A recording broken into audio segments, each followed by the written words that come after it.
Transformational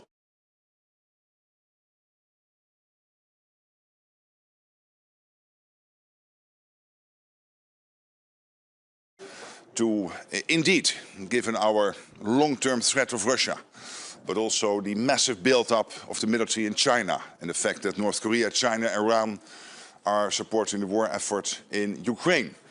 It's really important that we spend more, so that will be number one on the agenda today, a new plan when it comes to spending over the coming years.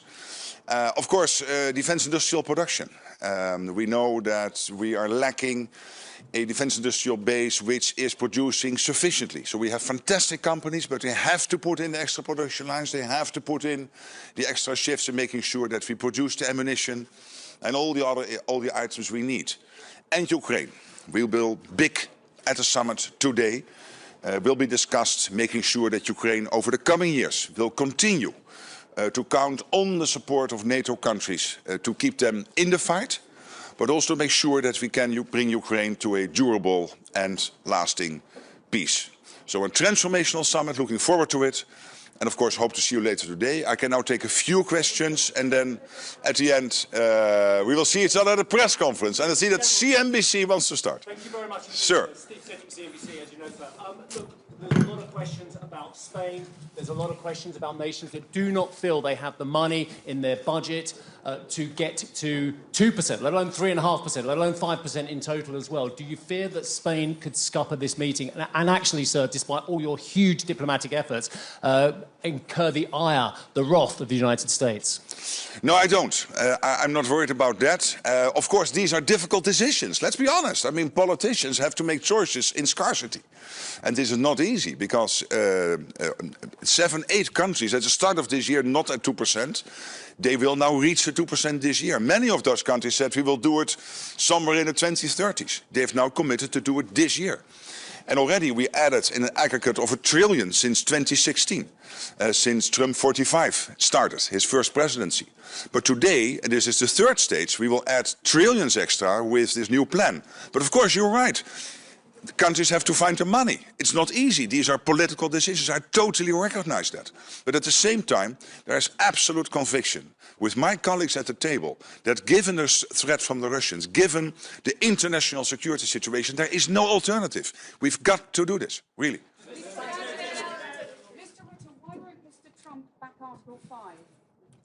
For me, there is absolute clarity that the United States is totally committed to NATO, totally committed to Article 5, and yes, there is also an expectation, which will be fulfilled today, that the Canadians and the Europeans will speed up their spending, making sure that we not only are able to defend ourselves against the Russians and others, but also to equalize. And this is fair, that we spend the same as the US is spending.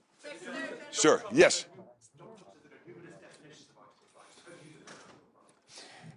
The big thing about Article 5 and the good thing about Article 5 is that it is clear that we defend each other when we are attacked. But you will always get all these questions, yes, but if this cyber attack or this hybrid attack, we never go into those details. General, you had dinner with Donald Trump yesterday. In what mood was he? And excellent mood, and the King and Queen were hosting a fantastic dinner in this. And I was so proud to sit in that Orange Hall, which is basically exemplar. I'm a historian, so this is about the history of the Dutch Republic. 1648, the Münster peace deal, and the King made a fantastic speech. You have seen it, I hope. I was also able to say a few words, so I think it was a great dinner. Nederland dit allemaal gaan betalen? 5%, meneer Rutte. Nederland is op 2 of 3 na het rijkste land van de wereld. Als wij het al niet kunnen betalen, wat kunnen we dan van de anderen? Wij zijn schatrijk. Dankzij verstandig beleid over de laatste jaren. Gaat het pijn doen, meneer Rutte? Staat de NAVO er onder Trump beter voor dan onder Biden? Ik denk dat de NAVO na vandaag er sterker voor staat dan ooit sinds de val van de Berlijnse muur. Meneer Rutte, heeft u nog meer persoonlijke berichtjes samen met Trump gestuurd de afgelopen nacht die misschien niet openbaar worden? Oh, spannend. We gaan het kijken. Maar ik heb er geen bezwaar tegen. Maar heeft u er wel internationaal ook kritiek op gegeven? Nee. Want als je toch een beetje schaamteloos zei, maar de Europese landen die hebben die NAVO-norm weer mooi dankzij u gehaald. Ja, is toch waar? Wat de Europese landen zoals Spanje die zeggen. Listen, it's totally true. Would you really think that the 7 or 8 countries not at 2%, at the beginning of this year would have reached the 2% if Trump would not have been elected president of the United States? Do they really think that, of course, there is a threat from the Russians, China, etc., but that it would be doable to reach this commitment of 5% today? And I'm hopeful and cautiously optimistic we will get there. If Trump would not have been elected president, so I think what I said in the text message to him, totally fine that he published it, please, but totally fine that he published it, I think is a statement of fact. Sharing this message. Are you okay with him sharing those SMS? Isn't that a little embarrassing? Absolutely not. Absolutely not. What is in that text message is a statement of fact, and I'm totally fine that he shared it. Meneer Rutte, één laatste. The attacks on Iran appear to be less positive, less successful than they looked before. Do you reconsider your congratulations? No, not at all. And the 14 huge bombs dropped on the nuclear facility of Iran, I think this was crucial to really do everything possible to take out the nuclear capability of the Iranians, which NATO has always said Iran should not get its hands on. And therefore this decisive action by the United States was so important. Secretary General, yesterday you told allies to stop worrying about the United States. Yes. But how can the allies stop worrying when Trump keeps relativizing Article 5 again and again? I would think, look what the United States is doing, what Donald Trump is doing. They are spending almost $1 trillion on defense. They are by far the biggest contributor to NATO. They are delivering all the key enablers for NATO, also here in Europe. I mean, they are an important ally. They are by far the biggest ally in NATO. They are over 50% of the total NATO economy. But what we now will do over the coming years is to bring down, step by step, shift the burden away from the United States, more towards the Europeans and the Canadians, which I think is fair. And in the meantime, we will also equalize the spending. I think we now have to go because colleagues of mine, leaders of and presidents, I'm not a leader or a president, I'm only a Secretary General, but still former colleagues of mine will enter this building and want to speak to you. But I thought the children were here. They are there. Yes, please, you ask the last question. Am I excited? I'm excited, but to a level where I can still control it. Thank you.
op. 7, 8, 9.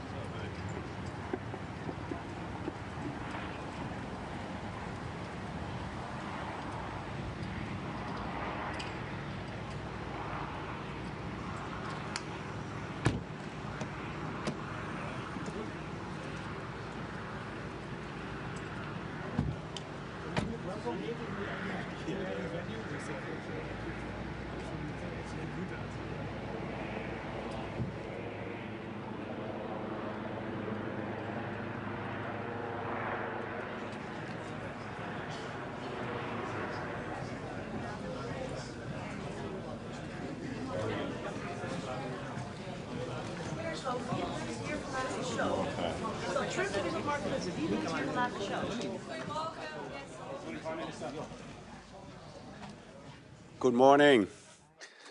I hope you all sleep well. Het was een prima diner. But let me first say something in English. We are this day. I hope it will be an historic day for the reinforcement of our alliance, and that we are going to work very good in our alliance on strengthening our deterrence and our defense. I think it's absolutely necessary, and to make sure that we share the burden more financially, but also in our military tasking. As the Netherlands concerned, we want to achieve two things today. Unity on the decision for the 3.5% and 1.5%, and at the same time make sure that we really ramp up also our defense industry, so that we're capable to strengthen our defense in itself. And that behind the backdrop of what's happening in Europe with the Russian aggression war going on in Ukraine. And at the same time, I want to say that I'm proud that the NATO summit is in The Hague, and that all the people living in The Hague, they share the burden also a little bit. And I'm very proud of everybody, the police, the military, all the volunteers and professionals that are working to make this day quite a success. Thank you. So do you fear that that unity that you crave, that you said is absolutely pivotal, can happen at this meeting, given the fact that we already know that your friend Pedro Sánchez of Spain actually has said that Spain cannot get to those levels? Do you think that unity will happen today? Yeah, I'm absolutely sure. Because what you agree on is that we need the capabilities. As Spain said, they think they can manage it with another amount of financing. We think we need the 3.5% and 1.5%. So I think we still share we will deliver unity today. Absolutely. How confident are you that all the allies will actually be able to implement the 5% by 2035? I think we can. It's still a long time. I mean, it's in relation to our security, 10 years is quite a long time. So I think we should all step up our defense spending, and we should reach the 3.5% and 1.5%. But what's important is that defense spending is related to the capabilities we defined we need to make sure we get our deterrence and our defense in the right position. I will switch to Dutch. Ja, dat is moeilijk te zeggen. Er zijn verschillende opties om de uitgaven te doen, maar ook aan te kijken op welke manier je het uiteindelijk financiert. En wat we als kabinet hebben gezegd en ook in het parlement hebben gezegd en ook daar met elkaar hebben afgesproken, is dat elke keer jaar op jaar wordt bekeken hoe we de stapjes kunnen zetten naar de 3,5% en 1,5%. Meneer Schoof. Het zijn miljarden. Maar nogmaals, er zijn verschillende opties, wel aan de uitgavenkant als aan de financieringskant, en die moeten elke keer worden afgewogen. Meneer Schoof, waar moet de Nederlandse belastingbetaler betalen voor de veiligheid van Spanje als de Spaanse belastingbetaler niet gaat betalen voor onze veiligheid? Uiteindelijk betalen we denk ik allemaal voor onze gezamenlijke veiligheid in Europa. En het is niet zo dat het ene land meer gaat betalen dan het andere land. Er zijn capabilities gedefinieerd, die moeten we realiseren. Daar hangt een prijskaartje aan. Als dan een land op dit moment denkt dat ze dat met een ander prijskaartje doen, dan kan je nog steeds zeggen dat je unity hebt over datgene wat je wil bereiken. En dan zal de tijd leren wie er uiteindelijk gelijk heeft. Maar wij denken dat de 3,5% en 1,5% nodig zijn om dit te bereiken. Is 2035 niet te laag? Baltische staten zullen misschien zeggen dat is na de oorlog. Ik zei eerder al dat 2035 is 10 jaar vanaf nu gerekend. Dat is best een lange tijd, waar we het ook hebben nu over onze veiligheid. Maar er is ook steeds sprake van een periode. Nu is onze afschrikking nog steeds op orde. Maar waar we ons zorgen over maken is de geweldige opbouw van de Russische militaire capaciteit. Zowel aan zeg maar de hoogte van de Oekraïne, maar ook überhaupt langs de hele oostgrens. Ze spenderen onvoorstelbaar veel geld op de militaire industrie.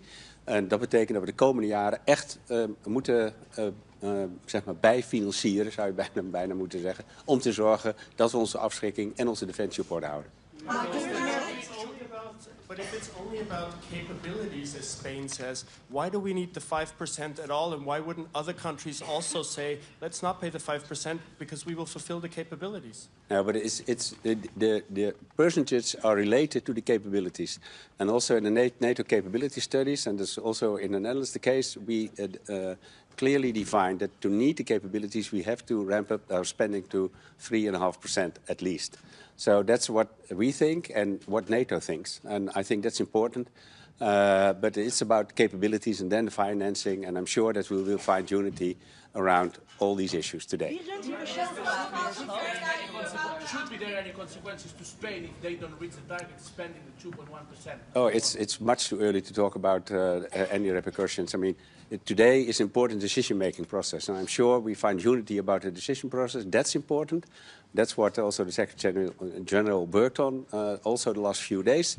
So I'm sure and confident that we reach that unity and that we ramp up our defense spending, that we ramp up our defense industry, and therefore can deliver to the people in Europe deterrence and defense and peace and prosperity. Premier Schoof, even in het Nederlands. Article 5 means when somebody attacks you, NATO will help in defending.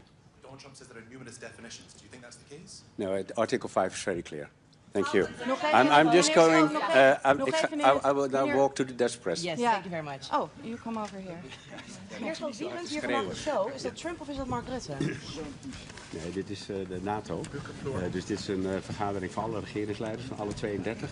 En gezamenlijk besluiten wij vandaag wat we gaan doen. Ja, maar toch is het zo dat Mark Rutte gisteren ook naar Donald Trump heeft gestuurd. Eigenlijk alles wat nu is gelukt, die 5%, dat komt door u. Dus dan is Trump toch degene die de show runt? Nou, ik denk dat Trump een belangrijke bijdrage heeft geleverd door te eisen dat de balans meer zoeken op de uitgaven en daarmee naar die 5%.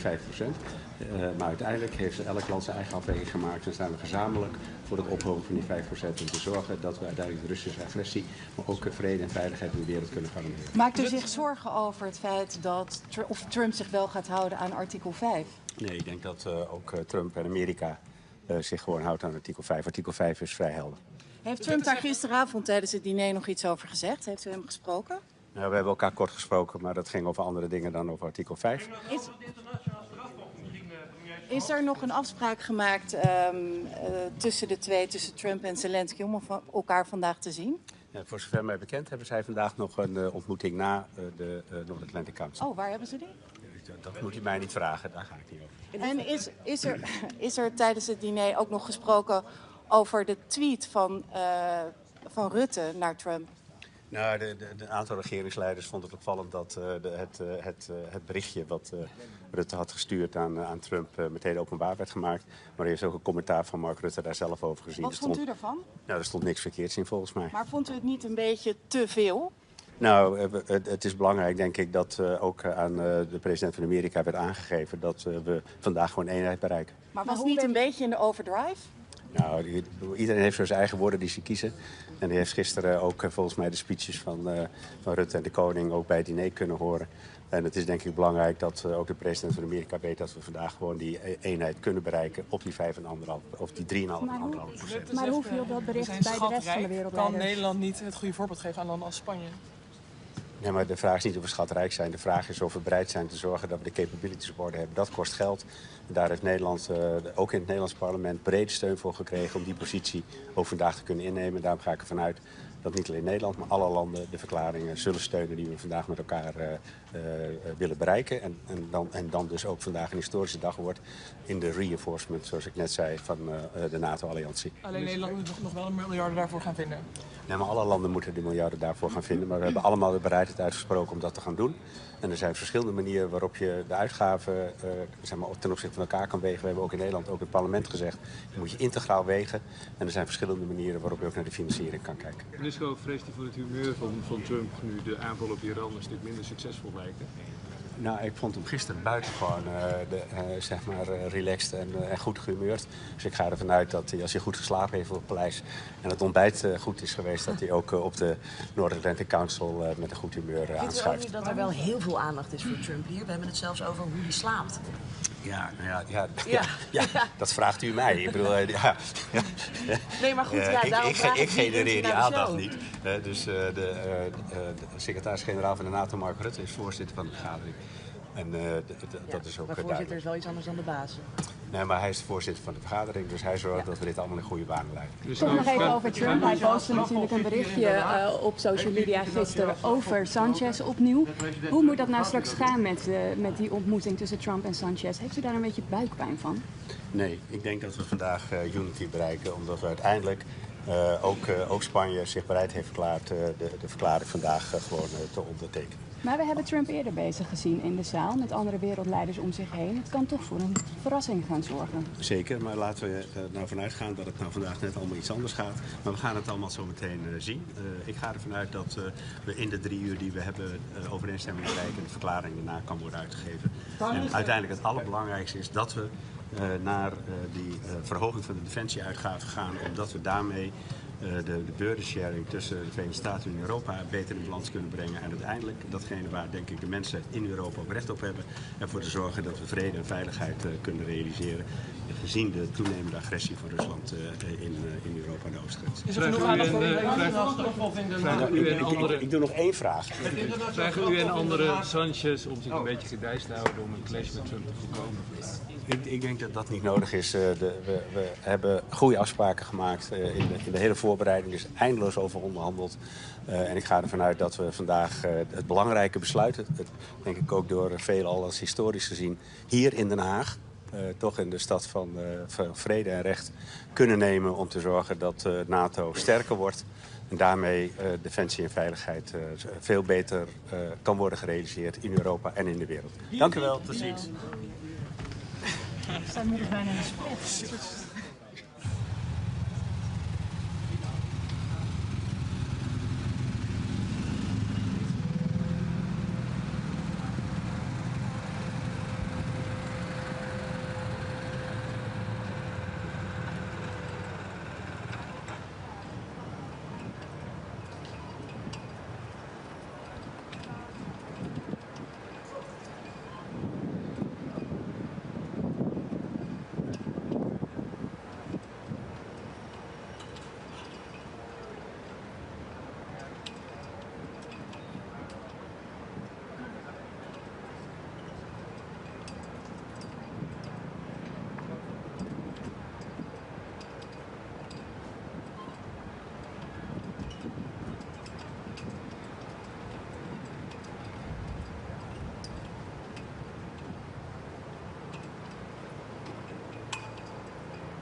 heeft 8.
So good morning. We've had a very successful summit so far, and the main messages are that we are now ramping up, and the alliance is the strongest it's ever been, and it will become stronger by the day.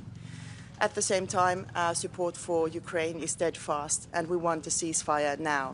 It's only Putin who hasn't been willing to cease fire, and now is the time to push him for that. And our strategy is threefold. First of all, obviously ramping up our own defense and deterrence for the security of the free world. Second, putting pressure on Russia. And here we need to work as individual countries, as the European Union, United States. We are hoping for the sanctions package, which is in the Senate, to go forward, hopefully next week.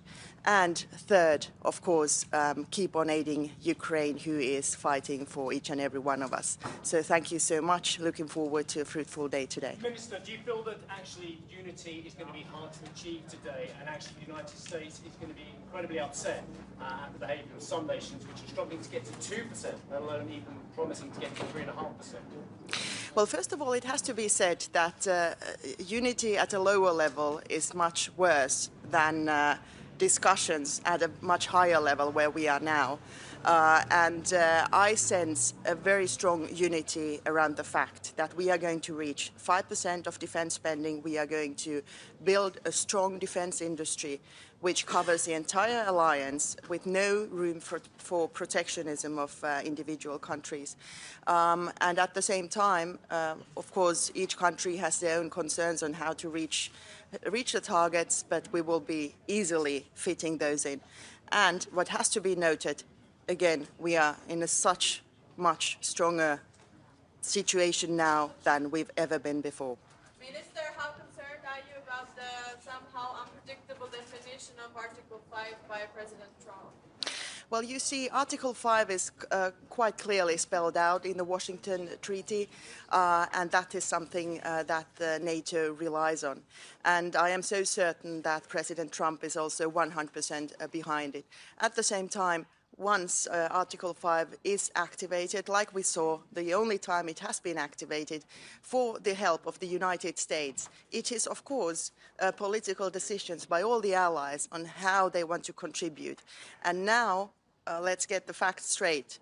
We are so much stronger now with the capabilities we have today, the capabilities we are going to have tomorrow, that if such a situation would ever occur, we would be so much stronger together than ever before.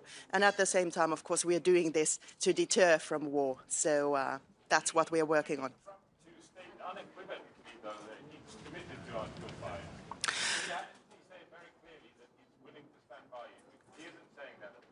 Everything we are hearing from the US administration is pointing to the fact that the US is a strong ally in NATO and extremely committed. And we had a very fruitful dinner last night with my colleague Marco Rubio, and we heard exactly the right words. Minister Valtonen, you mentioned Ukraine. Are you worried that we are forgetting Ukraine?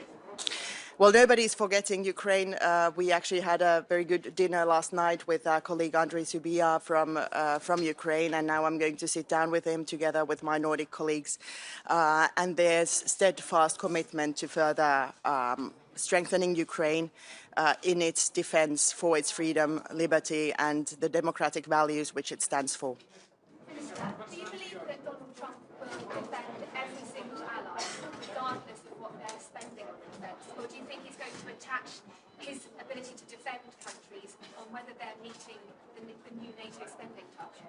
Everything we hear from the United States is that they are extremely committed, and there is no doubt whatsoever. At the same time, Europe is ramping up now massively, so the alliance is so much stronger than it's ever been. Thank you so very much.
if Germany can up its defence, can't the Spanish? Pardon?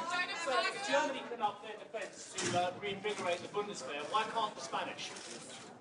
I don't know, but I think they will. But do you think the Spanish sir will get anywhere near 3.5%? I'm convinced. My colleague Margarita. Convinced there'll be unity today, sir? Yes, I am, absolutely.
Good morning to everybody.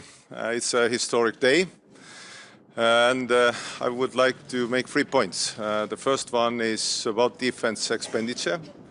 It's a historic moment that we will be ramping up defense expenditure to 5%. I strongly, and Estonia strongly supports it. That means a message from NATO is coming that NATO is much stronger, more lethal. Estonia's defense expenditure next year will be already 5.4% of GDP, so that is also a message to our allies and our friends that NATO is strong and members are strong. Second message is that we need to ramp up our defense capabilities and defense industry, because if you look at the performance, Russia in 3 months is producing the ammunition that NATO members are producing per year. So that means that we need to ramp up our defense expenditure and industry. That means also the boost for economy. And third one is probably with the most importance is that we should be behind Ukraine all the way. Ukraine belongs to NATO, to Europe, that's understandable, and all the guarantees coming from the NATO are probably the best guarantees for Ukraine to have this support and security in the future, and just and lasting peace. So this is a historic day, and thank you. Yeah. Actually, Mr. Zelensky is right, and that there will be an attack on a NATO country within 5 years, and if there is, that actually Estonia, Lithuania and Latvia are the key targets potentially for Putin's aggression. We know our neighbor, to be honest. We know Putin. And until Putin changes his goals, probably Russia is a acute threat to all the NATO countries, all the NATO members, European members, Union members, to be honest. And I would say that we should not be afraid, but we should be prepared. And to be honest, it's our neighbors Finn's motto, but we shall be prepared. And investing in defense probably helps to be prepared, not afraid. So we are assisting Ukraine with everything we have. Our expenditure to Ukraine is 0.3% of our GDP to Ukraine this year. And if we can do more, we will do more. Thank you. Yeah. How confident are you that the 5% are actually going to be implemented and not another empty promise, like 2% will work? And are you concerned that there will be more opt-outs like Spain? I'm quite sure that it will be implemented because how the world is today, because Russia has shown what it is. Estonia has known for a long time, Baltics, Nordics have known for a long time what Russia is. And nobody believed. They were thought as very friendly guys who like to drink tea and love children. But right now they are occupying Ukraine, killing innocent people. So I would say that ramping up defense expenditure is a must if you want to have freedom. And Europe is a free area. NATO countries like also their freedom. So I would say it's a must for everybody. And if you look at the numbers and figures, everybody is investing right now. And our expenditure, as already said, Estonia's expenditure next year will be 5.4% of GDP. So these are not empty words. We are doing what we can, and I hope that this is also example to other countries. Thank you. Yeah, yeah.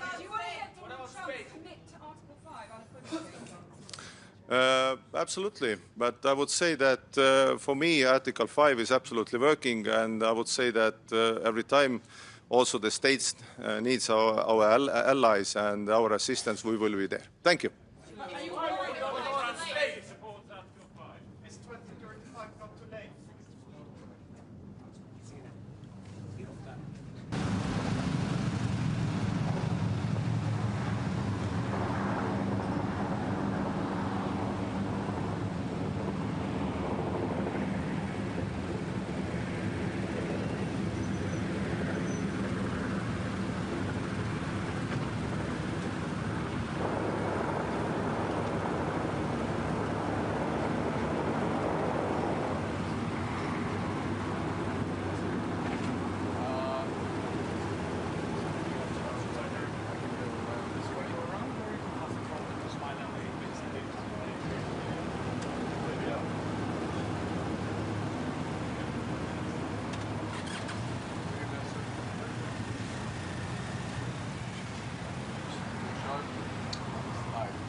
Prime Minister. So, Prime Minister, I'm sorry. this is the length of this meeting is really not indicative of the historic dimension. I think, you know, we are connecting the dots now in NATO by getting the resources necessary to deliver on the capabilities. That's the important part. And from the Norwegian side, we will talk about the Arctic, the High North. NATO needs to be present there. That's where we are eyes and ears of NATO next to neighbor Russia. And we need to be talking about our common effort to support Ukraine. That is not really agenda point here, but we need to do it when we are together around the table. Prime Minister, huge commitment from the northern NATO members, huge commitment from Norway, Finland, Sweden, the Baltics, the Poles as well. Do you feel as the southern neighbours, and we go further geographically south, that neighbours and NATO members just don't have the same interest in spending 3.5% and getting to 5%, including infrastructure? Well, I mean, this declaration is historic. We are 32 allies supporting that ambition, which is huge. I mean, remember, we have been struggling to get above 2%, and now we said 3.5%, which is necessary in order to reach our capabilities. And I just take it that, you know, we're going to do that together. A crucial decision when it comes. We are all behind that declaration. Norway deploys soldiers to Finnish Lapland, to FLF force. What you can tell about that? Well, Finland is our closest neighbor and friend, now NATO ally, and we work very closely together on Finnish dimension, which is along land border. Norwegian dimension is along sea border. And that's what the Northern Nordic is all about. It's about understanding each other's situation and supporting security from the collective perspective. Prime Minister, Prime Minister. Get in the way of the 5% target that is actually implemented. Please, once more. What could actually go in the way, get in the way of implementing the 5% target? Well, I think, you know, the important part now is the percentage is set. But it's only important if we're able to have that translated into the capabilities. So we have to invest in the right equipment that goes together. If we all do the same thing just because we want to be similar, that is not delivering. So we have NATO plans, which we have agreed in Vilnius and in Washington. We have a new command structure we need to get working. So we really have to be investing in the right capabilities in the right sequence. What about Spain, who say that they can do it less? Why won't Donald Trump say publicly? Well, I think we have 3.5 plus 1.5. The 1.5 is a kind of a new dimension, but I can tell you there's a lot we need to do in order to support our defense. I mean, from the Norwegian perspective, we have infrastructure, we have ports, we have defense against cyber, a lot of enabling capacities in society that we have to support. Prime Minister, it seems everybody here is flattering Donald Trump and tempering him. Is this the best strategy to deal with Donald Trump? I think we have to deal man to man, woman to woman, woman to man. We have to be allies. But everything revolves around his ego. You know, we deal with our allies as close friends and partners, and that goes for all. Prime Minister, Thank you. Are you worried about Mr. Trump's somewhat ambiguous comments on Article 5? Do you think it's still working? I take it the US is 100% behind NATO obligations and Article 5. Thank you.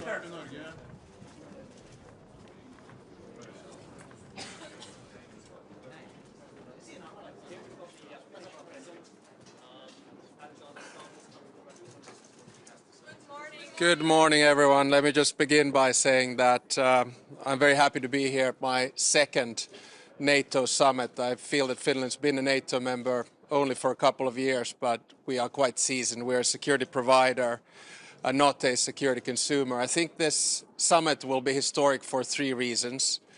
The first reason is that we go back to the roots of the alliance. In other words, functioning as a collective comprehensive defense system to deter Russia. The second one is that we go back to the defense expenditure levels of the Cold War, 3.5% plus 1.5.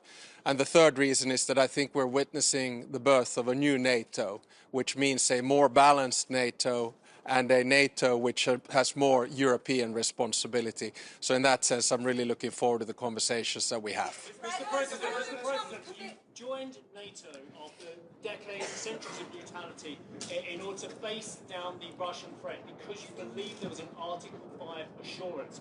Do you have concerns that Article 5 remains the same as when you joined and what you thought it meant?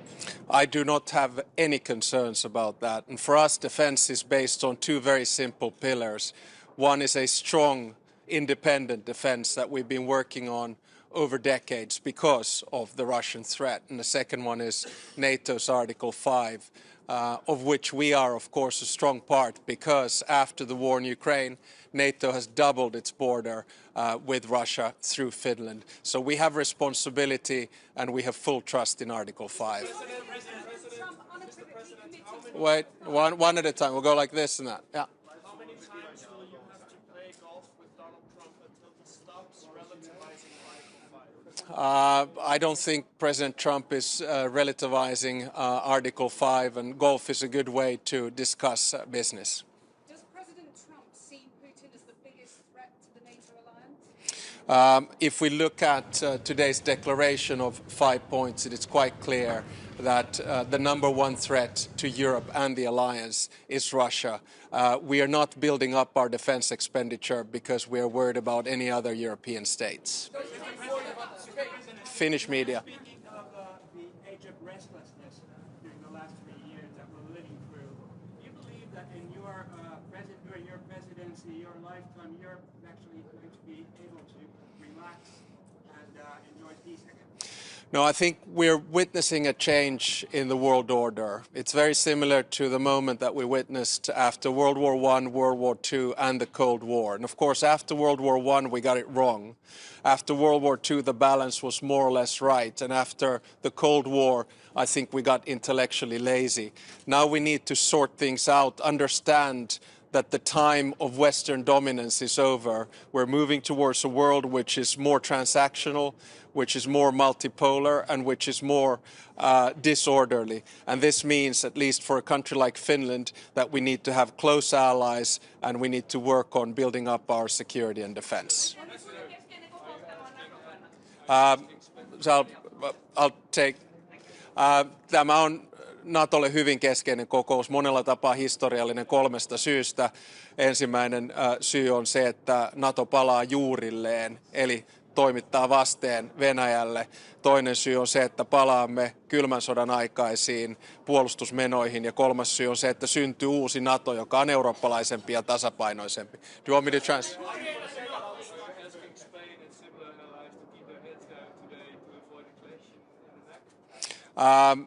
I don't think we're going to see a clash. I mean, I've seen the order of dialogue coming up, and I'm very confident that we'll get through this. Remember, this is a big win, I think, for both President Trump, and I think it's also a big win for Europe. But I'm actually taking his space. Thank you very much.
without that. So I have to fully disagree. Yes.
Morgen.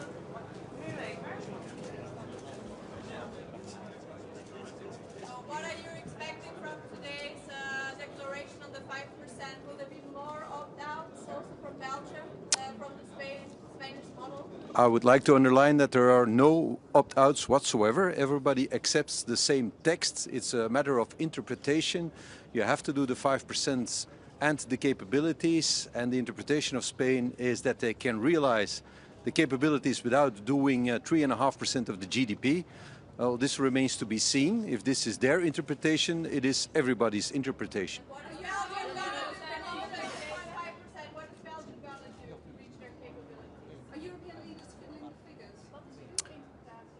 We're not fiddling the figures. I think 3.5% in 10 years' time is a realistic objective. It won't be easy to get there, but it is what NATO has decided as necessary to be ready for the threat that comes from Russia on the one side, and the other side there's also the burden shift, the reality that the United States is focusing on the Indo-Pacific theater, and that we as Europeans should take care of ourselves.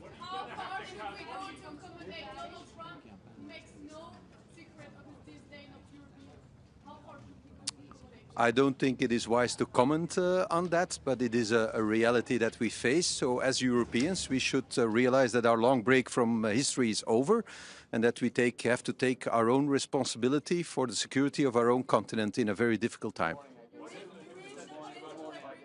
Sorry?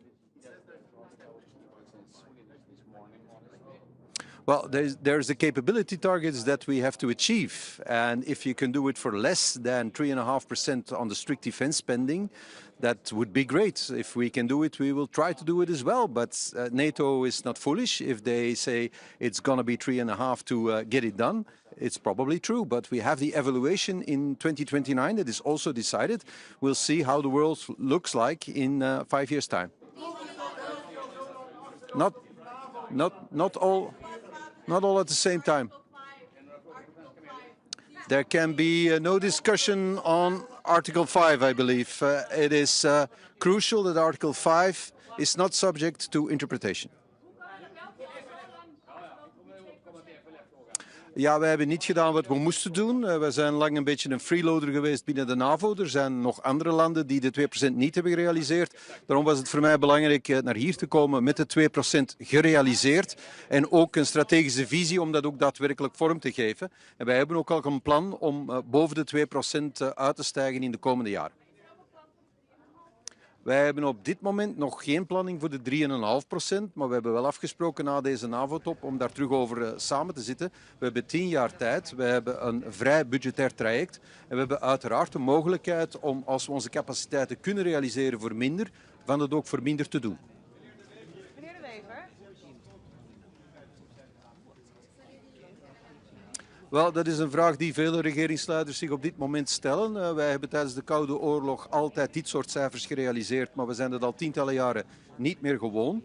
Dus dat betekent dat wij zeer moeilijke beslissingen moeten nemen. We hebben wel een timeframe gekregen om dat ook effectief te doen. En ik hoop dat ons dat zal lukken. Wel, er is voorzien in die 1,5% dat daar natuurlijk alle mogelijke weerbaarheidsuitgaven ook in rekening kunnen worden genomen, ook voor infrastructuur. Dat is natuurlijk een heel breed palet en ik denk, en het is ook mogelijk dat ook andere entiteiten, niet alleen de lidstaten, maar ook de deelstaten eraan kunnen bijdragen, inderdaad. Meneer De Wever.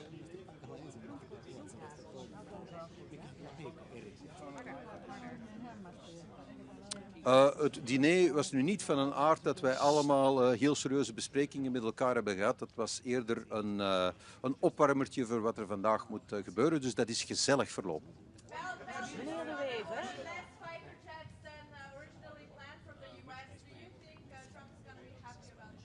You have a loud voice, which is very handy if you're talking all at the same time. The fighter jets haven't been decided yet. We know that in the capabilities that Belgium is obligated to achieve, there is aerial defense, and we will achieve that capability. We just haven't decided yet on how we're going to do it, but certainly on the if we're going to do it, there's a decision.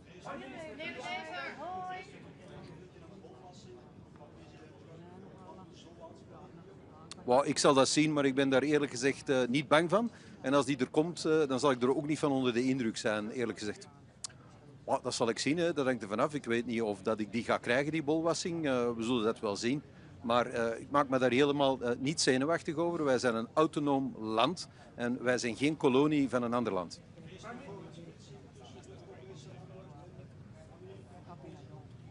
Ik denk dat eenheid uitstralen voor deze top heel belangrijk is. En dus ik denk dat we allemaal op onze woorden moeten letten.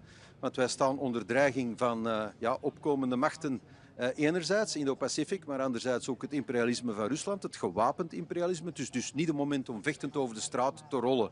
Dus ik denk dat we op onze lip moeten bijten. Maar we moeten ons als Europeanen de komende 10 jaar wel realiseren dat we onze eigen strategische autonomie moeten uitbouwen en dat we dus capabilities moeten realiseren die we vandaag nog niet hebben. Anders zullen wij het geopolitieke spel moeten blijven ondergaan in plaats van spelen. Well, I understand, of course, the budgetary problems that my Spanish colleague has, because I have exactly the same problems. We're almost in the same situation.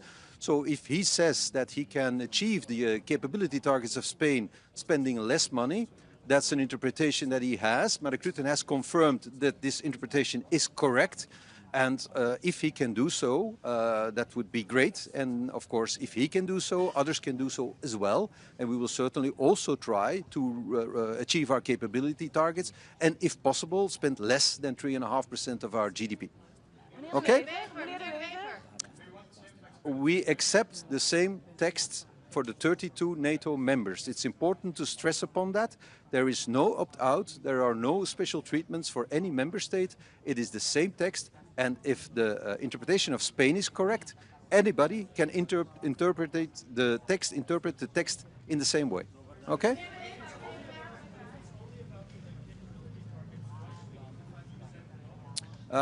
Because, of course, the strategists of NATO have calculated the amount of money needed with the prices of today to achieve the capability targets, and that should be around 3.5% of GDP of all the NATO member states to actually get it done.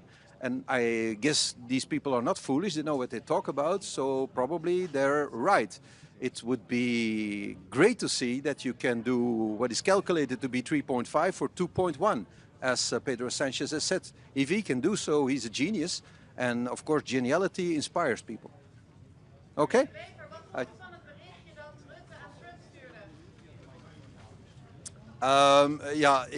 U weet dat ik met een Nederlandse vrouw getrouwd ben en dat ik dus heel erg houd van dit land. Dus voor mij was het heel bijzonder en een beetje thuiskomen.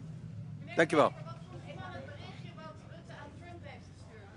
Ik denk dat Mark Rutte een moeilijke job heeft om iedereen in deze alliantie tevreden te houden.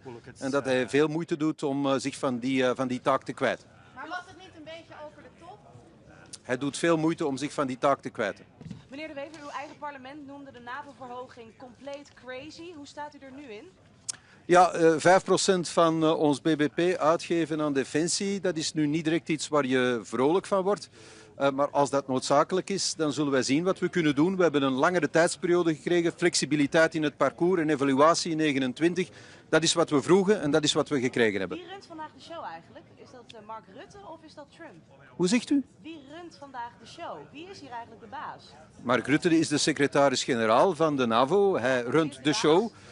De grootste lidstaat en de grootste spender in defensie, dat is uiteraard de Verenigde Staten. Daar zijn we ons van bewust.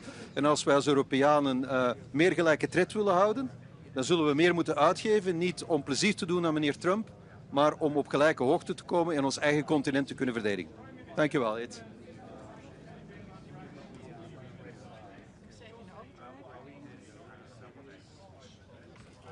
I'm not saying that I'm not going to spend 3.5%. We accept the capability targets. We have already augmented our defense spending. We're planning to do more.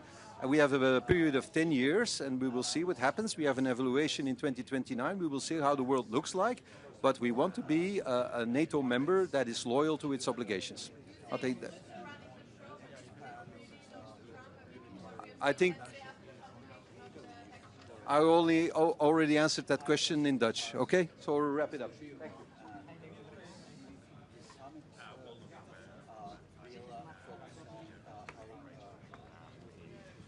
His custodianship of NATO. He had big shoes to fill, but I think he's doing a really good job in what is his first year. Thank you.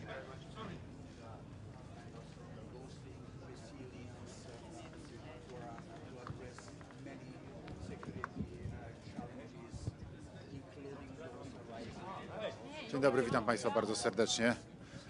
Szanowni Państwo, no, mój 11. i ostatni szczyt NATO. Bardzo się cieszę, że spotykamy się i cieszę się, że wszystko zapowiada jedność krajów sojuszu także i tym razem. Przede wszystkim w tej najważniejszej i ostatnio bardzo często rozważanej kwestii podwyższenia wydatków na obronność.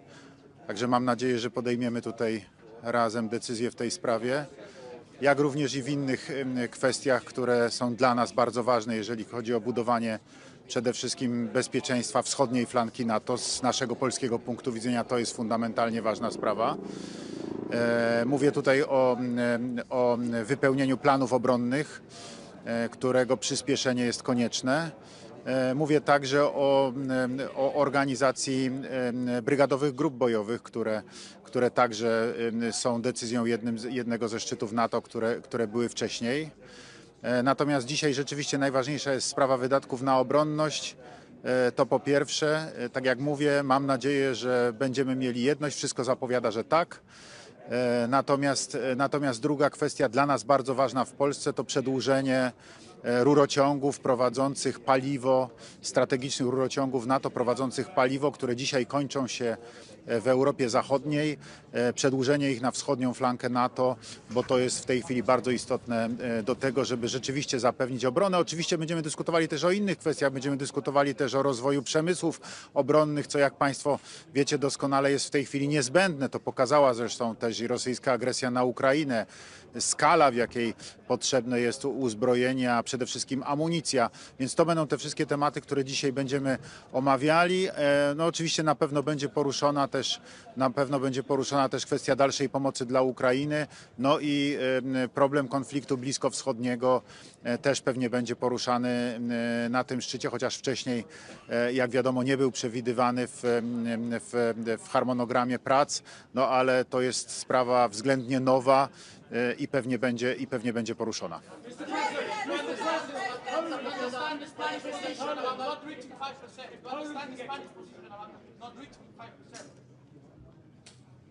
Mr. President, if Poland can get to 5%, why can't other countries get to 5%? What is your message to those countries, and do you think it endangers the alliance, sir? Could you repeat the question? Yes, sir. Poland, of course, is making great strides to get to 5% and beyond as a percentage of GDP in its military spending. If Poland can do it, why can't other countries? What is your message to those other countries? Do you fear that it endangers the alliance and the US involvement if they don't get to 5%? Precisely, I was the first leader who put this topic on the table. That was in March in the White House when I had a meeting with President Joe Biden. And I said to President, we have to increase military spendings in allied countries because it's absolutely necessary. We have to spend as much money for defense as we spent, as NATO countries spent during the Cold War. Because it's necessary. You see the threat of Russian potential aggression. You see the Russian imperialist policy, and this is absolutely necessary. So that was the first moment. Then in April 24, I talked with President Donald Trump in New York, in Trump Tower. The president was a candidate for the election. And I always repeated to him I'd also repeated to him that we should increase the military spendings. And I sent a letter to the Mark Rutte as a new Secretary General of NATO in March this year. Yes, that this topic should be one of the elements of the schedule of this NATO summit. So you see the discussion.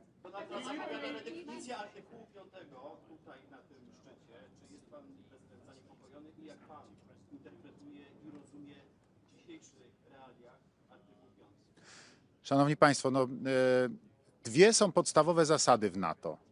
Jedność, bo ona jest konieczna do tego, żeby podjąć jakąkolwiek decyzję.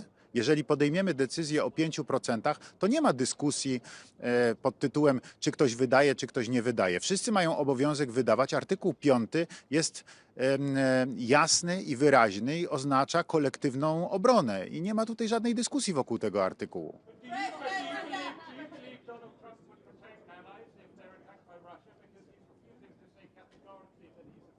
I'm absolutely sure. I'm absolutely sure.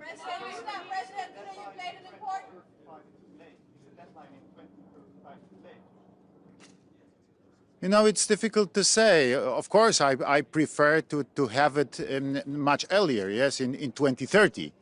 But, you know, this is policy. President played an important role in reaching the 5% declaration today, hopefully. How do you feel about Mark Rutte giving all the credit to Donald Trump yesterday in his private text messages? You know, the position of the President of the United States is the strongest in the alliance. So I understand that without the support of and without the leadership of Donald Trump, it would be impossible.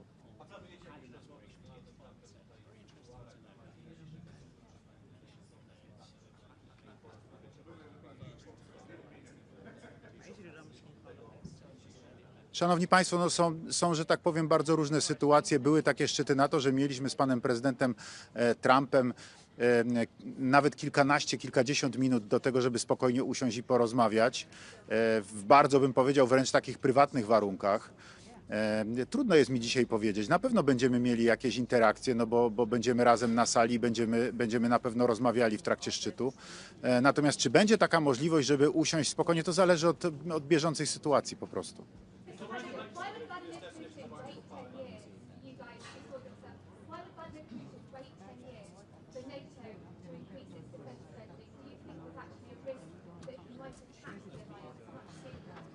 You know, I think that Russia is exhausted because of their aggression against Ukraine after this more than 3 years of aggression. Yes, and I don't expect that Russia is ready to attack other country now, but in the future, this is a real risk.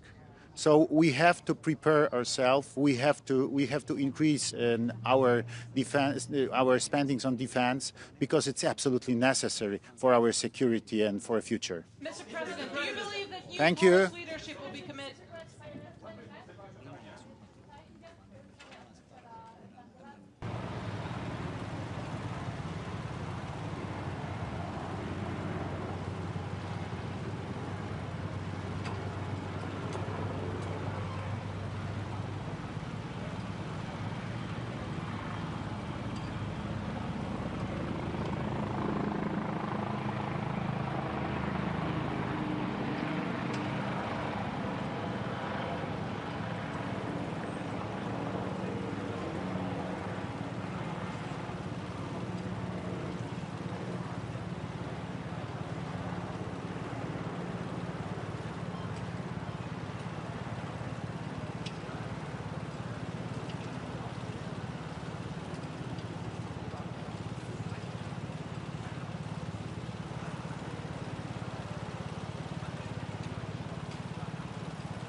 Prime Minister.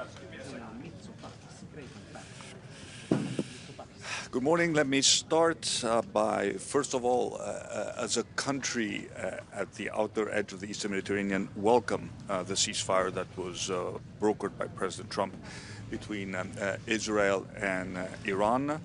But at the same time, let me express my firm belief that permanent solutions can only be found through active diplomacy.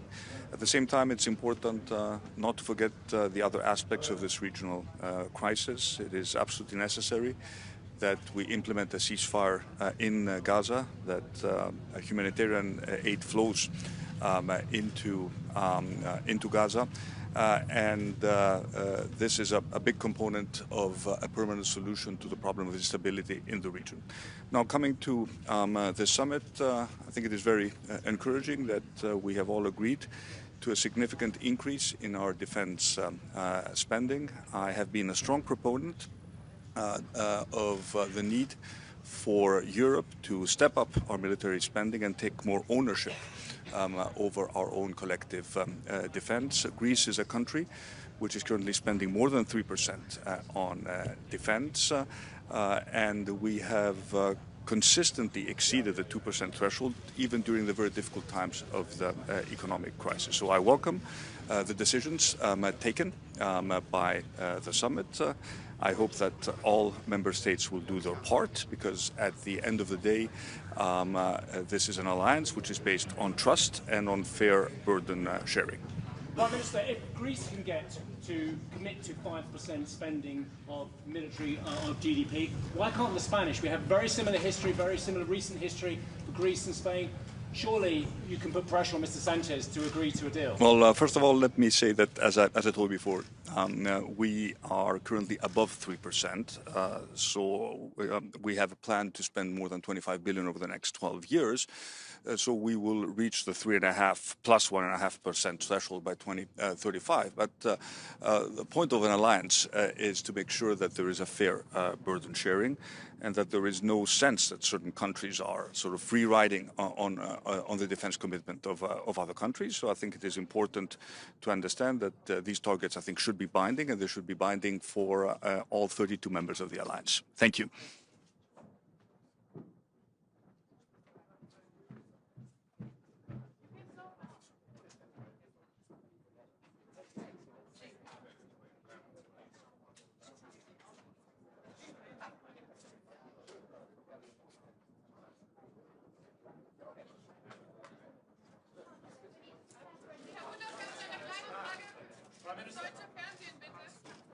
I think you prefer the German Chancellor.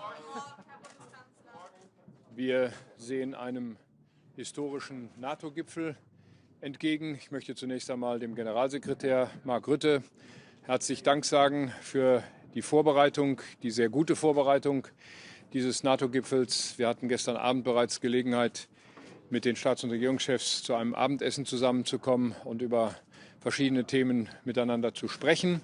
Ich gehe davon aus, dass wir heute eine gemeinsame Entscheidung treffen, die NATO in Zukunft mit wesentlich besseren Mitteln auszustatten.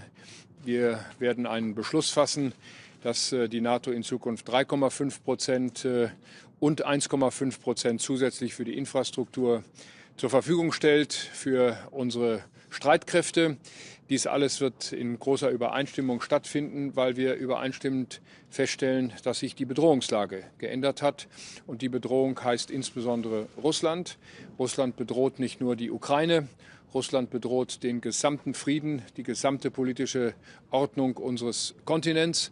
Und deswegen will ich herzlich Dank sagen, dass wir in dieser großen Solidarität in der NATO heute zusammenkommen. Ich will ausdrücklich sagen, die Entscheidungen, die wir treffen, treffen wir nicht, um irgendjemandem einen Gefallen zu tun, sondern wir treffen diese Entscheidungen aus eigener Erkenntnis, aus eigener Überzeugung, dass die NATO insgesamt, und dies betrifft vor allem den europäischen Teil der NATO, in den nächsten Jahren mehr tun muss, um die eigene Verteidigungsfähigkeit zu sichern. Und deswegen gehe ich mit großer Zuversicht heute in diese Beratungen und freue mich darauf, die Kolleginnen und Kollegen in der NATO zu treffen. Herzlichen Dank.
Good morning, everybody. You know, NATO was founded some 75 years ago to defend international law, human rights, the rule of law, and I think this is more important than ever today at a time where we are where we are seeing fundamental geopolitical changes. And in this context, it is quite impressive to see this unity among the 32 members of NATO. I think Europe needs to be a strong pillar of NATO, and that is why, independent of percentages, it is important that we strengthen our military capacities, but moreover, our general security. That goes cybersecurity, our competence to manage space, satellites, and indeed my country, Luxembourg, has some know-how in that area. So we need to put everything together so that tomorrow NATO will be a strong defense alliance, make sure that we can protect the way of life of our citizens, and to do that together with the United States is of course an asset, because there are many around us who do not like the way of life we have. So I'm happy to be here and to support this common effort for more security. How truly committed is Donald Trump to NATO, you think? The fact that the President of the United States is here today is a strong commitment, I think, to NATO. But he keeps threatening to pull out from his NATO obligations. I'm here to listen to the President of the United States and to all of the other colleagues. Being together is already something important that we witness here today.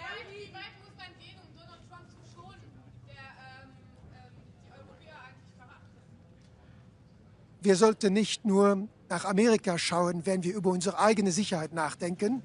Rund um Europa gibt es vieles, was nicht in Ordnung ist zurzeit. Wir haben Russland, wir haben den Nahen Osten, wir haben Ambitionen von China und wir müssen selbst in Europa für unsere Sicherheit sorgen. Natürlich ist, was in Amerika geschieht, wichtig für die Allianz, aber selbst ohne diese unterschiedlichen Positionen haben wir die Sorge, dass wir die Lebensweise, die Lebensart der Europäer, Rechtsstaat, Freiheit, Frieden, die müssen wir absichern, und darum geht es bei diesem NATO-Gipfel. Belgien und Spanien scheinen eine eigene Auslegung vom 5%-Ziel zu haben. Wie viel Flexibilität braucht man? Der Weg zu diesen Ausgaben, den muss jeder Staat selbst beschließen. Und ich glaube, das, was NATO-Generalsekretär Rutte Spanien geschrieben hat, gilt natürlich für alle. Das heißt, jeder muss souverän, eigenständig seinen Weg zu diesen militärischen Kapazitäten und allgemein zur Sicherheit festlegen. Wir haben 10 Jahre, um das zu tun. Und ich glaube, da muss jeder seinen Weg finden, auch angesichts seiner geografischen Lage und seiner Geschichte. Vielen Dank.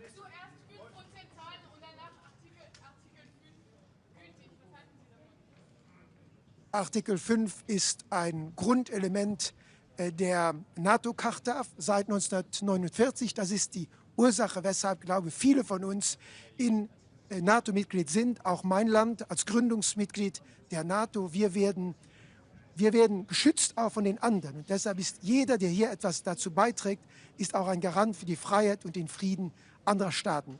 Und deshalb gilt Artikel 5, auch Artikel 3. Wir müssen alle etwas dazu beitragen, um Sicherheit, Frieden und Freiheit zu garantieren. Vielen Dank. Prime Minister, Luxembourg's been getting a free pass as well, hasn't it? It hasn't even got to 2% of spending yet, like the Spanish as well. Why hasn't Luxembourg got to 2% spending? And what are the hopes to get to 3.5%, sir? My government has decided to, like some others, to spend 2% by the end of this year. So we are in line with many others. And our goal is to continue to increase our collective effort in the years to come. Thank you. Are you worried about Donald Trump's kind of predictable interpretation of Article 5? Valid for the USA? So, I would like to say that after the yesterday...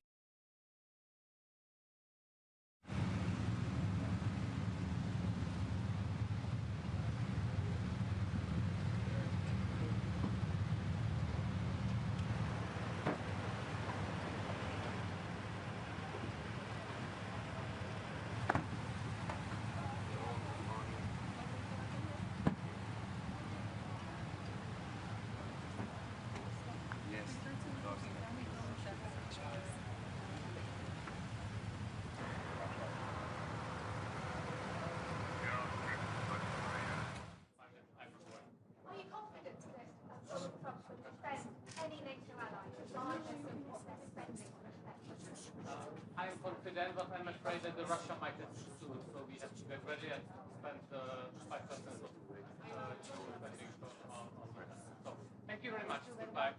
Bye. Have a nice day.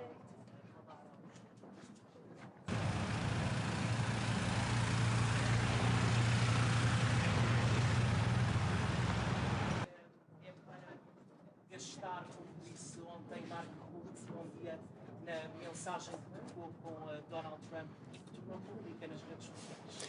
Bom, muito bom dia. Eu queria destacar no início desta cimeira 3 aspectos que me parecem determinantes num momento que é um momento particularmente relevante da nossa aliança. Em primeiro lugar, a nova ambição que sairá deste nosso encontro no que toca ao investimento na área da segurança e defesa, com vista a termos uma Aliança Atlântica com maior capacidade de dissuasão e de defesa do seu espaço territorial.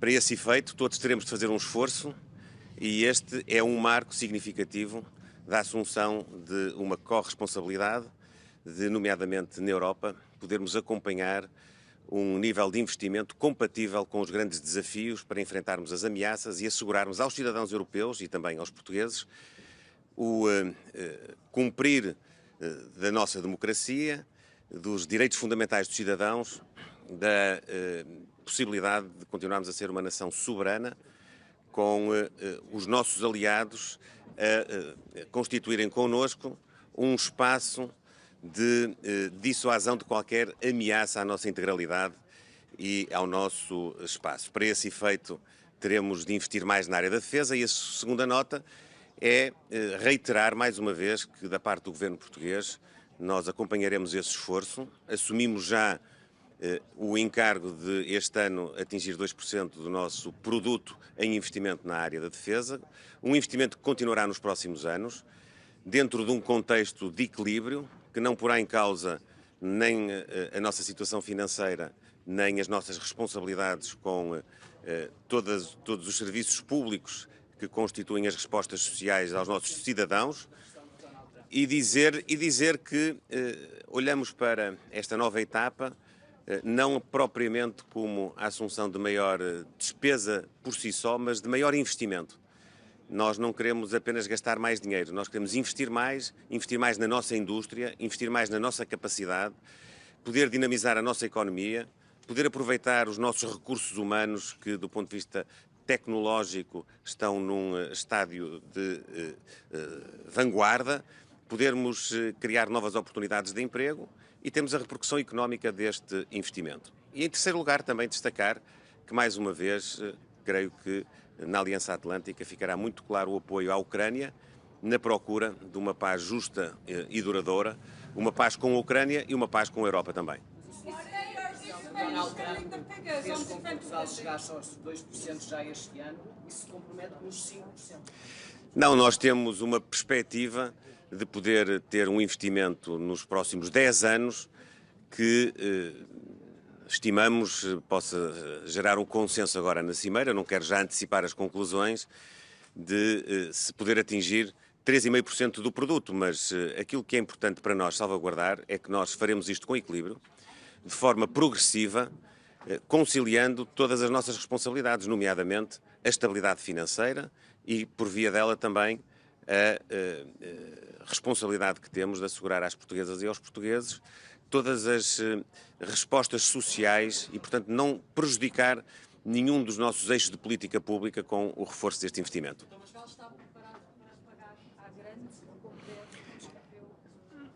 Portugal está preparado para ser parte de uma cimeira que marca uma nova fase, que garante a unidade da Aliança Atlântica, que garante a solidariedade entre a Europa, os Estados Unidos, o Canadá, que garante que nós, em conjunto, poderemos continuar a assegurar aos nossos cidadãos que os seus direitos, liberdades e garantias estão salvaguardados, que podemos ter as nossas democracias a funcionar e que podemos ter uma capacidade coletiva de enfrentarmos as ameaças que pairam sobre nós a vários níveis, não só do ponto de vista territorial, mas também do ponto de vista tecnológico. Nós hoje temos ameaças que são mais difíceis, muitas vezes, de percepcionar, mas que todos os dias temos diante de nós, nomeadamente no ciberespaço, nomeadamente naquilo que são, hoje, contextos de perturbação do normal funcionamento dos regimes democráticos e que existem, efetivamente, e para enfrentar essas ameaças nós precisamos desta solidariedade. Muito obrigado e bom trabalho. Obrigado.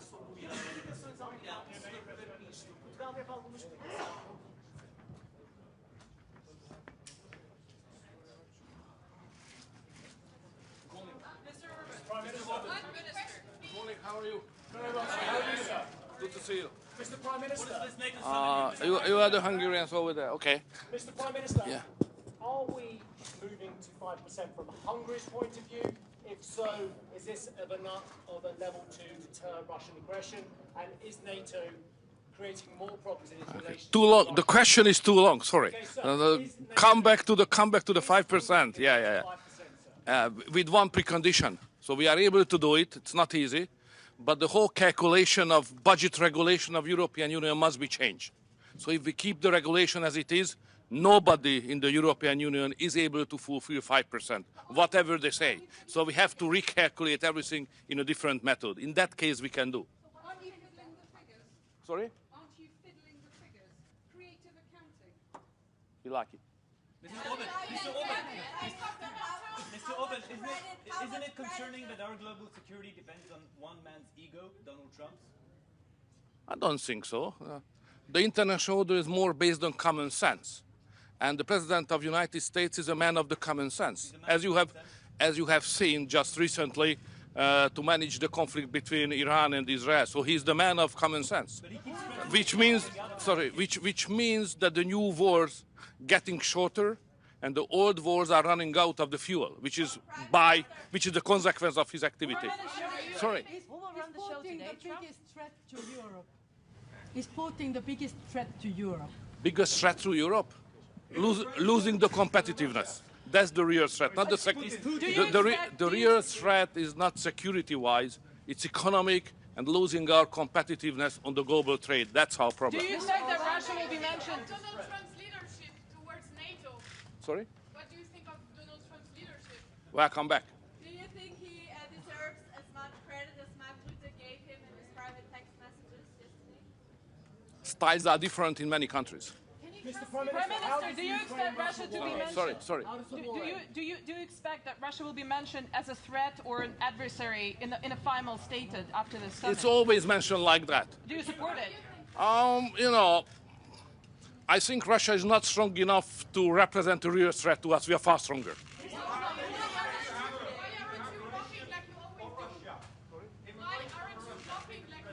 Blocking what? No, we don't block it.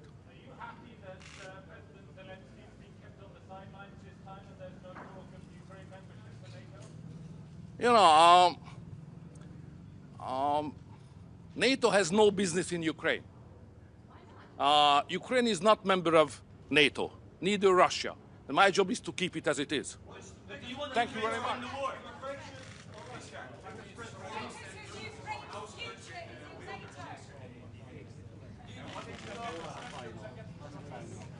Good morning. It's always good to talk after Victor. First of all, I would like to say that this is a very important meeting, and this is not about the technical details or about the decisions of secondary importance. I think we should choose the motto, make NATO great again. And in the center of this ambition is 5% level of spending.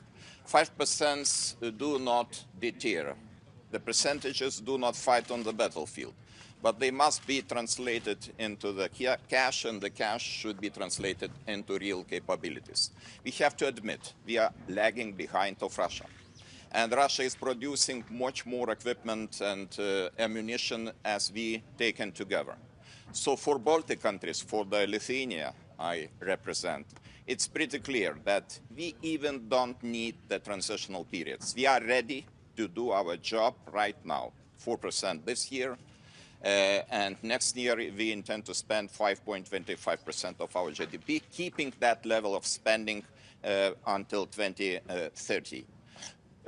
I would like to extend my gratitude to President Donald Trump, because without his engagement, I can imagine that we would discuss probably the level of 2.5% with no clear outcome and positive outcome. Probably those discussions will lead to nothing.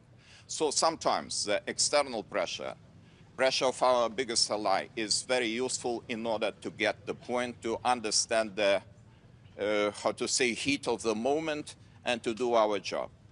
Why we need 5% in my country? We need in order to modernize our army, to create a national division, and to be ready to grant the best conditions for our allies, for our best friends and allies, Germany, United States. The 1,000 soldiers are stationed in Lithuania, United States soldiers. We have very ambitious plan to have full-scale German brigade until 2027. So for that, we need financial resources, and we are ready to do that. Sorry, it's not. Mr. Orban just said that actually the biggest threat to Europe is lack of competition, lack of competitiveness. When he was asked if Mr. Putin is the biggest threat, I presume you believe Mr. Putin. I could agree with Victor in this regard, that competition is important. But you know, we should understand very well, without the security, without our readiness to defend every inch of allied territories, all other remaining issues are just not relevant. Because if we lose our territorial integrity and independence, why we need this competitiveness? For what? Do you believe Donald Trump would come to your aid if you were attacked? Do you believe Donald Trump would come to your aid if you were attacked? I believe here in Article 5, and I think that Article 5 is very simple. One for all for one.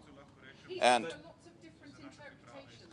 I am looking forward to hear and to listen what will be the description of Article 5. But in my understanding, Article 5 is pretty clear. But Trump keeps changing his mind.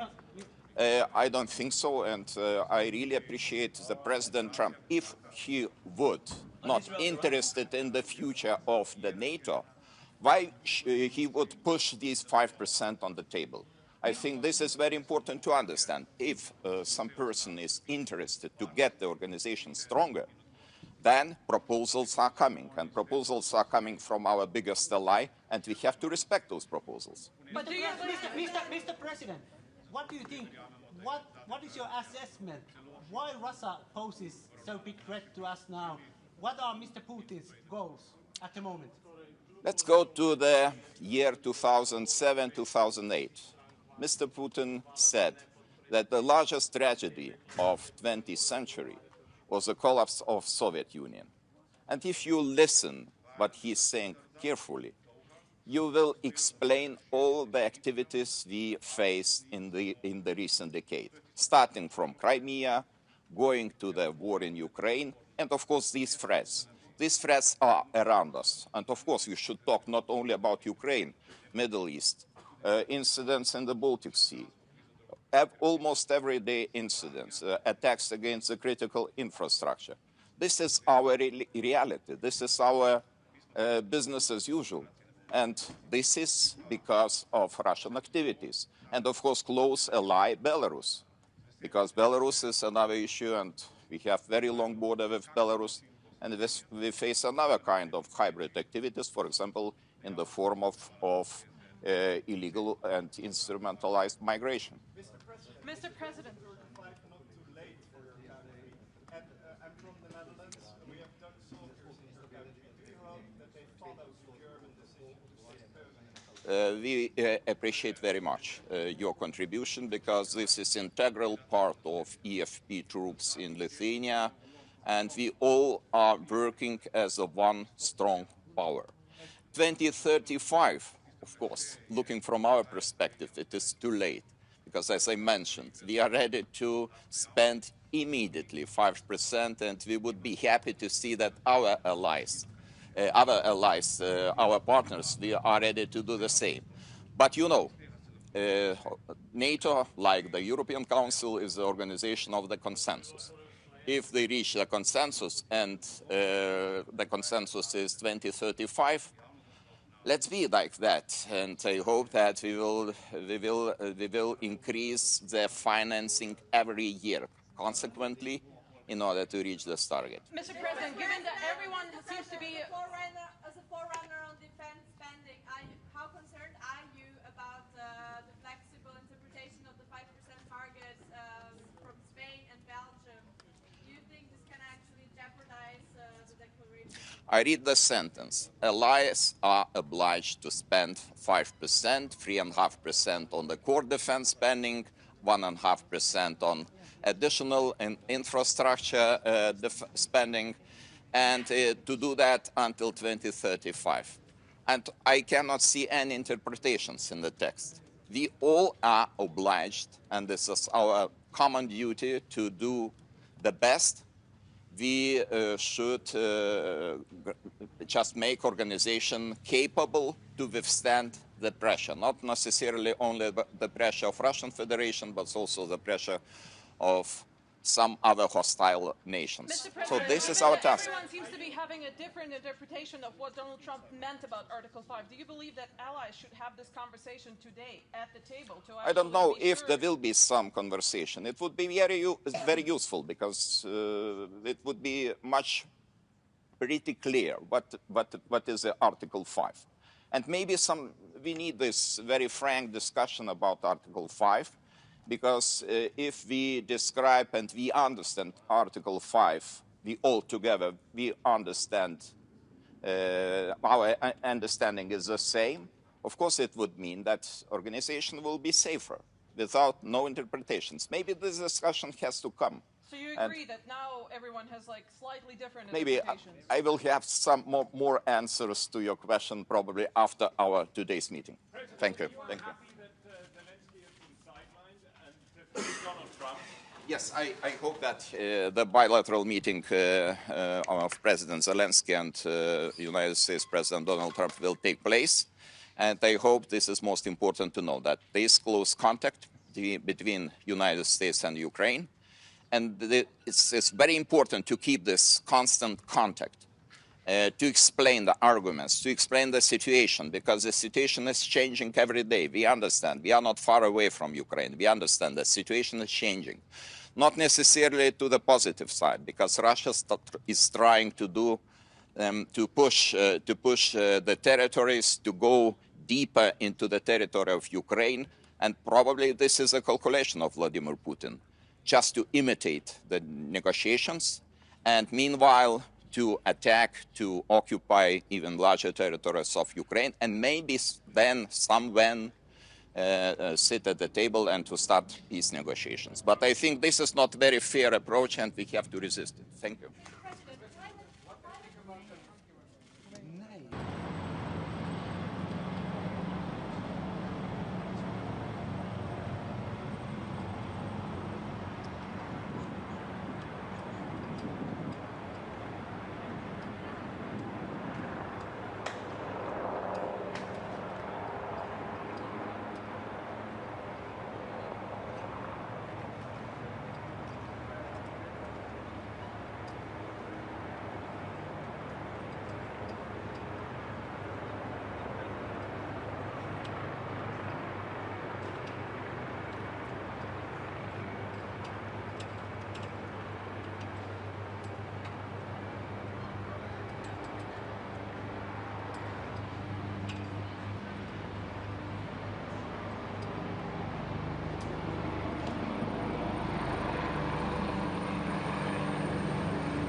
difficult thing. It's not like moving a package or taking this carpet up and moving it. It's very difficult. It's very dangerous to do.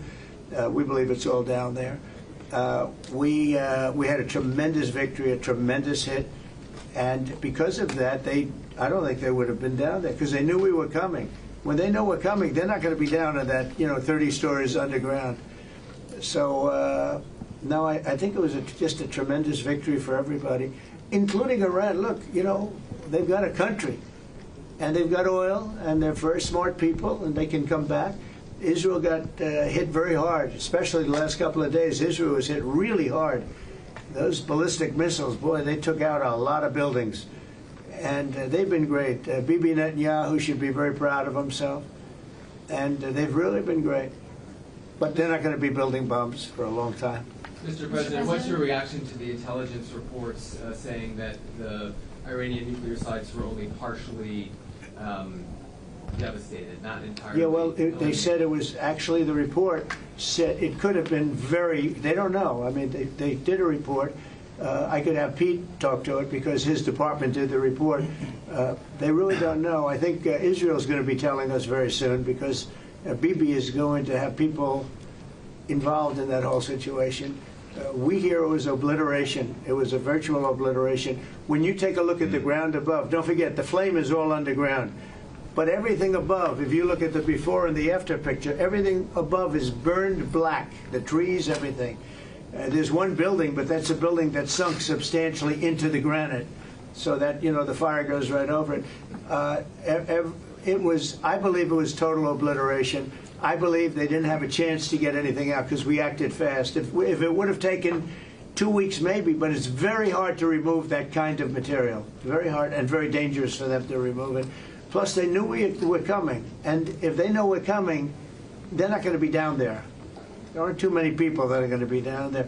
Pete, do you have something to say about that? Well, Mr. President, when you talk to the people who built the bombs, understand what those bombs can do, and deliver those bombs, they landed precisely where they were supposed to. So it was a flawless mission. Flawless. Right down where we knew they needed to enter. And given the 30,000 pounds of explosives and capability of those munitions, it was devastation underneath Fordo. And the amount of munitions, 6 per location, any assessment that tells you it was something otherwise is speculating with other motives. And we know that because when you actually look at the report, by the way, it was a top secret report, it was preliminary, it was low confidence. All right, so this is you make assessments based on what you know. It said it could be very devastating, very serious. Moderate to severe, and we believe far more likely severe and obliterated. So this is a political motive here. Is there a leak investigation?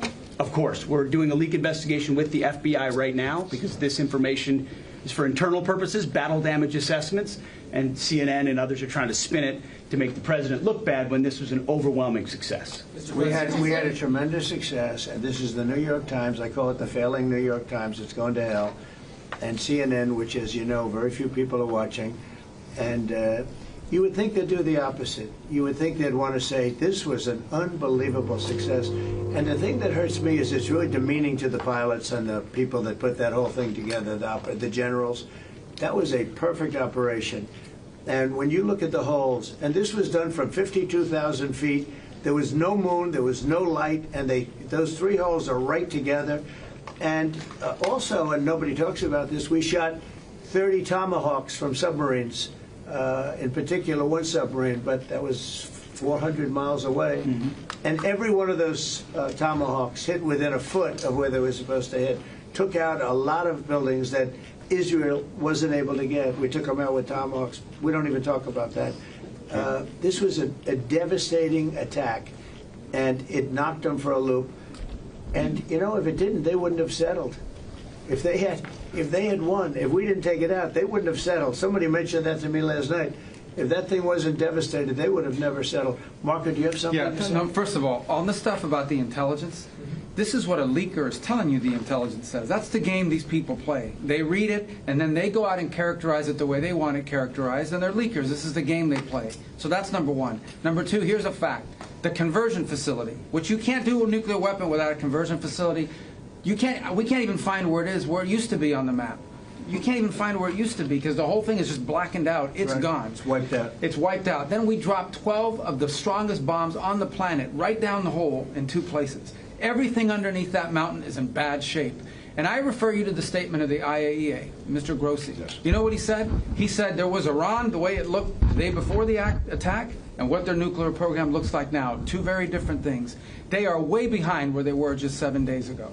Now, anything in the world can be rebuilt, but now we know where it is. And if they try to rebuild it, we'll have options there as well. But all this leaker stuff, these leakers are professional stabbers. That's what they are. They go out and they read this stuff, and then they tell you what it says against the law, but they characterize it for you in a way that's absolutely false. There's no way Iran comes to the table if somehow nothing had happened. This was complete and total obliteration. They're in bad shape. They are way behind today compared to where they were just 7 days ago because of what the president did. Marco, can I just alert you to one other aspect? So the great thing is you took out the nuclear capability of Iran. This was crucial. You did it in a way which is extremely impressive. But the signal sends to the rest of the world that this president, when it comes to it, yes, he is a man of peace, but if necessary, he is willing to use strength, the enormous strength of the American military. So I think that signal to the rest of the world, this is far beyond Iran, is extremely important. So let me also point us to that aspect of what happens. They went down, Iran went down to the site afterwards. They said it's so devastated, and they settled when they saw what we did to it. And frankly, if we didn't do that, they would have had a lot of ammunition to keep going. They wouldn't have settled. Somebody brought that up, and 2 Iranians went down to see it, and they called back, and they said, this place is gone. So it's just fake news by CNN, which has got no ratings. It's a failed network. Anybody here from CNN, by the way? Because you're a really disgraceful network. MSNBC, I think, is actually worse. But they're all pretty bad. But yours is good, Katie, I'll tell you. Mr. President, you know what Marco reminded me that he did such a nice job there? It was 9 years ago I had to debate this guy. It was not easy. I think he even got better. But when you were into your little thing, I said, this is when I had to debate this guy. You think it's easy to debate him? It's not easy. How long do you think that the Iranian nuclear program has been put back by these strikes? Years or totally obliterated? I think basically decades, because I don't think they'll ever do it again. I just don't think they're going to do it. I think they're going to take their oil, they're going to have some missiles, and they'll have some defense. I think they've had it. I mean, they just went through hell. I think they've had it. The last thing they want to do is enrich. They've been trying to do it. By the way, it's hard to enrich. And, you know, when you look at a site like that, very, very hard to build. Very, very hard, very expensive. They spent trillions of dollars trying to do this thing, and they didn't come up with it. And we're actually getting along with them very well right now. But had we not succeeded with that hit ended the war. That hit ended the war. I don't want to use an example of Hiroshima. I don't want to use an example of Nagasaki. But that was essentially the same thing. That ended that war. This ended that with the war. If we didn't take that out, they'd be fighting right now. Mr. President? Yeah. If the Iranians do rebuild, would the United States... If they rebuild? Would the United States strike again? And I have also a question about Russia. But I'm not going to have to worry about that. It's gone for years. Very tough to rebuild because the whole thing has collapsed. In other words, inside, it's all collapsed. Nobody can get in to see it because it's collapsed. You can't go in to see a room that has, 10 million tons of rock in it. And the tunnels are totally collapsed. But if they rebuild? Well, they've already looked at the tunnels. This was an unbelievable hit by genius pilots and genius people in the military, and they're not being given credit for it because we have scum that's in this group, and not all of you are. You have some great reporters, but you have scum. CNN is scum. MSDNC is scum. The New York Times is scum. They're bad people. They're sick. And what they've done is they're trying to make this unbelievable victory into something less. Now, even they admit that it was hit very hard, okay? But it wasn't hit hard. It was hit brutally, and it knocked it out. The original word that I use, I guess it got us in trouble because it's a strong word. It was obliteration. And you'll see that. And it's going to come out. Israel is doing a report on it now, I understand. And I was told that they said it was total obliteration. They have guys that go in there after the hit, And they said it was total obliteration. And, you know, I don't want it for me. I want it for the pilots. I want it for the military. They did such a good job. If you were in the Situation Room with me, with the generals and all of the people that did such a good job, and then they get demeaned by these idiots at CNN who can't get ratings. The place is dying. Nobody wants to even waste their time going on their shows. So they form with the New York Times, who's dying also. Without Trump, you wouldn't have a New York Times. And then just changing gears to your meeting with Zelensky later today, can you give us any preview of what the two of you might be discussing? No, well, we'll discuss the obvious. We'll discuss his difficulty. He's got a little difficulty. Zelensky, he's a nice guy. I mean, I'm going to meet him today. I don't know. I assume we're going to be discussing Ukraine. Yes.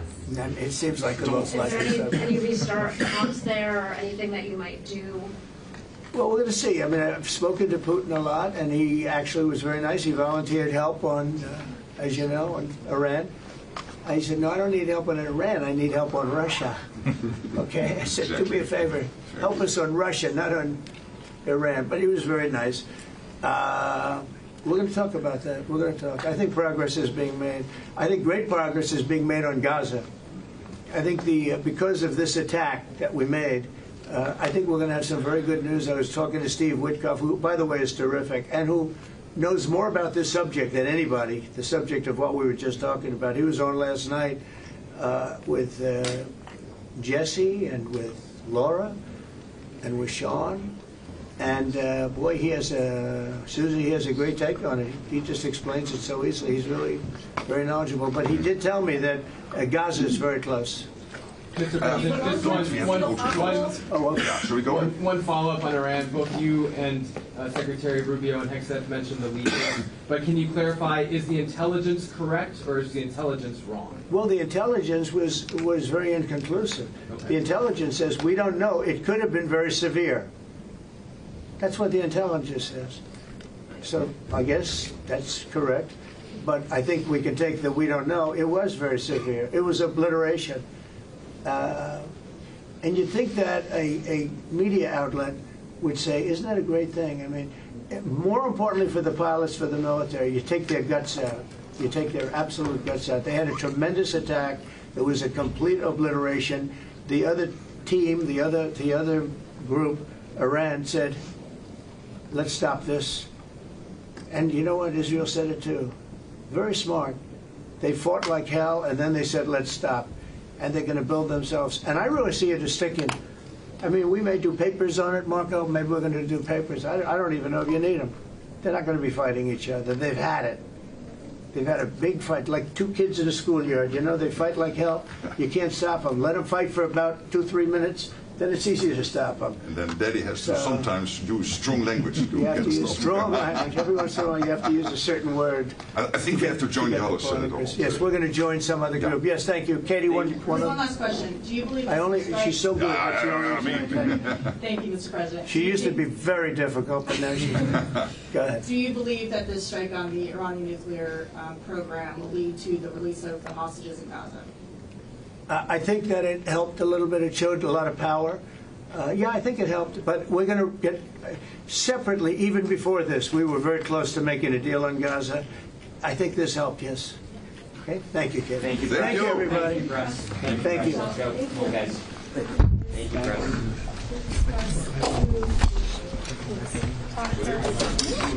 Thank you, Press. Thanks, guys. Standing there.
His Excellency, Mr. Rosen Yelyaskov, Prime Minister of the Republic of Bulgaria.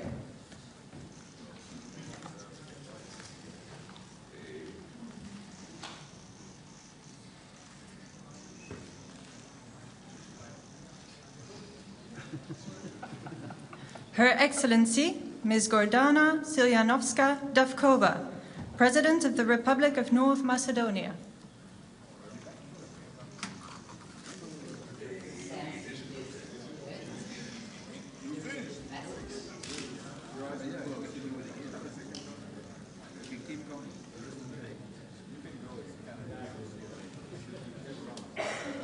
Her Excellency, Ms. Kristrún Frostadóttir, Prime Minister of the Republic of Iceland.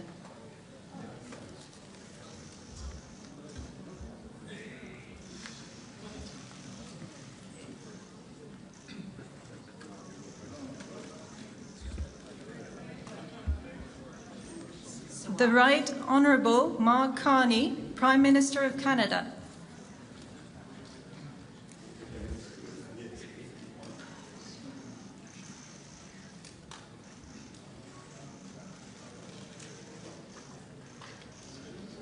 His Excellency Mr. Kristen Michal, Prime Minister of the Republic of Estonia.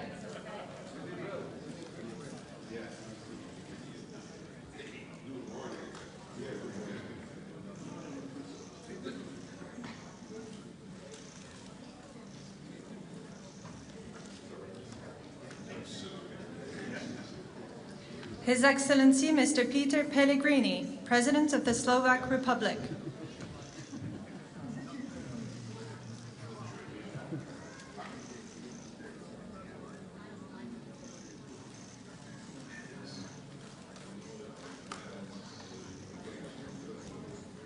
His Excellency Mr. Pedro Sánchez, President of the Government of the Kingdom of Spain.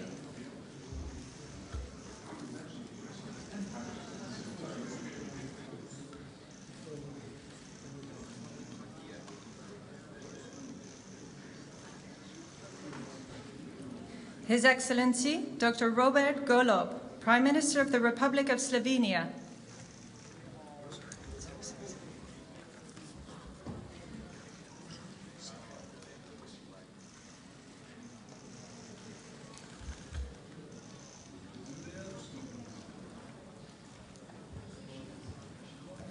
His Excellency Mr. Jonas Gahr Støre, Prime Minister of the Kingdom of Norway.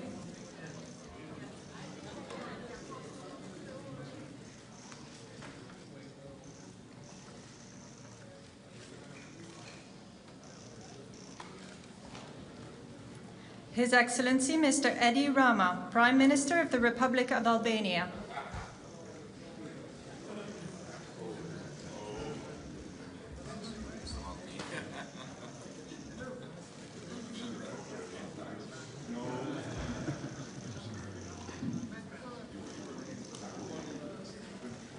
His Excellency Mr. Gitanas Nausėda, President of the Republic of Lithuania.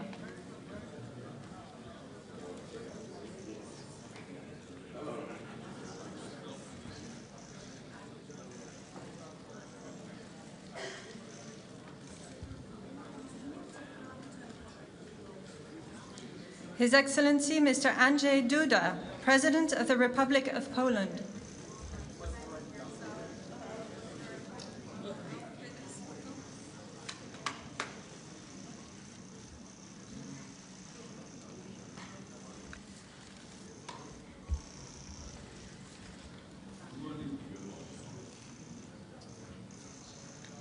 His Excellency Mr. Recep Tayyip Erdogan, President of the Republic of Turkey.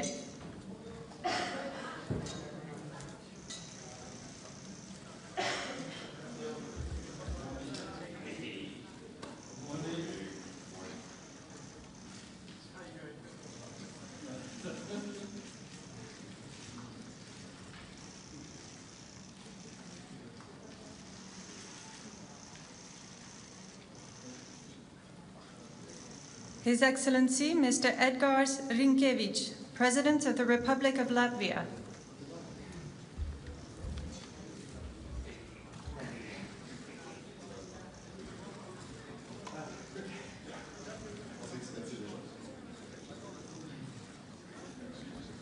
Son Excellence, Monsieur Luc Frieden, Premier ministre du Grand-Duché de Luxembourg.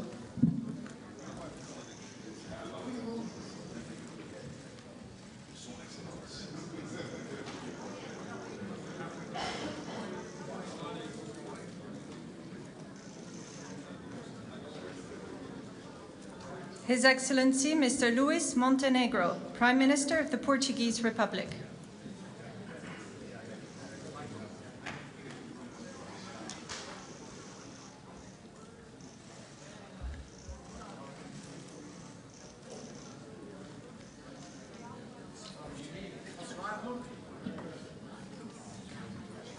His Excellency, Mr. Ulf Kristersson, Prime Minister of the Kingdom of Sweden.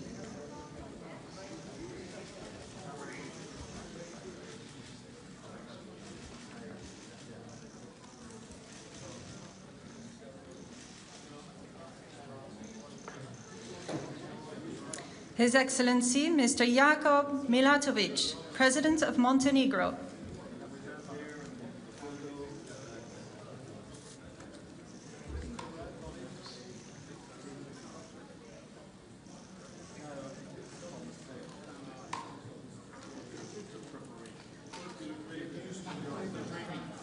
His Excellency, Mr. Peter Pavel, President of the Czech Republic.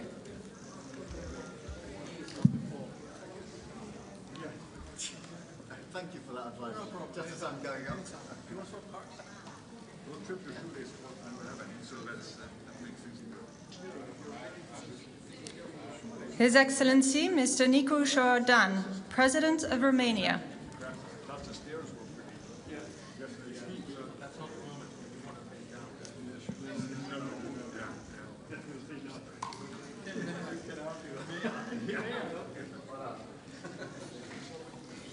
The Right Honourable Keir Starmer, Prime Minister of the United Kingdom of Great Britain and Northern Ireland.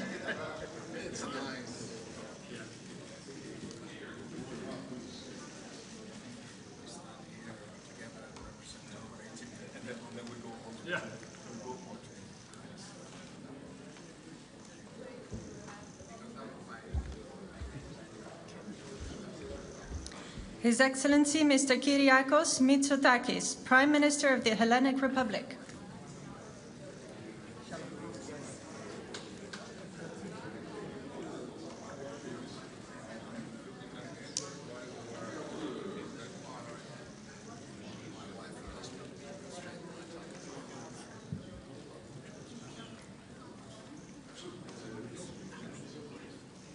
His Excellency, Mr. Alexander Stubb, President of the Republic of Finland.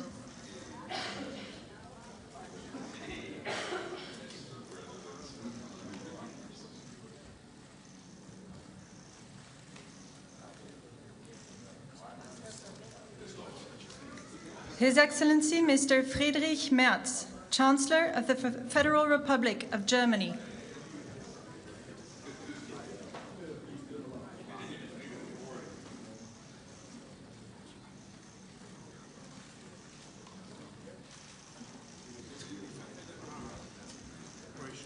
Her Excellency, Ms. Mette Frederiksen, Prime Minister of the Kingdom of Denmark.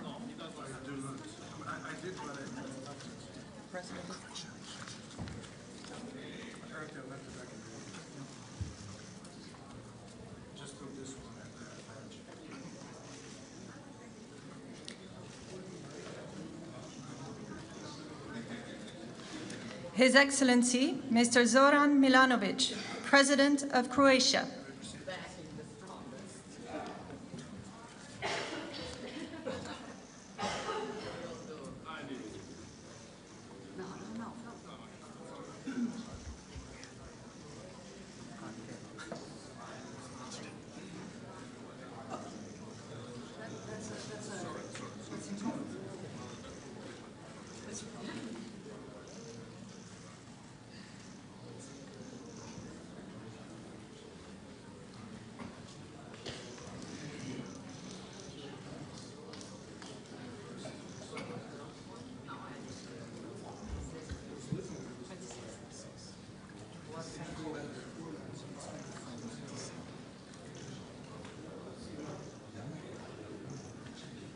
His Excellency Mr. Viktor Orbán, Prime Minister of Hungary.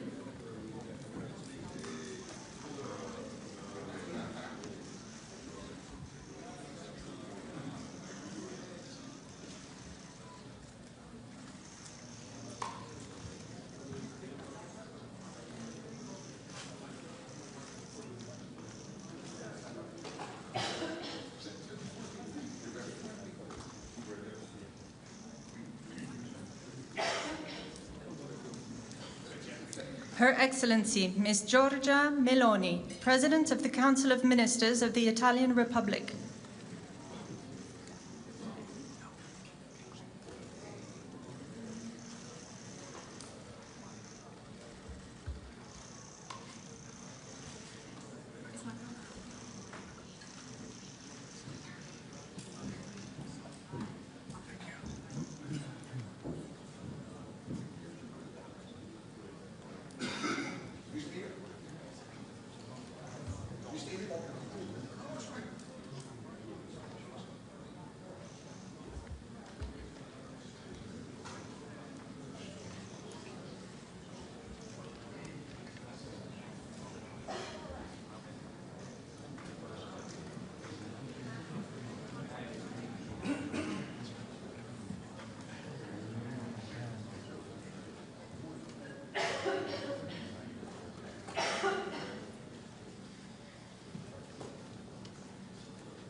Son Excellence, Monsieur Emmanuel Macron, Président de la République française.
Nee, doe maar door.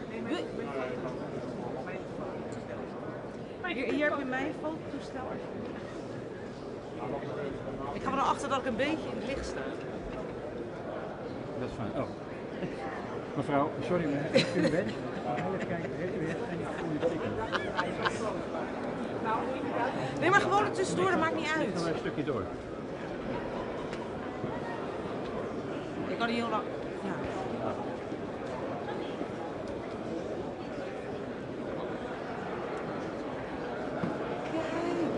Doe eentje alleen met Valerie nog.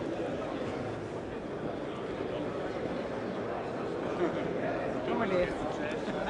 Nee. Oh, dat kan anders. Ja. iPhone kan alles.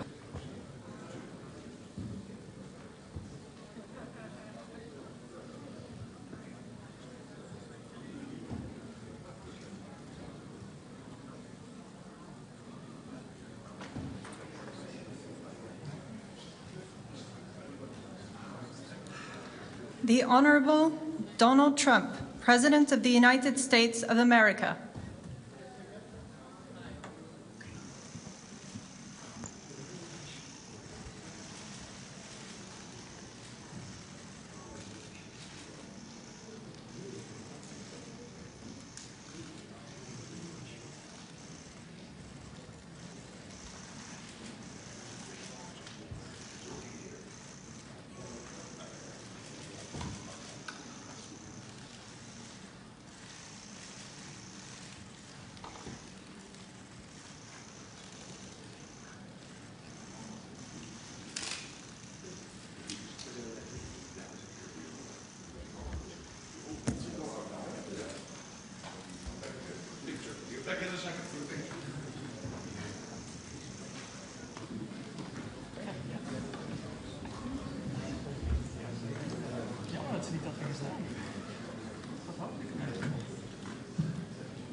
Ja, we wachten gewoon rustig. Even kijken. Wij komen er nu aan. Het schijnt Martijn 25 minuten. Oh, voor de groepsfoto. Ja, ik ga het. Ja. Doen we nog even de persco? Hoe lang blijven we hier staan? Korte week. Ja, nou, we staan lang genoeg. Nee, maar ik zie natuurlijk in principe op het moment dat het zit, dan zie je het. Oh, dat ja, dan moeten we. Ja, dan we hebben nog wel even een paar weken. Ja, want daar zit ik ook te wachten. Iedereen zit. En dan kan ik een overzichtje maken en even er doorheen. Dat denk ik toch? Ja, fijn hè?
The Netherlands, a small country shaped by water and by the people who refused to give in to it. For centuries, the Dutch have battled water as generations stood united against this force, because safety isn't a given. It's something you build together. In 1949, we stood at the cradle of NATO, bound by the belief that peace is protected. Bound by the belief that peace is protected through unity and strength. Since then, NATO has shielded us, sparing 3 Dutch generations the horrors of war. As the Dutch unite against the sea, NATO allies unite to share the burden of defense and security. With deeper commitments and collaboration, we stand even stronger.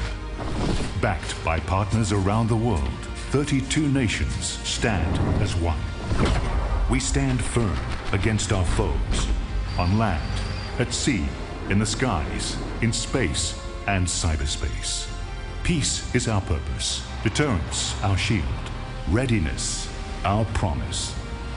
NATO is not just about nations. It's about people, leaders, soldiers, citizens, each playing their part to protect the life we built for ourselves and future generations. NATO, security through strength.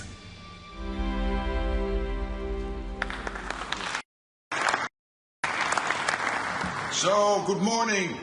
Good morning to you all, and welcome to this leaders session of the North Atlantic Council. We meet at a dangerous moment for our 1 billion citizens. Russia's war against Ukraine rages on. An assertive grouping of adversaries seeks to divide and challenge us. There's war in the Middle East, terrorism poses a persistent threat, and new technologies bring opportunities, but also many serious security challenges. In the face of this, we stand together, united in NATO, the most powerful defensive alliance in world history. History has shown that North America and Europe working together is a winning combination. Our adversaries know this. Our enduring commitment to Article 5, that an attack on one is an attack on all, sends a powerful message. In this meeting, we will take historic, transformational decisions to make our people safer through a stronger, fairer and more lethal NATO. To make NATO stronger, we have a concrete plan for all allies to spend 5% of GDP on defense. It will go towards core defense as well as defense and security-related investments. This decision is deeply rooted in our core mission and is required to resource our plans and readiness. This will also make NATO fairer, to ensure anyone and everyone contributes their fair share for our security. For too long, one ally, the United States, carried too much of the burden of that commitment, and that changes today.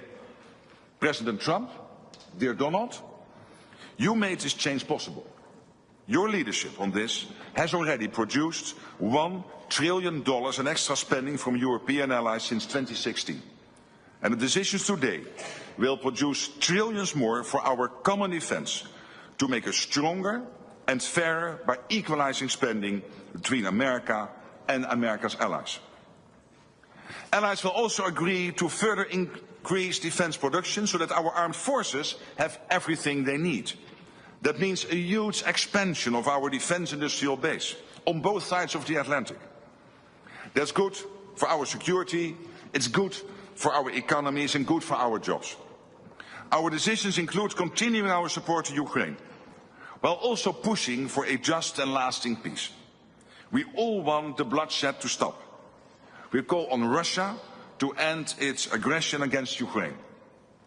Let me now turn to Prime Minister of the Netherlands, Dick Schoof, whose government and people are graciously hosting us here. Thank you to the media for joining us. We will continue our discussions in just a moment, but first, and with the media here, please, Dick Schoof, your introductory remarks. Thank you, Mark.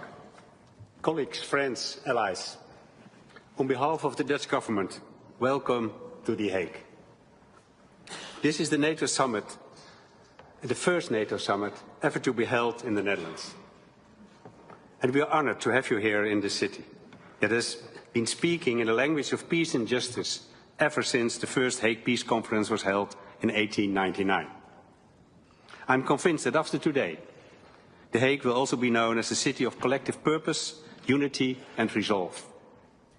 After all, we are about to write history. We are about to make decisions leading to an unprecedented increase in our collective defense spending and a new financial balance in our alliance. Both are urgent, both are necessary, and both will help make our transatlantic bond even stronger, so we can do justice to our founding principles of democracy, liberty and the rule of law, as laid down in the Washington Treaty.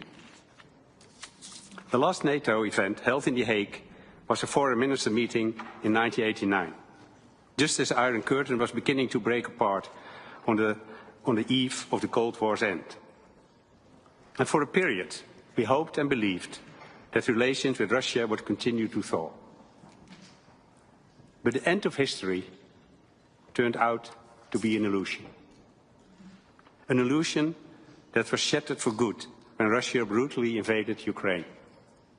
So today, there is a renewed awareness in our ranks that peace cannot be taken for granted, that it must be protected constantly and with conviction.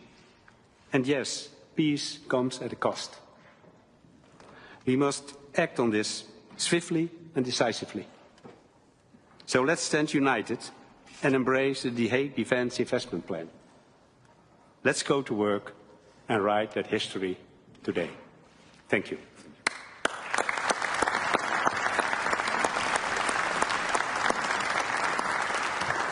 So thank you for the media for joining us, but in the spirit of democracy, I have to ask you to leave the room now. Thank you.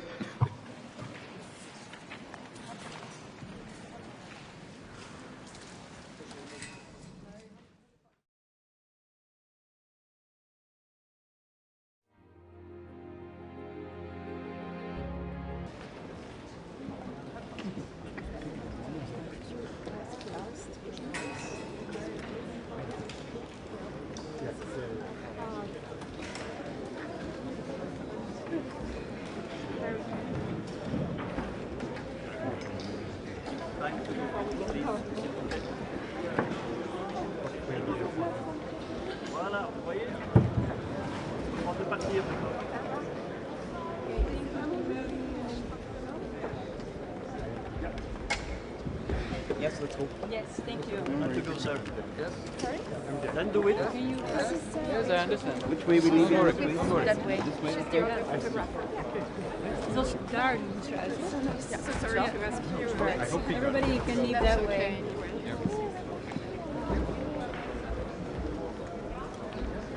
Please pack your stuff now.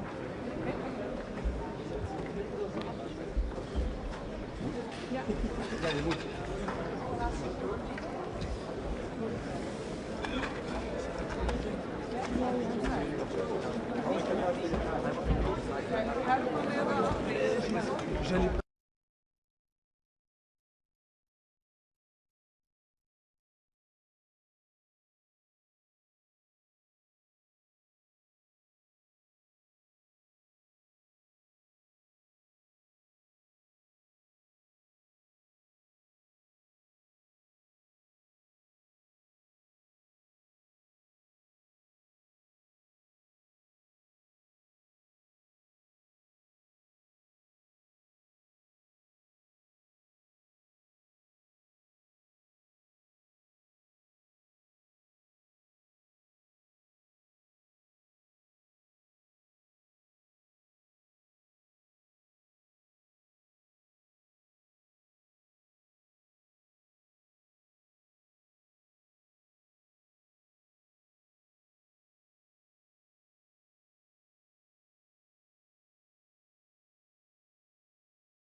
dan kunt u worden aangehouden. En hierbij kan geweld worden gebruikt. Ik herhaal, hier spreekt de politie. U wordt gevorderd de rijbaan te verlaten. Afstand houden. Voldoet u niet aan de vordering? We gaan er niet door. Afstand tot er wordt geweld gebruikt. Afstand tot er wordt geweld gebruikt. Afstand houden.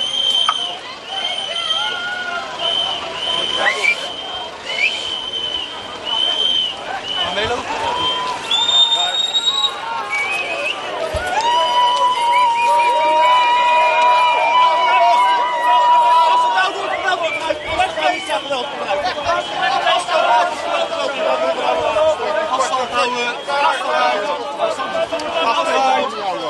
Weg! Wegwezen! Wegwezen! Afstand houden op de afstand geluid! Hier spreekt de politie! U wordt gevorderd de rijbaan te verlaten. Voldoet u niet aan de vordering, dan kunt u worden aangehouden. Hierbij kan geweld worden gebruikt. Hier spreekt de politie. U wordt gevorderd de rijbaan te verlaten. Lopen!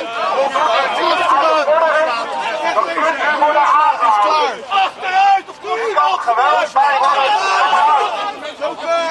Lopen! Achteruit!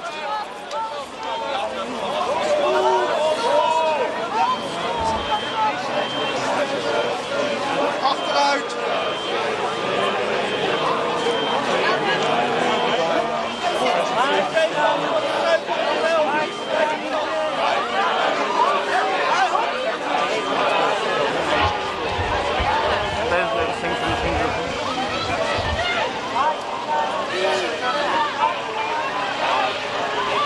Dat zijn geen officiële perskaarten. Nee.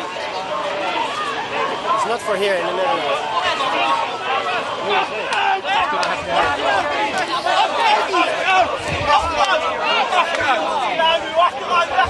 Staan blijven!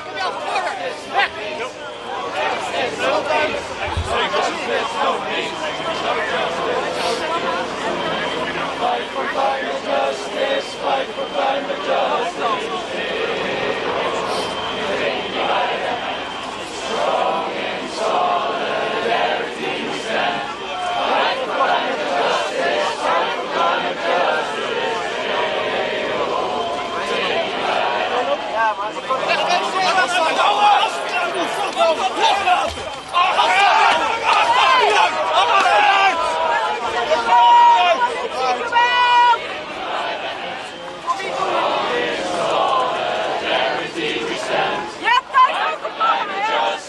Fight for climate justice. Strong in solidarity we stand. Fight for climate justice. Fight for climate justice. Take me by the hand. Strong in solidarity we stand. Fight for climate justice. Fight for climate justice. Take me by the hand. Strong in solidarity we stand. Fight for climate justice. Fight for climate justice. Take me by the hand. Strong in solidarity we stand. Fight for climate justice. Fight for climate justice. Take me by the hand. Strong in solidarity we stand. Fight for climate justice, fight for climate justice. Afstand of er wordt geweld gebruikt. Afstand of er wordt geweld gebruikt. Afstand of er wordt geweld gebruikt. Fight for climate justice, fight for climate justice. Take me by the hand. Strong in solidarity we stand. Fight for climate justice, fight for climate justice. Take me by the hand. Strong in solidarity we stand. Fight for climate justice, fight for climate justice. Take me by the hand. Strong in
change that now begins.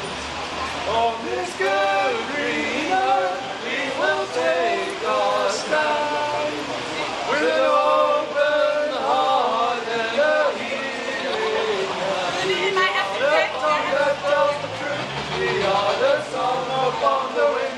We are the courage to stand up. We are the change that now begins.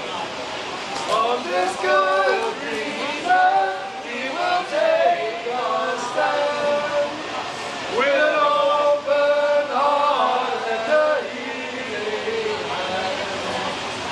We are the tongue that tells the truth. We are the song upon the wind.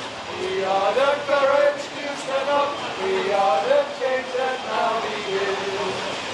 On this good green earth, we will take our stand with an open heart and a healing hand.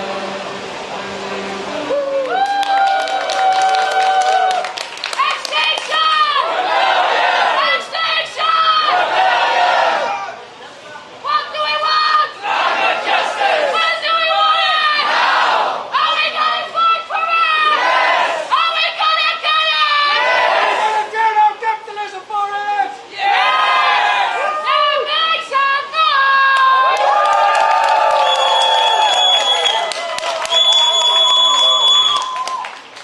Tell me what democracy looks like! This is what democracy looks like! Tell me what democracy looks like! This is what democracy looks like! Tell me what democracy looks like! This is what democracy looks like! Extinction! Extinction! Woo!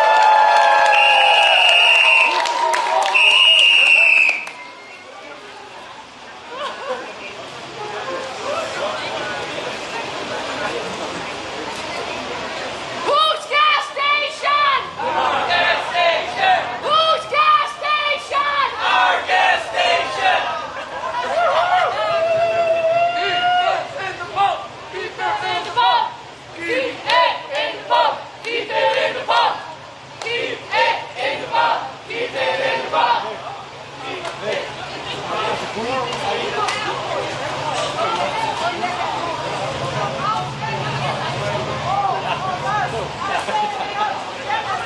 Ik denk vaak bij jou, dat is echt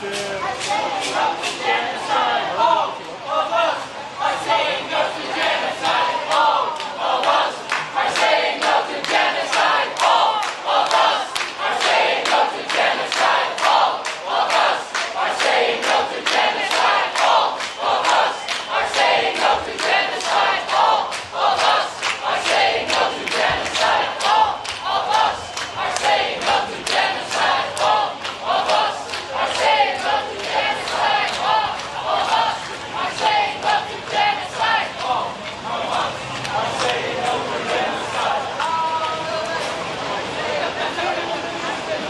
Una is het solidariteit.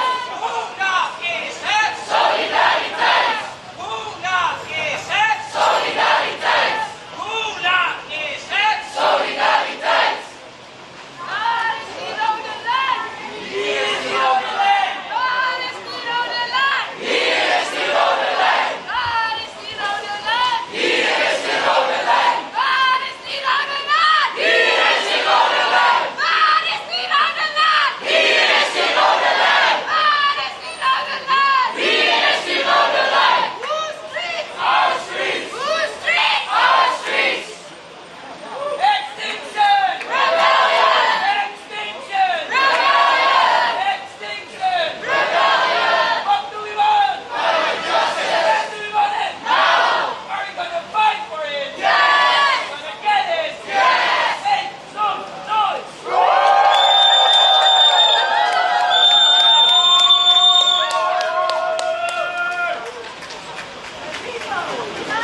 We'll never be defeated! The people united will never be defeated! The people united will never be defeated! The people united will never be defeated! The people united will never be defeated! The people united will never be defeated!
that works.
Even wachten.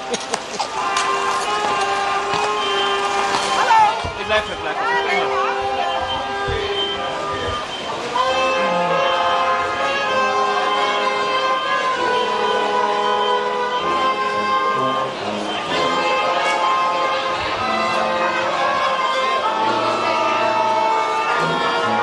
Ik ga wel daarheen.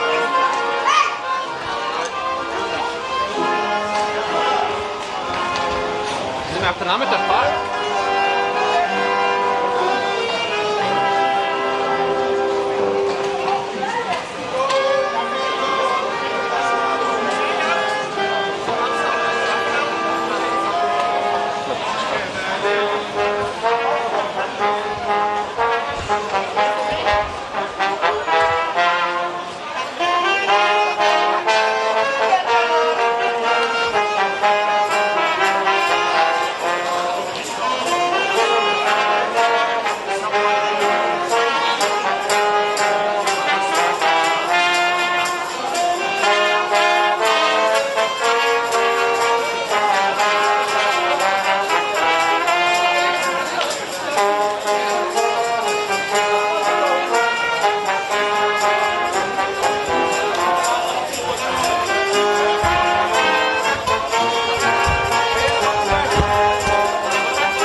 zaken overtreding van de wet op de openbare manifestatie. U wordt zo vervoerd.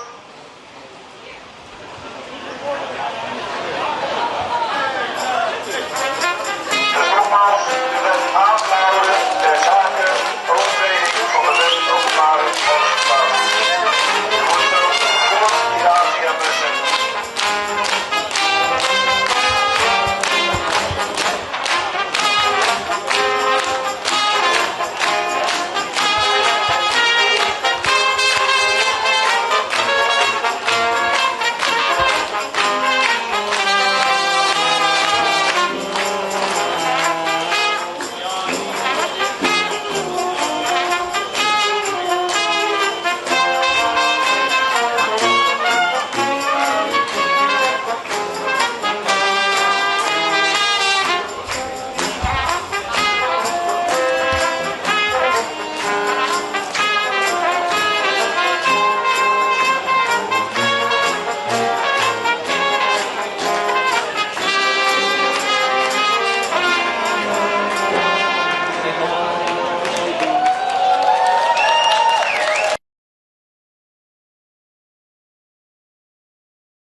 Zo licht is hij niet.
How is the hunger?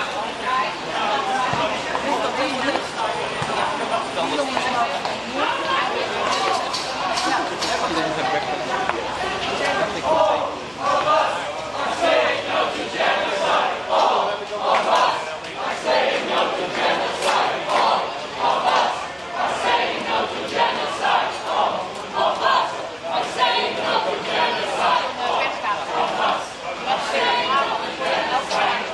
Als jullie er ook door willen, mag dat dus wel, hè?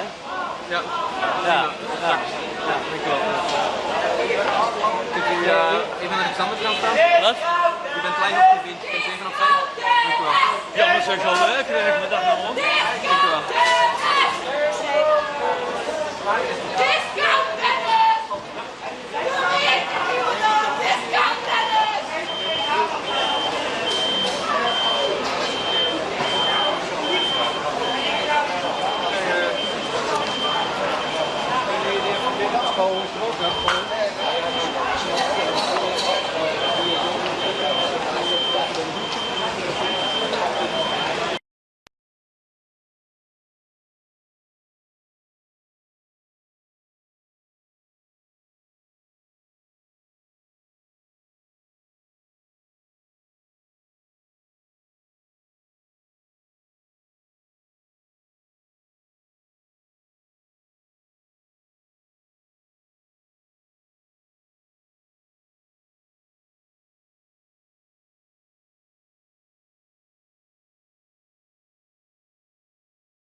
Ok. 14h, 14h05. Il arrive entre 14h et 14h05. En 10 minutes. Bah, ça fait 15 minutes. Ça fait 15 minutes. Ouais, 10-15 minutes. Je préfère 10. So it's not even. Bah, on espère, mais il est tout le temps en retard. Donc à mon avis, je vais plus dire 5 minutes.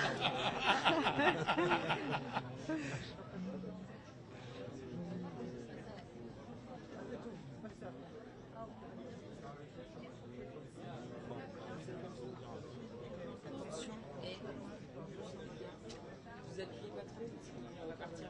Ouais, je m'appuie effectivement.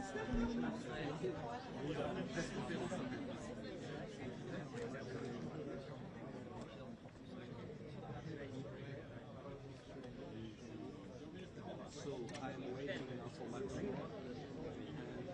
After all press conference at the same time, and they close the door. So busy. It's Croatia. They close the door. Ah, okay.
C'est un peu comme ça, il va dans un pays, ce pays qui nous appelle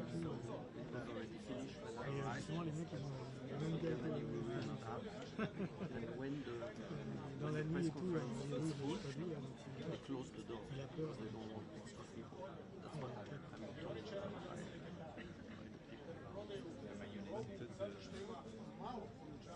Les dires de méchants.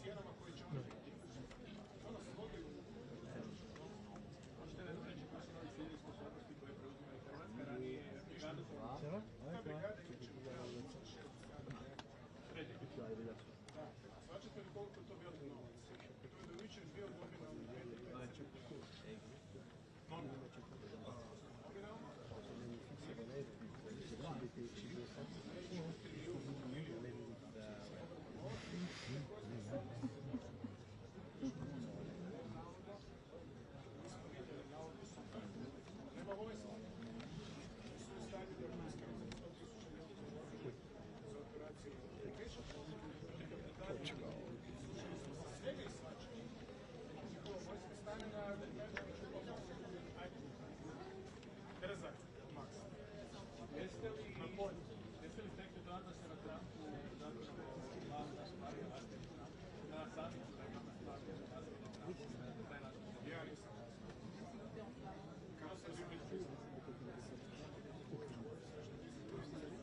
Ouais, c'est ça qu'on t'attend avec les...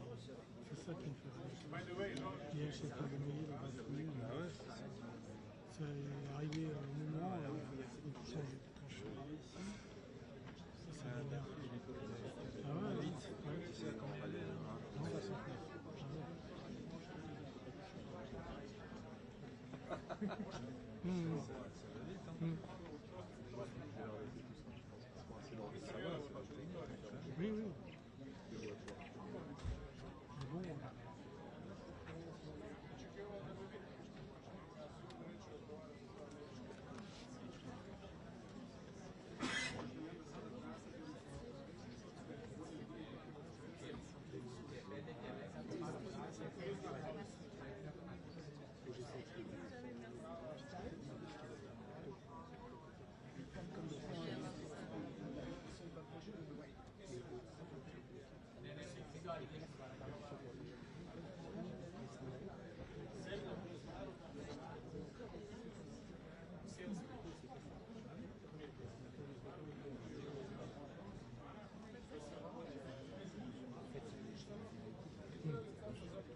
Sinon, ça va être court.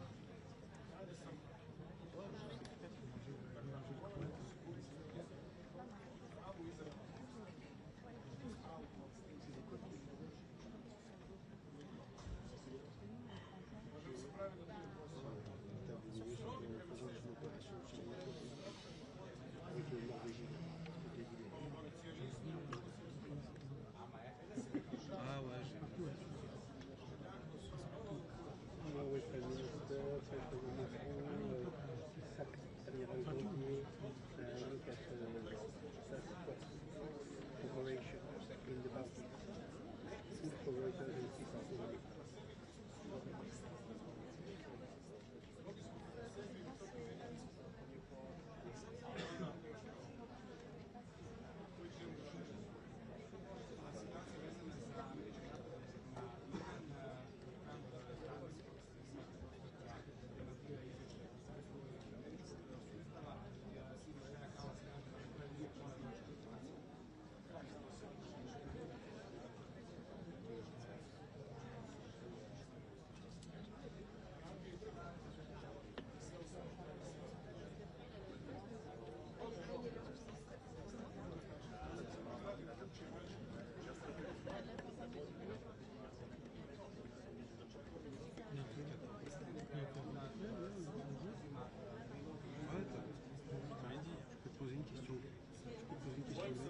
Ouais.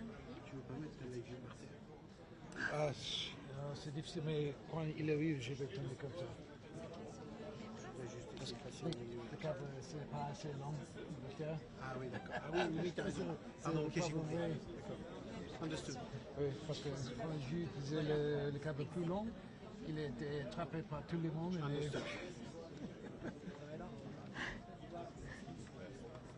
Leave me a spot as well. We'll all be good. Yeah. There's space for everybody. At the end, everything is fine. I just start off like this, and then we're good. Sauf si on a des gens... They're wanting him to finish up the press point. Like, what happens when Macron talks?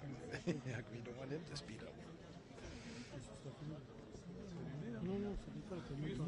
Non, mais j'ai même pas sur un câble, sur un câble. Ah oui, d'accord. Mais je releverai tout à l'heure, parce qu'après, on refera un réglage là-haut, on aura le temps. Juste au moins... Là, tu n'as pas allumé ta mixette, c'est ça? Non. Là, il est pas souvent représentant de trucs.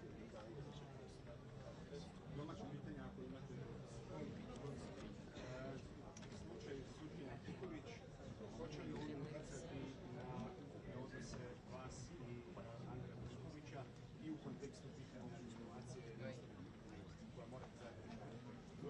Položaj vrh predsjednika Vrhovnog suda je častan, on je simbolički jako važan, on nije neka vlast. Nisam dobio sve. Zašto? Non. Si. Nije.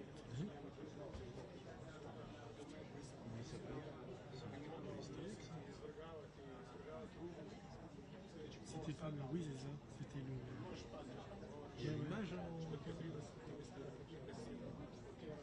Ouais, j'ai entendu parler de ce poison. C'est pas le... Comment il s'appelle? Ça se termine en rouge. Je perds la marche. Ouais, des jeunes crocodiles aussi. Ouais. Il attaque pas. Je ne vois pas, mais...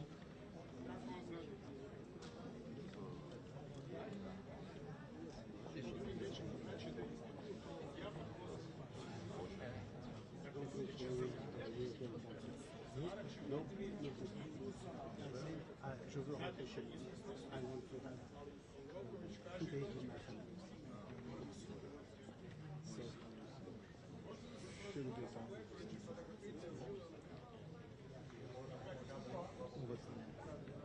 Oui, monsieur, je vais aller faire une pizza demain soir. J'irai à une brasserie parisienne tout seul. Il fait chaud, 34 degrés, 34, 38 à Lyon, 40, ils annoncent des orages. Enfin, tu vois bien.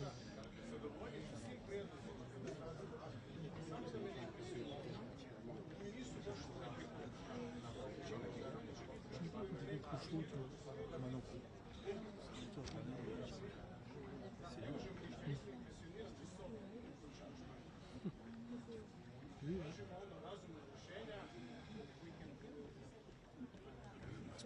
Hoće li onda biti imenovanja na zapisnika? A od Ustava sam više ne radi. Il arrive, je pense.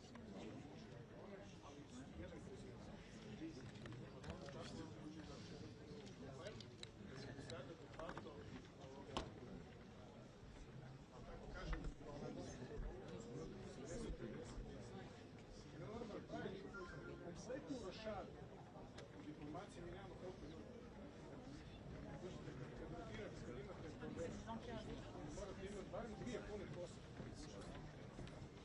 Ali znate da mijenjate cijelu poslu. Diplomacija se mijenja, da ti mijenjate cijelu. Međutim, 5 godina smo naprosto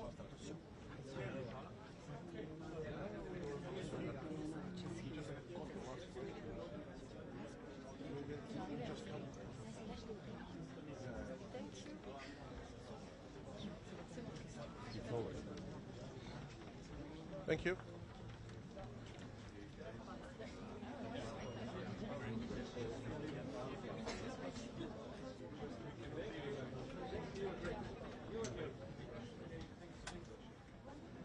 Ça m'a dit, je sais pas par où il arrive. Il arrive par où? À gauche. À gauche? Ouais. Lisa, tu peux te mettre là-bas? Ah oui, non, de toute façon, là, je peux.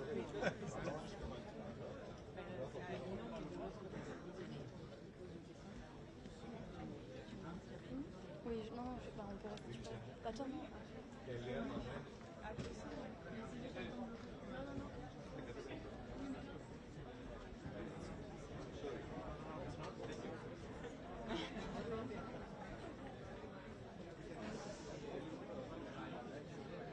Ouais. T'es quel ça?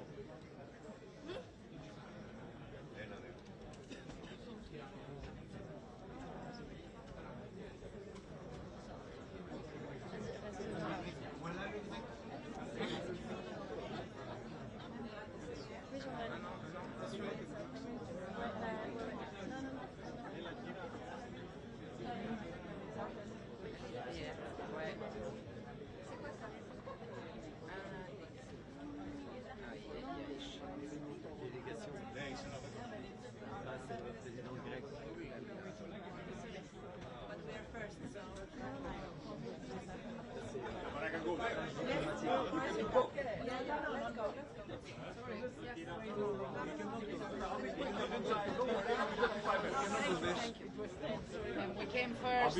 I'll be 5 minutes. I'll be very quick. So I will come within 5 minutes.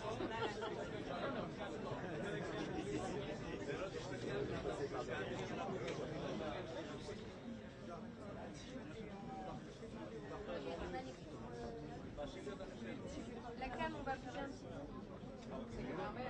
Moi, c'est pas possible, on est pas mieux que ça.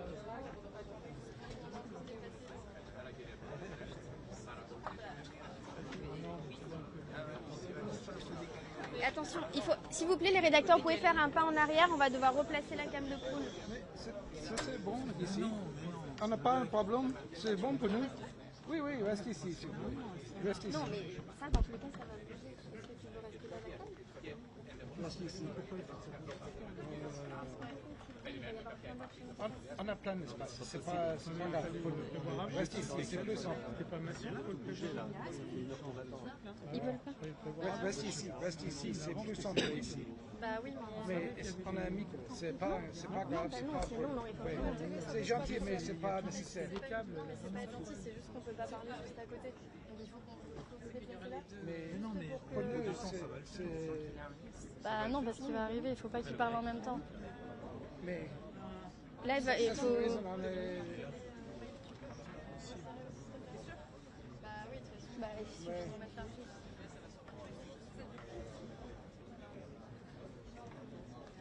Vous l'avez mis tout là-bas. C'est trop loin. Mais est-ce que trop loin pour la c'est 5 minutes. C'est là? Ici? C'était là? Ouais, c'était plutôt là. C'est là ou pas? Ouais, c'est là. Non. C'était là? Maïlik, tu peux le remettre avec moi, s'il te plaît? Prends la caméra.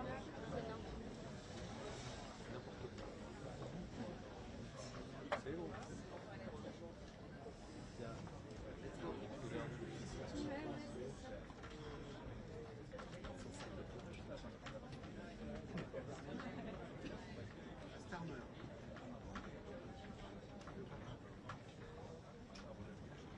Mr. Prime Minister.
C'est là. Ouais, vous vous rapprochez pour le regard. Vous êtes un peu... Vous êtes décalé.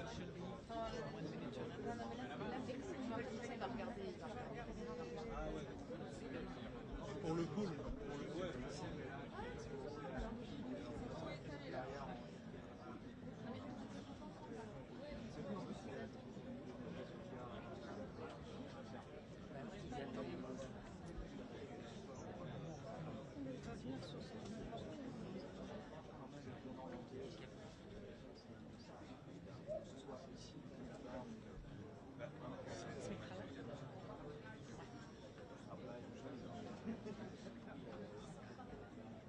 Oui, oui.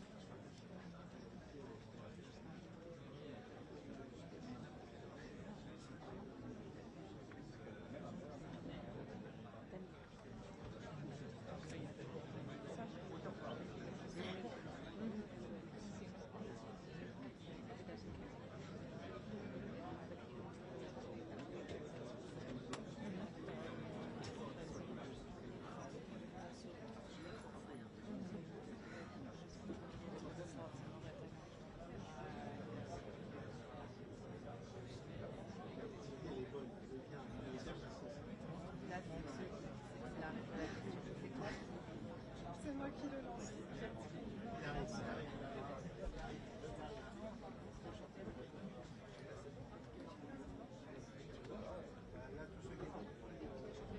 Quand vous changez tout.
voyez pas là, c'est bon? Ok.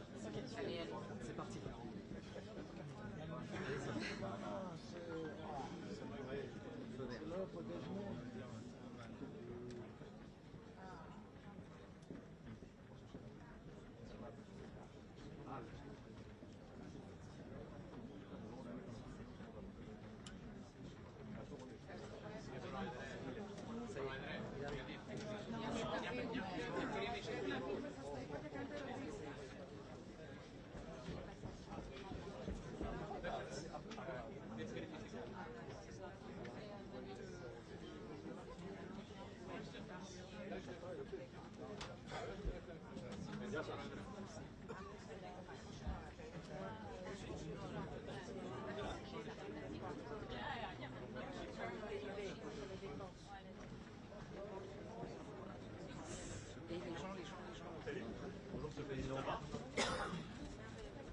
Bonjour messieurs, dames. Vous allez bien? Peut-être quelques mots pour vous dire les conclusions que je tire de ce sommet, ce que j'ai pu exprimer d'ailleurs tout à l'heure. D'abord, en poursuivant le réinvestissement sur les questions de défense, l'ensemble des pays membres et tout particulièrement les Européens continuent d'œuvrer à structurer ce pilier européen au sein de l'OTAN. C'est ce que nous poussons depuis plusieurs années, avoir une Europe qui dépense davantage, qui prend davantage ses responsabilités pour sa sécurité, qui prend davantage de part du fardeau. C'est à la fois le souhait américain depuis plusieurs années, c'est une nécessité européenne, nous devons le faire pour nous-mêmes et pour être plus indépendants. Deuxième remarque, c'est que cet investissement doit aller de pair avec un durcissement des armées européennes, c'est-à-dire une culture commune, ce que nous avons lancé il y a quelques années avec l'initiative européenne d'intervention, créer des cultures communes, des déploiements communs, des exercices communs, c'est-à-dire des armées qui vraiment se battent, vont sur le terrain, comme on a su le faire au Sahel il y a quelques années, se déploient rapidement, comme on a su le faire il y a 3 ans, quelques jours après justement le déclenchement de la guerre d'agression russe, en structurant, en étant nation cadre en Roumanie. Et puis il faut développer avec cet argent une base industrielle et technologique de défense européenne, c'est-à-dire une Europe qui défend plus, c'est une Europe aussi qui doit développer de l'innovation et de l'industrie de défense, et pas simplement acheter chez les autres. Et à ce titre, ce qui a été fait ces dernières semaines au sein de l'Union européenne avec les programmes dits SAFE ou EDIP, qui réservent 65% de ses financements aux Européens, va dans la bonne direction, est un vrai changement de doctrine dont je me félicite. Le troisième élément, c'est que tout ça, on le fait. Quand même le rappeler et remettre les choses au milieu de la discussion, parce qu'il y a la menace russe. Je le disais il y a quelques mois à nos compatriotes, nous le vivons depuis plusieurs années, mais au fond, la 3e guerre russe en Europe a acté cette menace. En effet, après la Géorgie, après la Crimée, la guerre d'agression de février 2022 a très clairement permis d'identifier cette menace dans la durée. Et c'est ce pourquoi, au fond, nous nous réarmons tous, parce qu'il y a cette menace à nos frontières. Et donc, c'est pourquoi nous souhaitons que, en effet, la guerre d'agression russe en Ukraine demeure une préoccupation, la préoccupation principale des Européens. Elle est celle qui justifie ce réarmement dans la durée, parce qu'il y a cette menace qui perdurera. Mais il y a aussi la volonté que nous avons ici réaffirmée d'agir ensemble et de manière partenariale pour arrêter cette guerre. D'abord, on a besoin des États-Unis pour obtenir un cessez-le-feu, par une capacité de dissuasion, en utilisant aussi la crédibilité des derniers jours liés au théâtre iranien. Et puis ensuite, parce que nous prenons notre part, en Européens, c'est le sens même de la coalition de volontaires que nous avons structurée en février dernier et que nous allons réunir à nouveau en juillet, c'est-à-dire que vous avez ces Européens, avec d'ailleurs aussi les Canadiens et plusieurs autres, qui sont là et qui sont prêts dans la durée à soutenir l'Ukraine, à lui permettre de régénérer son armée, de déployer des forces de réassurance. La quatrième remarque que je voudrais faire sur ce sommet, c'est justement que tout ça suppose aussi que les Européens pensent leur sécurité de demain. Parce qu'on ne va pas aller vers une escalade sans fin vers plus d'armement. Nous devons nous armer parce qu'il y a aujourd'hui un décalage par rapport au niveau d'armement de la Russie et qu'il y a cette menace. Mais dans le même temps, nous devons penser pour nous-mêmes les garanties de sécurité, le cadre de sécurité dans lequel on veut vivre demain. C'est-à-dire celui qui stoppera la prolifération, celui qui encadrera les capacités d'armement, comme on l'a connu par le passé quand il y avait la guerre froide. Et beaucoup de ces traités de la guerre froide sont tombés ces dernières années dans le silence absolu, le dernier étant le traité FNI en 2019.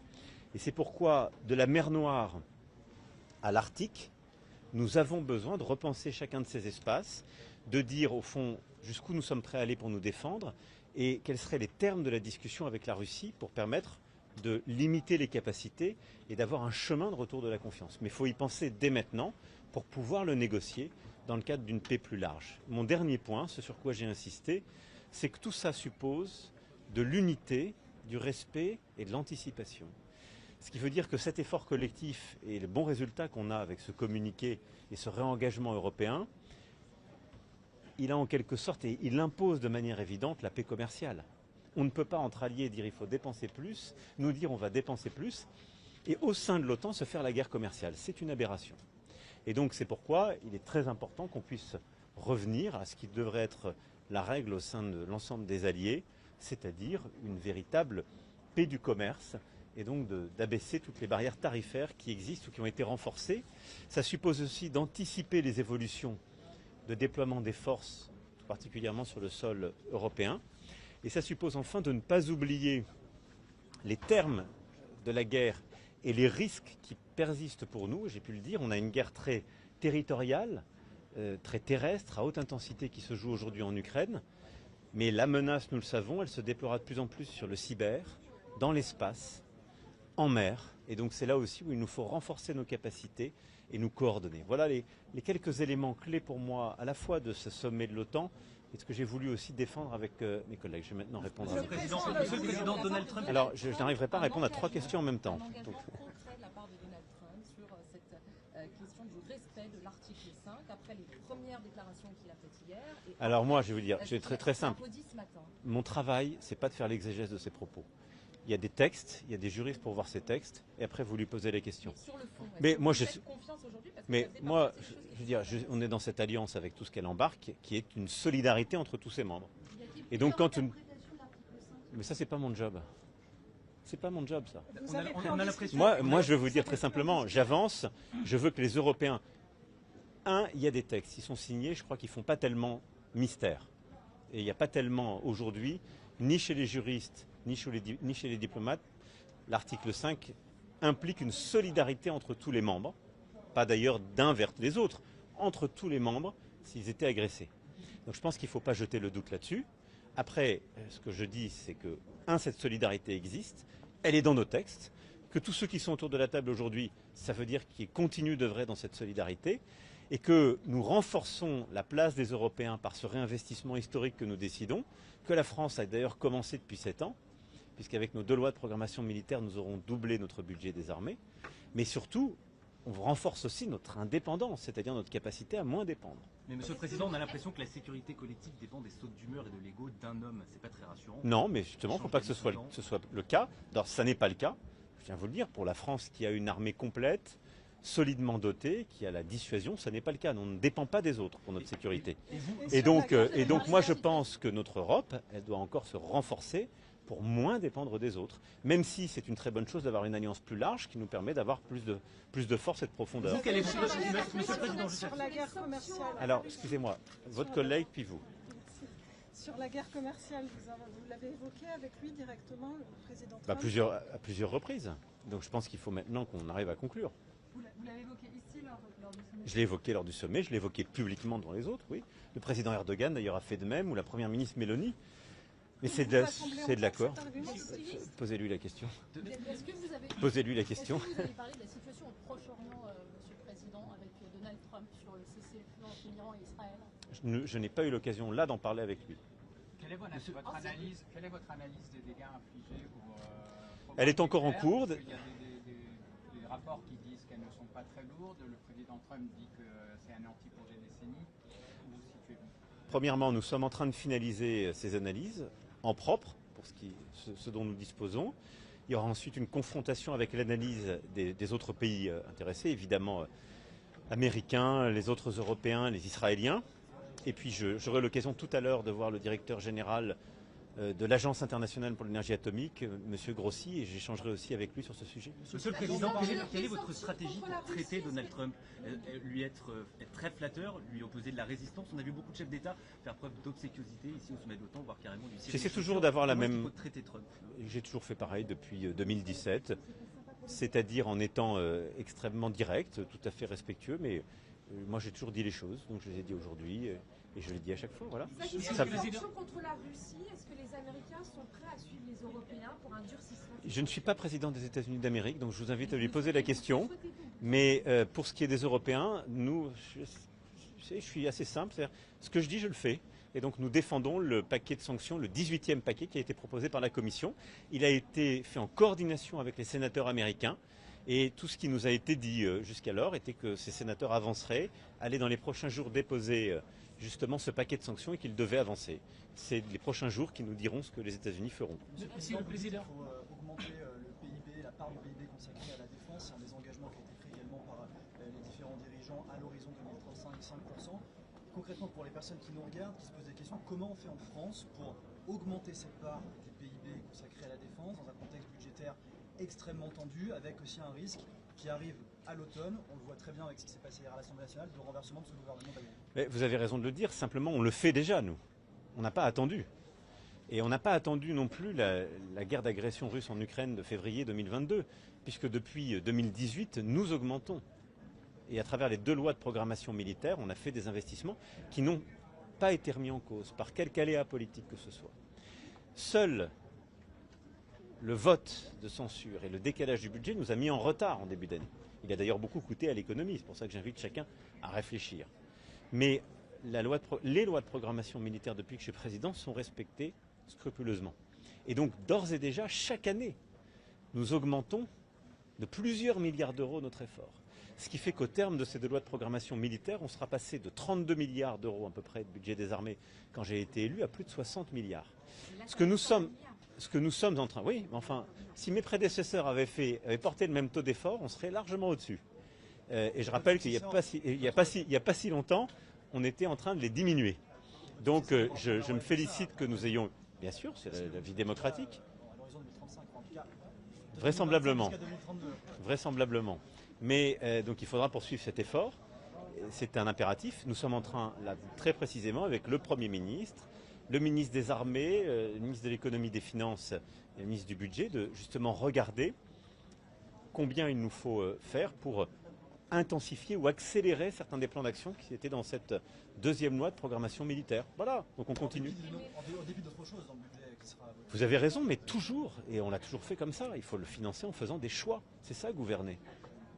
Et donc nous devons continuer de choisir. Mais je pense qu'on fait bien parce qu'on choisit notre indépendance. Et ce qu'on fait en matière de défense, en matière industrielle, en matière de recherche et de technologie, c'est ce qui nous permet d'avoir plus d'indépendance pour le pays, aujourd'hui et demain. Et d'ailleurs l'indépendance que nous avons encore, qui avait pu être fragilisée par des choix plus récents, elle procède aussi de choix historiques qui avaient été faits dans les années 60 ou 70, qui avaient permis de doter la France de programmes ou d'équipements qui nous permettent aujourd'hui de ne pas dépendre justement des sautes d'humeur ou des aléas de l'autre côté de l'océan. C'est notre force. Est-ce que vous avez eu des précisions sur le calendrier de redéploiement des troupes américaines en Europe? Non, mais je pense que c'est très bien de l'avoir. Est-ce que c'est pas peur que ces 5% Le président américain était optimiste sur l'atteinte d'un cessez-le-feu rapide à Gaza. Écoutez, moi je plaide pour qu'on ait aujourd'hui 3 cessez-le-feu en même temps. Et on est de plus en plus ambitieux, mais celui qui tient et qui a été obtenu entre Israël et l'Iran, celui à Gaza, qui est indispensable et qui est pour moi une priorité absolue, et le cessez-le-feu que nous souhaitons avoir en Ukraine pour ouvrir les négociations de paix durable. Vous êtes d'accord que les 5% bénéficient aux équipements américains et que toute l'Europe se mette à acheter des patriotes? Mais c'est ce que j'ai dit tout à l'heure. Le deuxième point pour moi, la clé, c'est que les Européens s'équipent et produisent. C'est ce que fait la France, c'est ce que font plusieurs autres Européens. Et c'est d'ailleurs ce que nous avons défendu dans nos négociations européennes avec succès, puisque les derniers programmes ont une composante européenne, avec les programmes d'ISAF, SAFE et EDIP. Et donc c'est une très bonne chose. Il faut que les Européens aient justement ce réflexe désormais. Pourquoi? Parce que nous allons dédier une part croissante de notre richesse nationale dans les efforts de défense. Il faut que ça permette de créer de l'emploi, il faut que ça permette d'avoir un retour en termes d'industrie dans nos pays. La France a ce modèle historiquement, d'autres l'ont moins. Et d'ailleurs, nous souhaitons avoir des programmes beaucoup plus larges, beaucoup plus partenariaux et qui aient aussi des retombées industrielles pour ces pays. Et je pense que c'est comme ça qu'on aura une avancée qui est gagnant-gagnant. Ça réduit aussi notre dépendance, parce que parfois, quand on achète des programmes ou des équipements qui sont américains, quand on a des désaccords géopolitiques, on est dépendant de leur autorisation ou pas.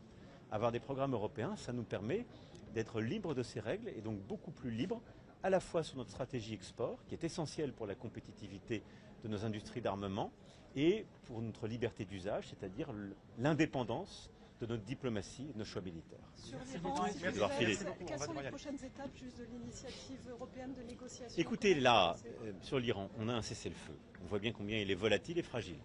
Mon souhait, c'est qu'il tienne. Ce cessez-le-feu va s'accompagner d'une évaluation justement des dommages qui ont été faits, ce que je disais tout à l'heure, qui seront clarifiés dans les prochaines heures et prochains jours.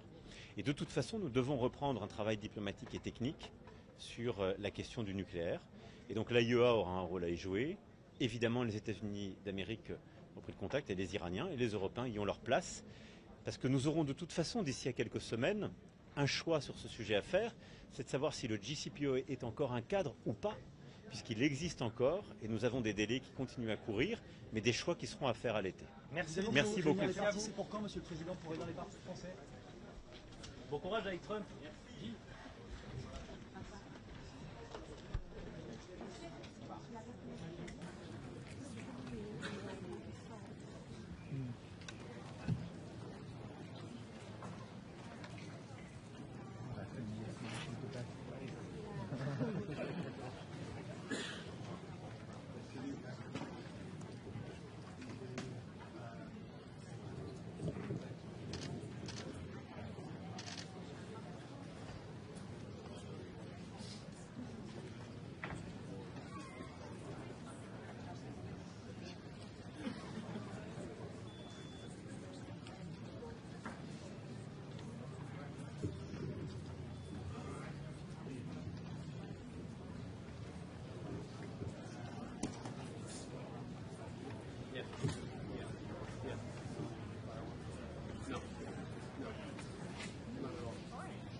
All right, good afternoon, everyone. We'll jump right in with a statement from the Secretary General, followed by your questions. Yes, good afternoon. And we have just concluded the formal part of the NATO summit in The Hague. Of course, there will be many other meetings later today, this afternoon. And together, allies have laid the foundations for a stronger, fairer and more lethal NATO. NATO leaders agreed on the The Hague Defense Investment Plan. And this will fuel a quantum leap in our collective defense. They agreed to boost our defense industries, which will not only increase our security, but will also create jobs. And we have reaffirmed our unwavering support for Ukraine. All of this is crucial. It means that no matter the challenges we face, whether from Russia or terrorism, cyber attacks, sabotage or strategic competition, this alliance is and will remain ready, willing and able to defend every inch of Allied territory and ensure that our 1 billion people can continue to live in freedom and security. These decisions will have a profound impact on our ability to do what NATO was founded to do, deter and defend. And the key decision in that regard is to adopt the The Hague Defence Investment Plan. With this plan, allies have agreed to invest 5% of GDP in defence. This is a significant commitment in response to significant threats to our security. It includes at least 3.5% of GDP invested in core defence requirements, a benchmark that until today was set at 2%. A target that I'm pleased to say all allies will now meet this year or have already met. The 3.5% is to fund our militaries and the equipment they need, from our air defences to ammunition, drones, tanks, troops and more. In addition to the 3.5% for core defence, the plan includes 1.5% of GDP that will go towards investment that support our defence and security, all to ensure we can effectively deter aggression and defend ourselves and each other should anyone make the mistake of attacking. Allies recognise the severity of the threats we face, and in response they have come together to agree an ambitious but essential new defence spending commitment. Our decisions today show, from the Mediterranean to the Arctic, from the west coast of North America to our eastern flank, all allies are united in understanding that we need to step up to stay safe, and they are acting on it. President Trump has been clear. America is committed to NATO. He affirmed that again today in no uncertain terms. At the same time, he made clear that America expects European allies and Canada to contribute more. And that is exactly what we see them doing.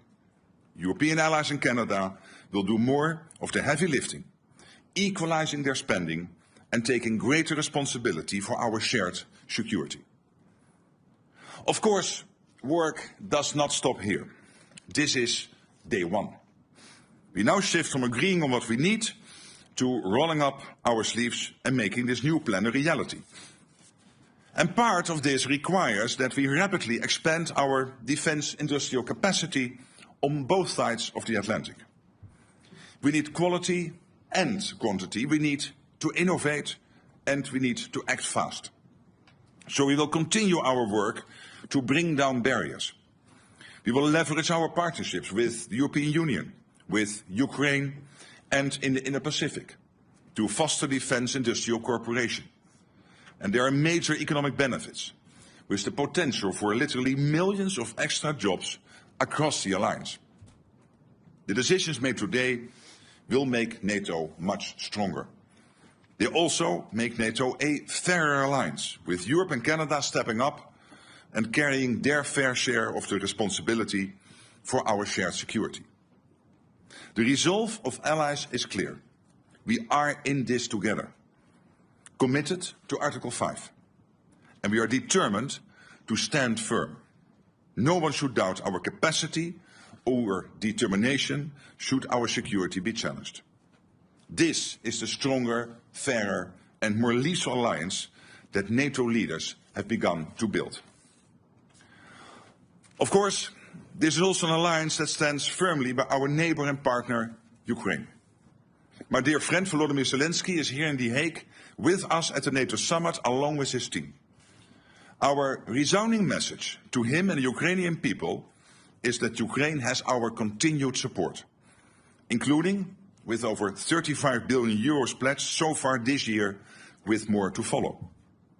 All of this, our aim is to keep Ukraine in the fight today so that it can enjoy a lasting peace in the future.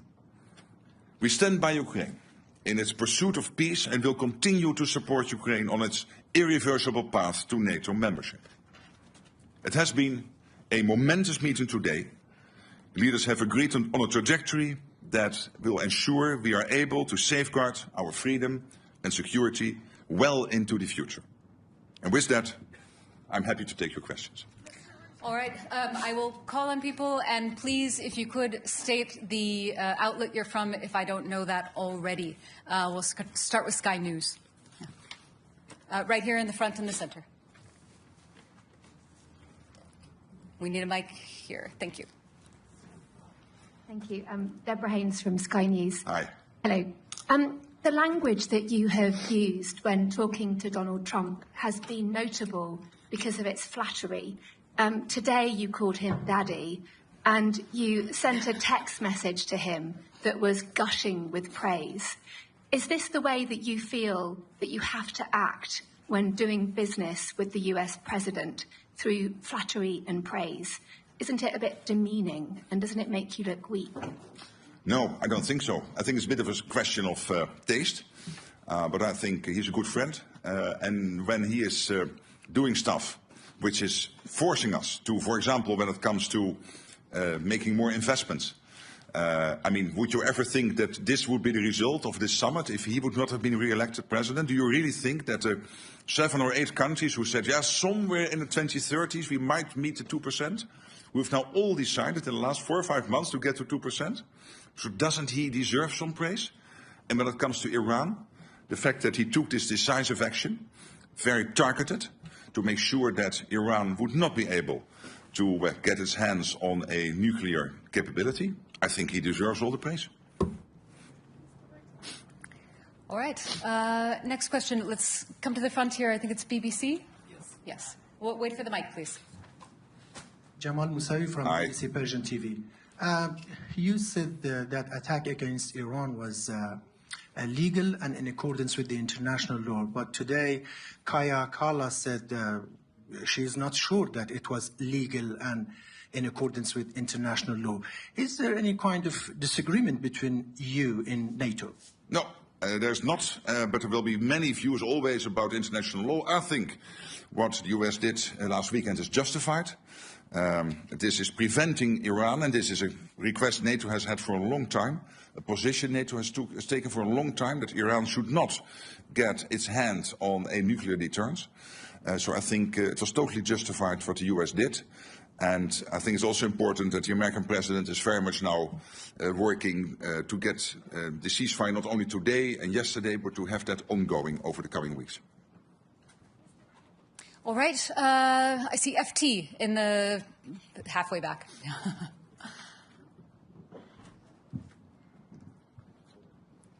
She has to hold it.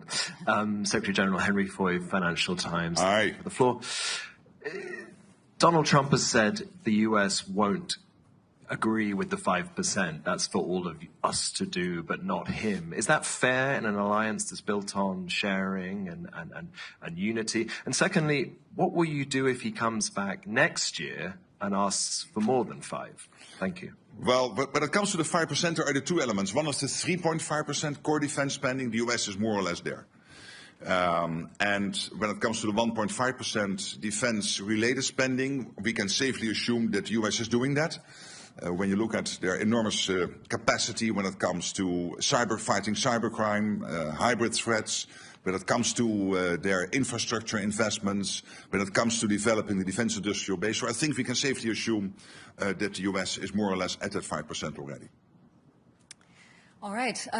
Next, I think we'll go over to the left side again, about halfway back, Washington Post. We need a mic.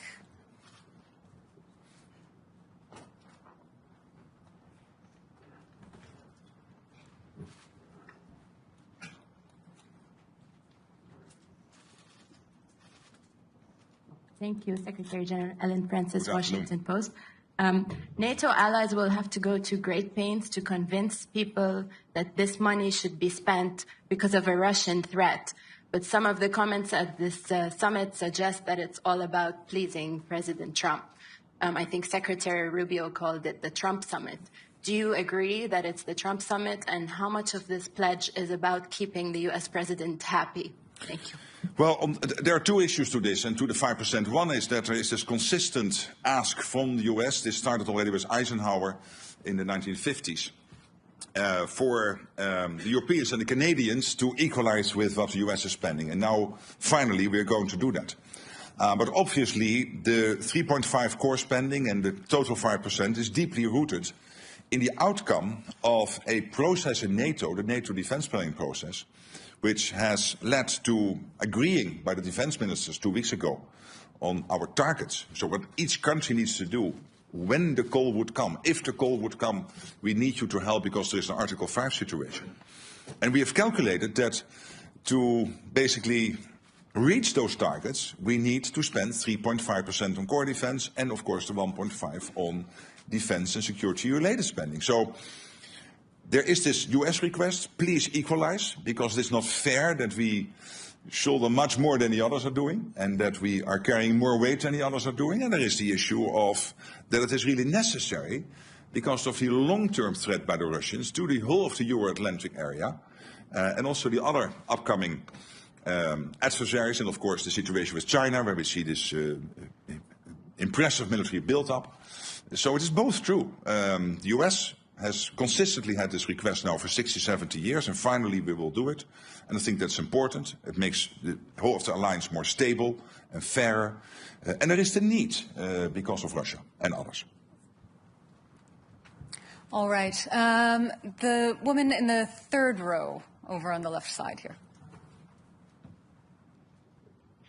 Natalia Robb, the New Voice of Ukraine. Secretary General, you have stated that this year Canadians and Europeans have pledged 35 billion into military support to Ukraine, and this is not even the half of the year. In your opinion, what should be expenditure for Ukraine at the end of the year? And what amount of military aid to Ukraine could help Ukraine to win the war, not just survive? Well, on the first question, it's difficult for me to exactly predict, but you can safely assume is the trajectory in the first almost 6 months now is really north of the trajectory last year, that also by the end of the year it will end up north of the over 50 billion which was pledged in 2024. So I'm positive about that, optimistic, but I'm not going to make a concrete prediction. But we can safely assume that the end result will be positive.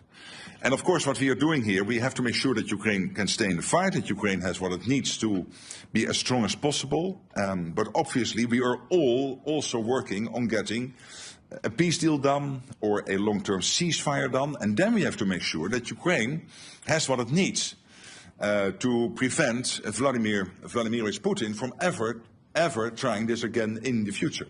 And the first layer of that, making sure that Ukraine can defend itself post a peace deal / a long-term ceasefire, obviously is also the support we are now providing to keep them in the fight, which has to do, of course, with training, it has to do with delivering military equipment, so the command in Wiesbaden, but also the various streams of money going into Ukraine, developing Ukrainians' defense industrial base, which still has about a 35 billion spare capacity. So this all together will help Ukraine to be as strong as possible now, but also to deter the Russians post a peace deal / a ceasefire. All right, let's come to the center section now. I see CNN in the fourth row. Thank you so much. I want to follow up on what you just said about the strikes in Iran, but first, can I ask you on Article 5, do you believe that Article 5 is subject to interpretation? Well, you know, Article 5 is absolutely clear, and at the same time, we have always said we will never go into details when exactly Article 5 will be triggered. And why not?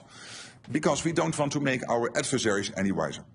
And to follow up on Iran, sir, you just praised the U.S. strikes in Iran, saying that you do believe it will help prevent Iran from getting a nuclear weapon. There have been questions about where that highly enriched uranium is, and if Iran moved it before the United States struck on Saturday night.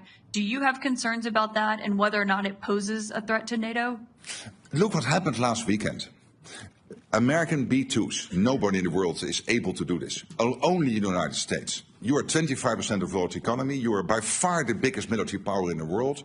Only the United States is capable to do this. So the B-2s, the fantastic pilots in those fighter jets, the bombs which were used to get deep into these nuclear facilities in Iran. Nobody has that type of stuff. And history made you the leader. History made you the ones who have to take action when it is necessary. And I think what President Trump did here is take a very targeted, chirurgical operation to take out as much as possible Iran's capability to get to a nuclear weapon. And I commend him for that. And obviously it's now up to all the studies being done and all the details look into what exactly has been the effect of this. But I'm personally very optimistic that this has dealt a massive blow to Iran. All right, we have a very full room and limited time. Next question to the front row. There's a mic coming. Oh, that's good. Yeah. Hello, Eelco Bos van Roostal, Nieuwsuur, Dutch TV.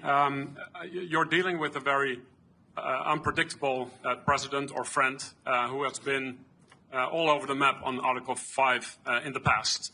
In his first term, he threatened to pull out of NATO, which he doesn't seem to do anymore. But how do you know, how are you certain that the Trump you're dealing with right now is the same version of Trump that you'll be dealing with for the rest of his term? I've now known him for almost 10 years. He's a good friend. I trust him. He was totally right that Europe and Canada were not basically providing to NATO what we should provide, and that the US was spending so much more on defense than the Europeans and the Canadians. Now we are correcting that. We are equalizing. I think it is a man of strength, but also a man of peace. You've seen that basically now with Iran. The man of strength being able to command his B-2 bombers to go into Iran to take out that nuclear capability, but also the man of peace who is then immediately following up with making sure that Israel and Iran will commit to a ceasefire. And I think this is exactly what you want the American president to do, provide that type of leadership. And so I find him very predictable. Next question, all the way in the back. I don't think so. DPA. Ansgar, the German press agency, DPA. Secretary General... We were speaking. Here. There you are. No. Yeah, in fact. I cannot see you. I can only answer the question if I see you. Can you stand up? Oh, you're really in the back. Sorry, yeah. Please. Thank you. Secretary General, I would like to come back to Article 5. Did President Trump promise in the meeting that he would stand by the allies until the end of his term? And if so, did he promise it without any conditions? Can I ask you, and not you, you're a journalist, so you are totally, of course, free to ask all those questions, but through you to some politicians in Europe and Canada to stop worrying. The United States is totally committed to NATO. The United States is totally committed to Article 5. How many times do we want them to say this? And as I said before, we have now had half a year when we constantly ask the US, are you with us, with NATO, with Article 5? So let's look for another country in NATO, one of the other 31, Iceland, the Netherlands, France or Canada, for the next half year to answer that question. All right. Limited time, lots and lots of questions. The woman in the green jacket here in the third row. Kathy Newman, Channel 4 News. Hi. Hello. You described in the communique Russia as a long-term threat. Isn't Putin an immediate threat? Did you water that language down to get agreement? No. Of course, if you're a long-term threat, you're also a short-term threat. So he is a threat now, and he is a threat in the long term. All right, same row, the woman in the white shirt with the glasses.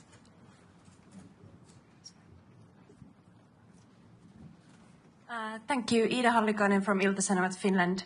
Mr. Secretary General, Russia has expanded its military infrastructure near Finland's eastern border. What is Russia aiming to achieve with this, and what is NATO's message on the matter? And second, if I may, is Spain now serious about the defense spending goal? Yes, on the last question, I believe so. As you know, there is disagreement to disagree that they think they can reach the capability targets by 2.1%. NATO is saying it has to be 3.5%, like for all the other allies. All allies will report on how they are getting to the capability targets, so we will see, and in 2029 we will anyway have a review of all of this. On your first question, well, let's not be naive about Russia. Of course, they are fighting this totally unprovoked war against Ukraine. But at the same time, and this is what we have been hearing, open source from many senior military leaders in Europe, including the Chief of Defense in Germany, they are building up their armed forces and reconstituting their armed forces at such a pace that they could be ready in 3, 5 or 7 years to attack NATO. And that is why today was so important, and today is so transformational. Yes, to the question before, because we had to equalize this to the US and end the debate which has now been running for 60, 70 years. but particularly also because we know that there is this Russia threat, short-term, long-term, whatever, but the Russia threat is there, and we have to make sure that we can defend ourselves, and that is why we are doing this. Okay, we just have time for a few more questions. NHK, so fifth row here. Sacha from NHK, the public TV station of Japan. Thank you. My question is about the IP4 countries, but which were here in The Hague. But so I know you've been mentioning that you won't lecture the whole world, but since you were able to make this historical decision today, do you think this would trigger other countries like the IP4 countries to think twice about their threats around them and their defense spendings? Well, we have this close cooperation. I had yesterday an excellent meeting with the Japanese Foreign Minister. We will have a meeting with the senior leaders from the Indo-Pacific 4 countries later today, and there will be another meeting also with President Zelensky and European leaders. So, but with the Indo-Pacific 4, we will also meet. And this is because we know that our two areas, so the Euro-Atlantic and the Indo-Pacific, are getting more and more connected. Look at North Korea being so closely involved now in the war effort, and North Korean soldiers fighting on European soil against, on the Russian side, against Ukraine. That is rather historic. So this cooperation is important, where it's very much focused on innovation, very much focused on procurement, on defense industrial production, making joint assessments of what is happening in the Pacific, what is happening in the Euro-Atlantic, and how the two are more and more interconnected. And I must say, when I'm speaking to the leaders, and I was visiting Japan early April, having a long meeting with the Prime Minister, and I met him again last week in Calgary at the G7, but also the leaders of the Republic of Korea, Australia, New Zealand, they all are very much aware that, of course, part of having a deterrence is that you spend enough on it. And you see in all these countries debates ongoing on doing more where possible, but it is not up to me to advise them. Let me concentrate on the 32 and make sure that we do what we need to do. But I think that debate is taking place also in many countries outside NATO. Okay, I think we've just got time for a couple more questions. The center, fifth row, gentleman in the very center there. Yeah. Yes, my name is Haya from the Finnish newspaper Helsingin Sanomat. Did you exchange views on Vladimir Putin and their Mr. Trump seems to be in rather friendly terms with him? It would be interesting to hear what you talked about him. I've not changed my views on Vladimir Putin. I don't trust the guy, and of course I had a lot of dealings with him personally when we had a terrible situation with flight MH17, the Malaysian airline flight MH17, being shot out of the air by Russia in July 2014, and Putin telling me that he was not present in the Donbass and that he had no dealings in Ukraine and this, that and the other, and these were all lies. We know that. Okay, for the sake of geographical diversity, all the way in the back, Telegraaf. Pim Cedee, the Telegraaf. Mr. Rutte, I have two short questions for you right here at the back. How do you think Vladimir Putin will look at this NATO summit in The Hague and the appointments being made between the 8 NATO allies? The other question, completely different one, but how big is the role of the Dutch King, Willem-Alexander, the Queen, and also Amalia in organizing this NATO summit and making it into a success? A big role. Last night was really amazing, and I mean, we are both Dutch, and we can be very fortunate to have this royal family. Of course, they have that overview which many politicians who are there for 1 or 2 terms can never compete with. So we have a king here in the Netherlands who is now in that position for 12 years. And you sense that. I mean, the breadth, the benefits from which he is speaking, including with the American president and other leaders, is really impressive. And I've seen the same before with his mother, Queen Beatrix. So that is one of the huge advantages of having a monarchy.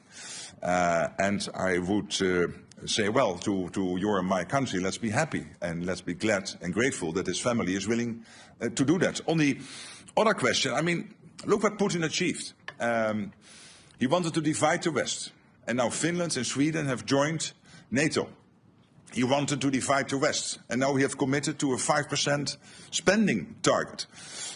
So he cannot be very happy, and he should not be very happy. All the way in the front, on the left. Never give the microphone away. Give it up so that you can see me.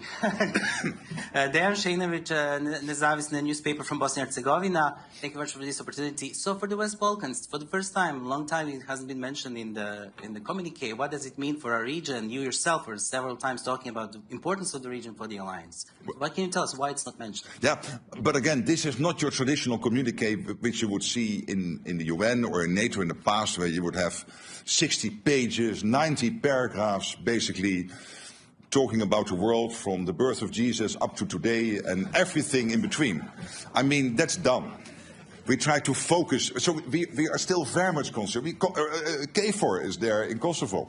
UFOR is there in Bosnia and Herzegovina. I was visiting the region, had extensive talks with the leadership in Bosnia, in Kosovo. I had a dinner in Brussels with the president of Serbia. So we are very much involved as NATO. The EU, of course, is very much involved. We closely coordinate with Kaja Kallas and Ursula von der Leyen on the European side. But what we really want to do here is not to recall all the language, like the irreversible path of Ukraine into NATO. It's still there, nothing changed. But really to focus on three core issues in 5 paragraphs. And one of the paragraphs is about the next meeting. So basically 4 paragraphs. And that is about, as you know, production, spending, and Ukraine. Okay, final question to the young reporters in the front. Yes. We'll get a mic to you. Just a moment. Thank you very much for this opportunity, Secretary General. We are the youth correspondents. Absolutely. And you are here now for 2 days, and you've been marvelous. Thank you. There's a lot happening in this world, and many children worry about it. Do you think we children can also fight for peace? Or should we trust that you could bring peace to the world? Thank you. But I cannot personally bring peace to the world. What we can do collectively is to make sure that we are so well prepared, we are so strong, that nobody will ever attack us. So the best way to preserve your future and that our children can live in a democratic, free, open society where you can be who you want to be, think what you want, have free press, what we basically have in the West, and let's be honest, it's fantastic, is to make sure that we spend enough on our defense, particularly if we know that we have some adversaries who are really trying to get at us. So that's the best way to preserve your future. And that's what we try to do today, to make that commitment. But you standing here is really touching, and we've seen each other now for 2 days. We know each other for some longer time. I really want to thank you both, and in you, all the free press sitting in this room, for your fantastic work, and see you soon in Brussels or elsewhere. Bye-bye. Take care. Thanks. Thank you all very much. That's all we have time for today.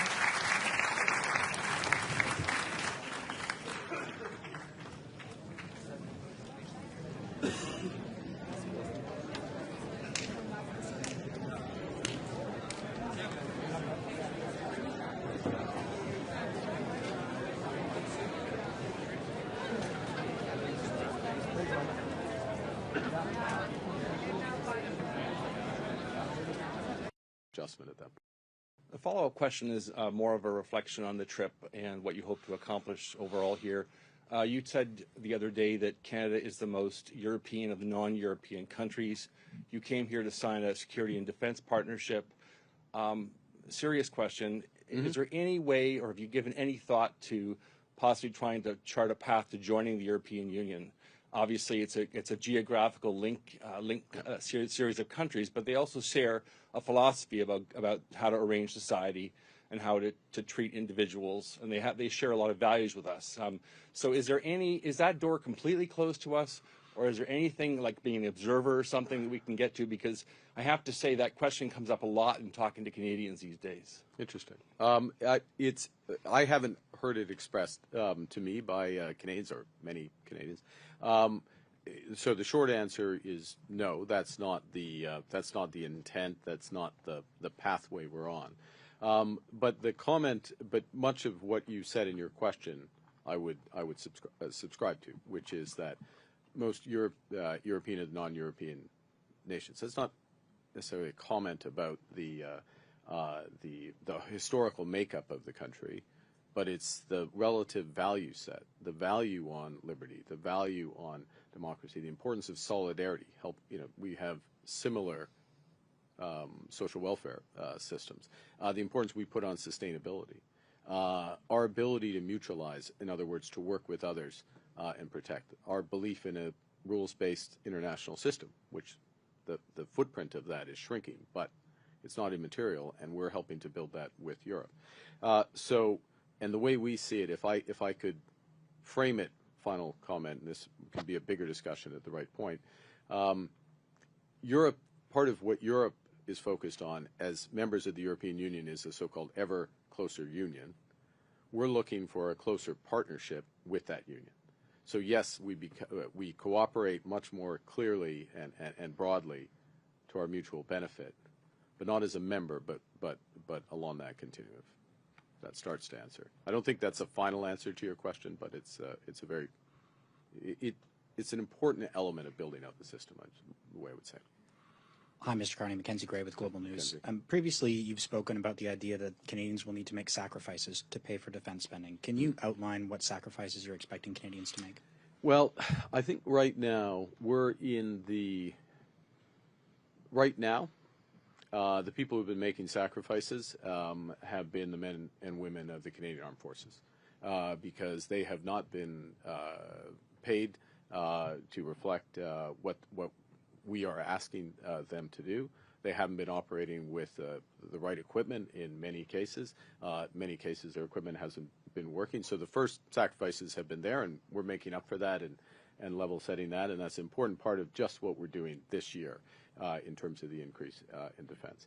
The second thing I'd say is that the way we're looking at this, and you'll hear more about this in the coming months, that the investments we're making in defense and security, broader security, given the new threats that Canada faces, I think those, we're not at a trade-off. We're not at sacrifices in order to do those. These will be net additive. In other words, more of this will happen in Canada. More of it will help build our economy at the same time as it improves our defense, and we'll get the benefits. The question is, as we move towards later in this decade, and depending on how the threat environment evolves globally, if we are moving to the higher and higher levels of defense spending because that's necessary, then we will have to make considerations about what less the federal government can do in certain cases and how we're going to pay for it. Those trade-offs, I'm going to give you false precision around this, but those trade-offs happen towards the end of the decade into the next decade, and we will be much, much better informed. And if I can go back to Steve Chase's question, the social license element of that, there's going to be a very clear and open conversation about that based on facts and based on what Canadians want. So in terms of the spending on the 3.5%, it seems as though you're saying that Canadians should not expect that there's going to be a substantial increase in defense spending. Of course, not saying what you've done now, but those things will be coming much later down the line. I think it'll be, look, one of the things we're very conscious of the government, and I know you were there, I think it was described perhaps by you as the most boring, and I know there's competition for that, but the most boring campaign release during the campaign when we spent a day on defense procurement and how we were going to restructure defense procurement. And part of the reason we're doing that for several reasons. First and foremost, value for money for Canadians. Second, you do, it was you, wasn't it? I'll take your word. And second, and you're in NATO. This is like really important. I don't remember that. And secondly, to have maximum spillovers, like benefits in Canada of that spending to get jobs and others. But thirdly, this issue about how quickly we move up, because one of the things, it's in anything, it's not just in defense, if you all of a sudden start spending a lot more money in one area, you can end up spending a lot more money on rising prices and choke points. That's part of the reason why we're cooperating more closely with the Europeans. Part of the reason why we continue cooperation with the U.S. in the right areas, but also part of the reason why this increase will happen at a measured pace, or we'll try to do it at a measured pace, and that it has that consequence. There you go. Bonjour, M. Carney, Valérie Gamache de Radio-Canada. c'est quand même substantiel comme marche à monter en termes de dépenses militaires. Est-ce que vous allez demander aux Canadiens de se serrer la ceinture à un moment donné pour y arriver? Est-ce que vous devrez demander aux Canadiens de se serrer la ceinture, ou pour reprendre le terme de Marc, avez-vous l'impression que vous devrez demander aux Canadiens de faire des sacrifices pour y arriver? OK. Dans ce contexte, pour le moment et pour les prochaines quelques années, jusqu'au... et c'est pas exact, mais on peut pas être assez précis que ça, mais je veux dire que jusqu'au fin de cette décennie, c'est pas des grands sacrifices, parce que les grands montants vont augmenter notre économie en même temps que nous allons les dépenser. On va investir, par exemple, dans les minéraux critiques.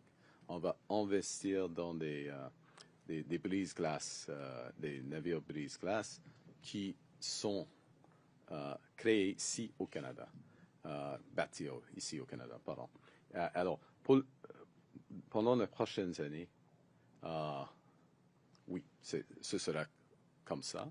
Et le rythme d'accroissement va être assez lent au début, parce qu'il faut être prudent. Le gouvernement doit être prudent au début. Il faut ramasser de l'information. Il faut augmenter la capacité industrielle au Canada et dans d'autres pays de l'OTAN. Et on a eu l'impression dans ce sommet que le secrétaire général de l'OTAN a tout fait pour plaire à M. Trump. Il lui a dit qu'il jamais de président avait réussi ce qu'il réussissait aujourd'hui. Est-ce que c'était trop? Est-ce qu'il en a trop fait, le secrétaire général de l'OTAN, pour plaire à M. Trump? Oui, je peux parler pour le gouvernement du Canada.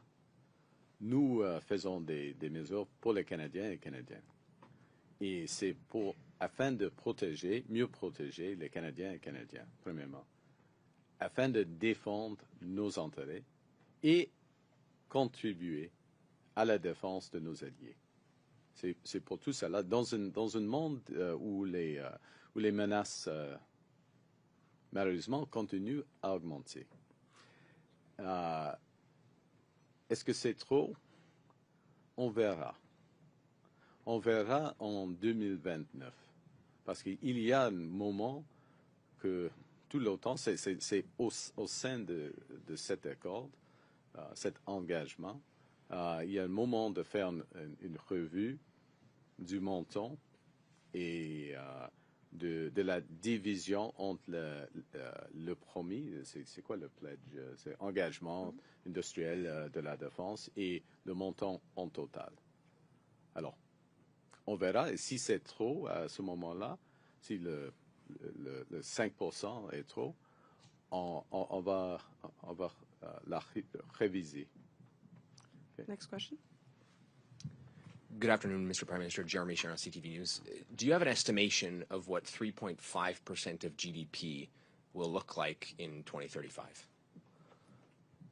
Well, that's a great question, and there's two ways to answer it, and in both cases I'm going to say no, in effect, but it's going to take me a bit of time. And the reason is this, is that, and this is a crucial point that we have been making, the ambassadors here have been making, the ministers have been making, his officials have been making, I make in the room and in bilaterals, is the world is changing quite rapidly. We all know that in terms of the threats. The nature of warfare and defense is also changing quite rapidly. You just look at the experience on the front lines in Ukraine, drone technology, the revisions to drone technology, the integrations of drones with radar surveillance, the targeting. I mean, these are 3-month cycles, product cycles that are happening in terms of the changes. The cost footprint is potentially substantially less. It is substantially less in terms of much of what is being fought. We have not, Canada, NATO more broadly, have not yet integrated those learnings. And that's first thing. People know they need to do that, but that's part of the questions that's going to evolve over time. Secondly, the other threat environments, cyber, I'll group them under cyber, but the scale of cyber, which will only be augmented by quantum, the risks be augmented by the development of quantum, that's changing very rapidly. So we don't know how much we're going to be spending and how we're going to spend, both in terms of, I'll call it, drones are both air and battlefield tank defenses wrapped into one. So how that's going to evolve, how the cyber warfare is going to evolve, what the relative spend is going to be on that, and what's the most efficient way to do that. That's the first element. The second element is whether the threat environment itself changes, because we should spend for the environment, not for some what could be an arbitrary number. Key point. The fact that we are doing this today, the fact that we're united, the fact that the United States is fully behind this, the fact that we're working together, is going to reduce the threat environment 10 years from now. Certainly, now, we'll never be able to precisely answer that, what it would have been versus what it is there, but the deterrence element of NATO has just gone up substantially, and it's crucial. And we would really feel it if we went in the other direction. My follow-up's on the Middle East. Have you seen intelligence from the U.S. attack on Iran's nuclear sites, and do you know how far set back Iran's nuclear attack was, or set back their nuclear capabilities were by this attack? Yeah, I don't have intelligence that I can share with respect to that. I will say that the U.S. attacks degraded Iran's nuclear capability, nuclear weapons capability. Crucial point here. We're now all talking about what we should be talking about, which is this was nuclear weapons capability that they were developing, and that has been degraded. And that shift, with some other factors and the clarity, I think, of the U.S. actions and the intent, and I would add to that the neutrality, not quite diplomatic language necessarily used by the president yesterday, but it was neutral language that the president used yesterday. The combination of those factors have contributed to a ceasefire, which is in very early days, and we just add our voices to the importance of that holding, and that those ceasefires, not just holding and being developed, and that there is a more enduring de-escalation with Iran. But also that there is a ceasefire in Gaza. This does create an opportunity. We made that point. It's not just a necessity, but we made the point about what was called resolution in the G7 statement signed by the United States, the G7 statement at Kananaskis, separate statement on Iran, that resolution should lead to reduction of hostilities in the broader region, including a ceasefire in Gaza. We reiterate that point today. We've got about 3 minutes left and 3 journalists left. So okay, I'll be. It's my fault. I'll be quicker. Okay. Yeah. Next question. The Prime Minister Thomas Hill from Bloomberg News. You've been in Europe several days speaking with leaders about security, and you campaigned to Canadians about rebalancing defence dollars away from the US. So I wanted to ask if you've had talks with specific European partners about fighter jets, submarines, specific big-ticket items that Canada is looking to procure. The short answer is yes. Can you be on both, on fighter jets and submarines. When and can we expect to see decisions on that? With the review of the F-35, we expect to complete by the end of the summer. If we need, we'll take all the time necessary, no more, and we'll go from there. And submarines? That's a longer process. It runs to 2027, 2020. At least it may be 2028 before the final decision. But it's a big procurement process, and there's multiple steps. But there's lots of interest in helping us in that. Thank you. My other question, I'll try and be fast. That's question 4. About the commitment to hundreds of billions of dollars cumulatively you've made today. The Parliamentary Budget Officer told us that implies higher deficits unless you either raise taxes or cut major projects, social spending. So do you agree with him? And if so, how high a net debt to GDP ratio are you willing to run?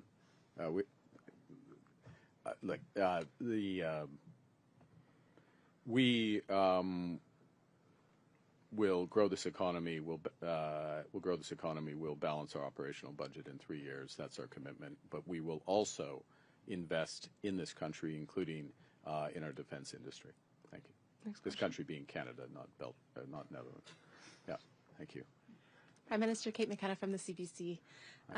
In your platform, you made some very specific promises related to defense procurement, including artillery and other things. I'm wondering, is that your roadmap to hit this 3.5%, and will it get you there, or will you have to do additional things?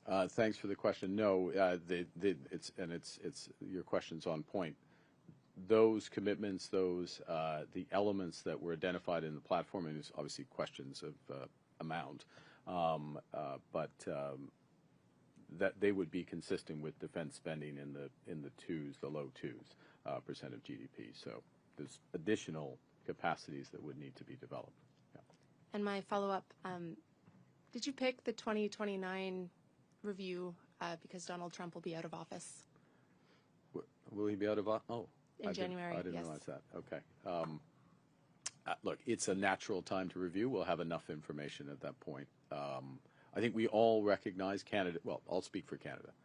We have more to do given the threats that we face, so we can see an increase in both defense spending and defense industrial spending for the next few years. We'll lay that out in more detail as we work it through.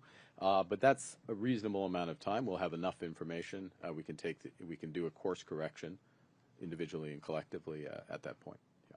We'll have time for one last question. There we go. Hi, Prime Minister. Murray Brewster, CBC, batting cleanup. There you go. I want to pick up on a couple things that you've been asked already about defense procurement. There are a number of legislative and authorities that the Canadian government has to be able to speed up defense procurement. Do you anticipate on some of the high-value projects using those authorities? It's a great question. The first thing we look to do is change the machinery of defense procurement, if I can put it that way. This new defense procurement agency with Secretary of State Fuhrer is the Secretary of State responsible for that, obviously working closely with both the Department of National Defense and what's called the Department of Government Transformation, but basically Procurement Canada. So that's the first. There are elements of that, though, that we've identified where we will look to make adjustments with appropriate authority, but make adjustments to our ability to buy Canadian and our ability to buy more rapidly as appropriate. My final question relates to the other half of the summit that was talked about, and that's Ukraine. Should Ukraine have been in the room, especially when allied leaders were talking about it, and at the table for some of the important decisions that were made on its behalf? Yeah, I think, well, there were no, the fact of the way the summit was organized, Murray, was that the focus was on what we've been talking about, the 5%, the nature of it, why have a review, how work together. Our big emphasis, by the way, one thing I will emphasize, I'm just going to take this opportunity, which is because the threat environment is changing globally, and for Canada, I keep coming back to the Arctic and the threat to the Arctic. That's something, our view of the threats in the High North, as High North being a term that, say, the Norwegians and the Swedes and others would use, the Icelandic countries, the whole Nordic group of countries. There's a much greater focus on that. And one of the points we're making in the room is NATO needs to take that into account as it develops its thinking about what are the responsibilities of the members, what are the capabilities we need to develop. We don't need a bunch of Black Hawk helicopters up in the Arctic, right? We need icebreakers. We need radar. We need submarines. We need people on the ground, etc. Okay, you get my point. So the point is that I use that as an example, but that was the nature of the discussion in the room and much of the nature of the discussion in the corridors, the core of the decisions that were taken. So in that regard, Ukraine, Ukraine didn't need to be part of that discussion. That said, would we have preferred, Canada have preferred, a special session with NATO, with Ukraine? Absolutely. It's why we invited President Zelensky to the G7. I sat at dinner with President Zelensky last night. I had a separate series of conversations with him. I made points in the room, in this case, and a few others did, about Ukraine and what next steps.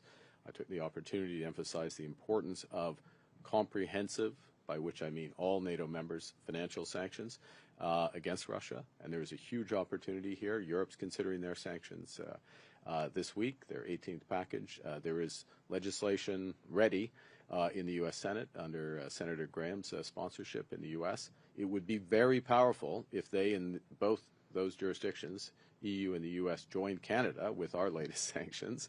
And that would really help tip certainly the economic balance in this struggle. So yes, it would have been better to have a session. We didn't have it, but in the actual session, myself, several others made points, but the bulk of the discussion was about the core decision. Thank you. Thank you. This was our third press conference. C'est ce qui va faire la conférence de presse. Merci. Merci.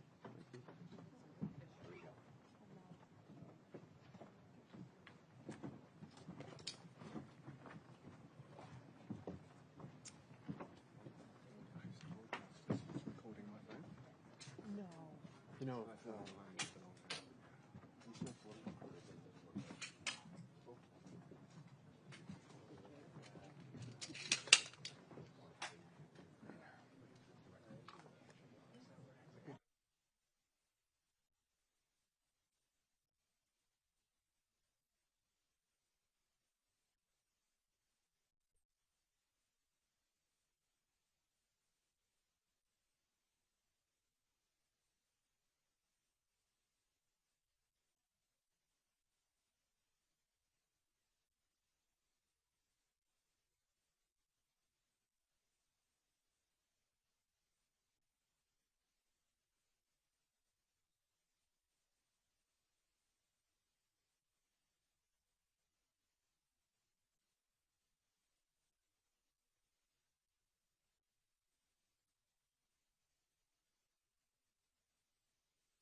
No, this is just post broadcast. Oh, you're the one. Yes, I need to go in the center. Yeah, you can stand. Oh, lovely, thank you. Get your hand. Here we go. We're going to move you over. Caroline, we have a second, so let's move the camera. Yes, so how do you want to work this? This camera can move to the side? Ja. Dit is het Witte Huis, deze moet naar achter. Sorry? Kunnen we deze naar achter duwen? Ja. Dan komt deze van het Witte Huis hier te staan. Oké, maar anders is het niet gebruikt als je wilt.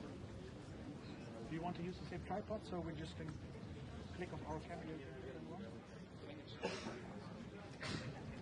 Huis maar helemaal naar achter. Zeg jij het er? Ik zeg het komt zo. Plek gemaakt wordt voor het Witte Huis.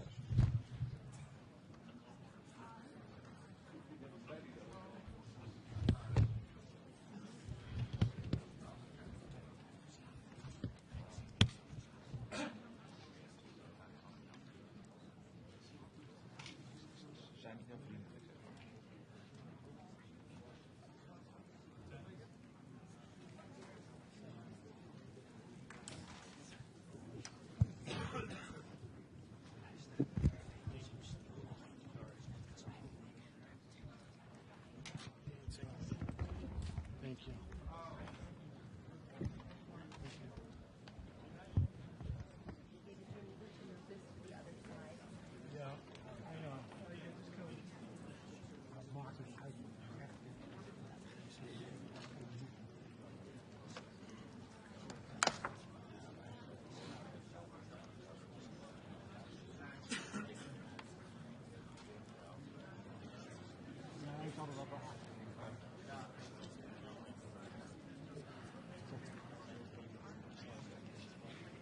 dan gewoon een eigen ding.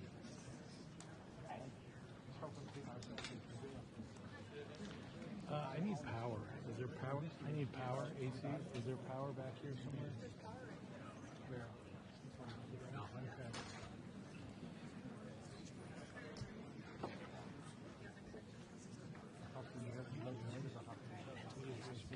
It's English. It's on. Okay.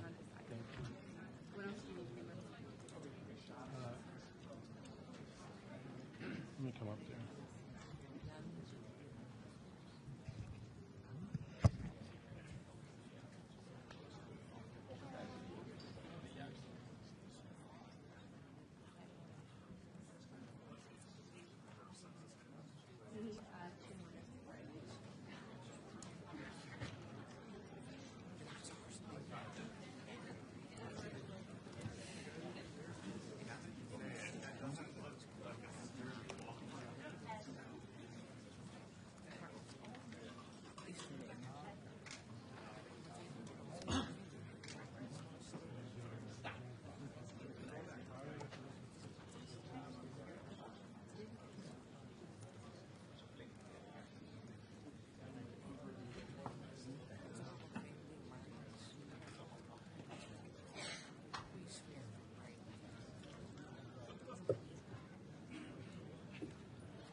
zijn ook wel waarschijnlijk voor de Amerikaanse media.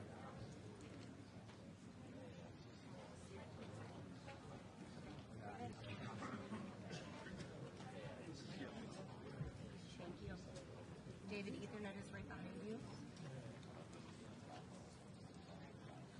Ja, dat kan ik verstaan. Thank you.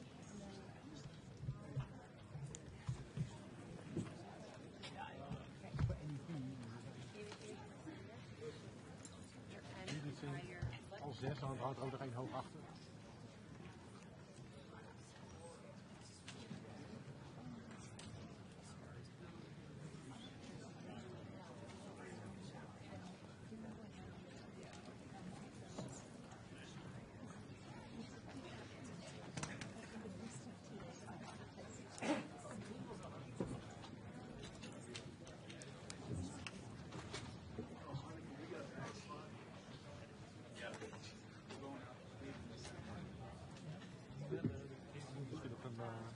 Of zo, dan mogen ze gaan staan. One of the is this also mine?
Copy.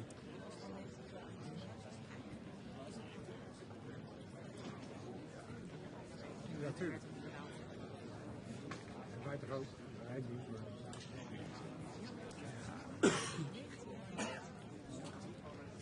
Zeker. Ja.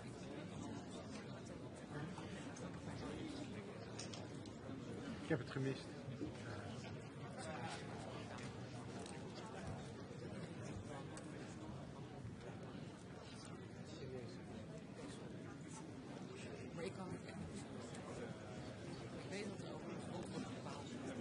Tuurlijk, dat iedereen. Ik zou dat goed weten.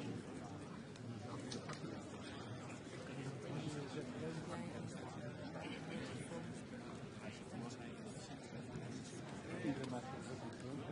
Nee, sorry. Nee. Nee, tot.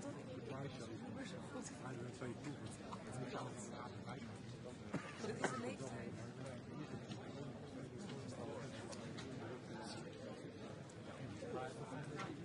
Ik had het wel even aan audio en lange lens.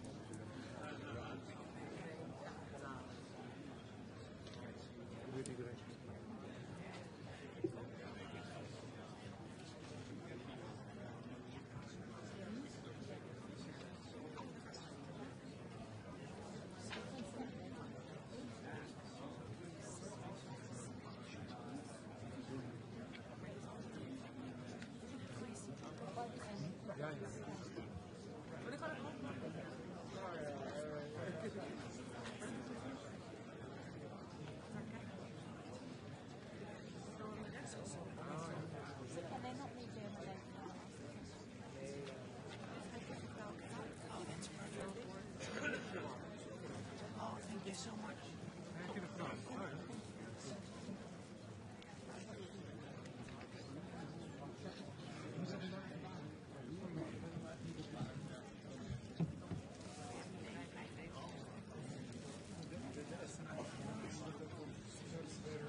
Well, thank you very much. This has been an honor.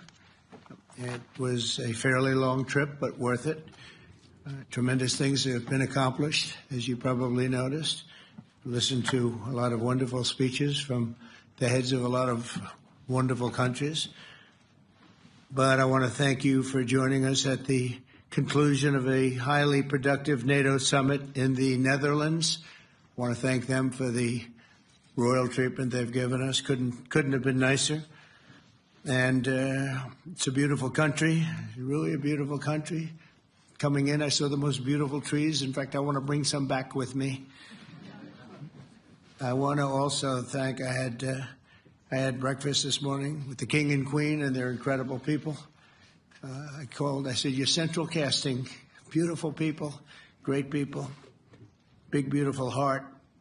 And I enjoyed that. And also NATO Secretary General Mark Rutte, who's been terrific. He's been a friend of mine. Used to be right here running this wonderful country. Now he's the NATO Secretary General. He's doing a fantastic job. And the Prime Minister. We appreciate everything you've done. And as you know, last weekend, the United States successfully carried out a massive precision strike on Iran's nuclear enrichment facilities, and it was very, very successful. It was called obliteration.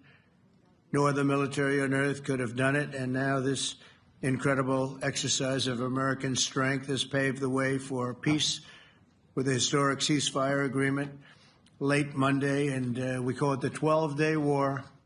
Spoke to a few people. I guess that just sounded like the right name. It was a 12-day war. And we think it's over. I don't think they're going to be going back at each other. I don't think so. Not only have we dealt decisively with the critical threat of Iran's nuclear program, which was what I wanted. I said, Iran cannot have a nuclear weapon. I've said that for 15 years, long before I decided to do the political thing. But we've also reasserted the credibility of American deterrence, which is like no other. The people at NATO said there's never been anything. You know, I rebuilt the entire military during my first term. And we have a great military. We have great generals. I got to know the good ones and the bad ones. We kept the good ones. Over the past 2 days, I was honored to participate in the NATO leaders meeting and also had extremely good individual discussions with the King and the Queen, Secretary General Rutte, and the Prime Minister. Great discussions. Very knowledgeable people. Major focus of our conversations at the summit was the need for other NATO members to take up the burden of the defense of Europe, and that included the financial burden. As you know, it was 2%, and we got it up to 5%. And they said, a couple of them came up to me. One in particular said, sir, we've been trying to get it up to 3% for 20 years, and we haven't been able, and you got it up to 5%. So they're going to be, most of them, I guess almost all of them, are going to be contributing now 5%, a number that people are surprised at, but you need it today. The United States accounts for 2/3 of all NATO defense spending. And since I began pushing for additional commitments in 2017, believe it or not, our allies have increased spending by $700 billion. I said to people, you don't have any money, and a lot of them weren't paying. And so I started the process, and I picked it up as soon as I got back, which is 6 months ago. And following my election last November, almost all have accelerated plans to reach the 2%, 3%, 4%, and then ultimately, very quickly, 5%. And all of this is going to be done very quickly, almost immediately. You probably know this as well as I do. I'm sure they've been talking about it. It's really been a big focus. In a very historic milestone this week, the NATO allies committed to dramatically increase their defense spending to that 5% of GDP, something that no one really thought possible. And they said, you did it, sir, you did it. Well, I don't know if I did it, but I think I did. This will be known as the Hague Defense Commitment, which is pretty good, pretty appropriate. When the allies reach this number, it will add more than $1 trillion a year. Think of that, $1 trillion per year to our common defense. And this is a monument really to victory, but it's a monumental win for the United States, because we were carrying much more than our fair share. It was quite unfair, actually. But this is a big win for Europe and for actually Western civilization. For years, past administrations failed to get most allies to contribute even the 2%. I remember when I came here, we had 4 countries that were up to 2%, and I remember Poland was there. A couple of them were there, and but most of them were. We had 28 at the time. As you know, it's increased a little bit, and they've agreed now to more than double their budgets in all cases. And Europe stepping up to take more responsibility for its security will help prevent future disasters like the horrible situation with Russia and Ukraine, and hopefully we're going to get that solved. Last week they lost 7,000 soldiers, mostly soldiers, but they're also getting hit in Kiev. They're getting hit in some of the towns also. And that means life. Life is disappearing also in the cities and towns. Should have never happened, would have never happened if I was president. I said it 1,000 times, and it never did happen. It's never even thought about. But it's vital that this additional money be spent on very serious military hardware, not bureaucracy, and hopefully that hardware is going to be made in America because we have the best hardware in the world. You saw that where 14 missiles were shot at us the other day. And they were very nice. They gave us warning. They said, we're going to shoot them. Is 1 o'clock okay? They said, it's fine. And everybody was emptied off the base, so they couldn't get hurt except for the gunners. They call them the gunners. And out of 14 high-end missiles that were shot at the base in Qatar, all 14, as you know, were shot down by our equipment. Amazing stuff. Amazing that they can do. It's like shooting a bullet with a bullet.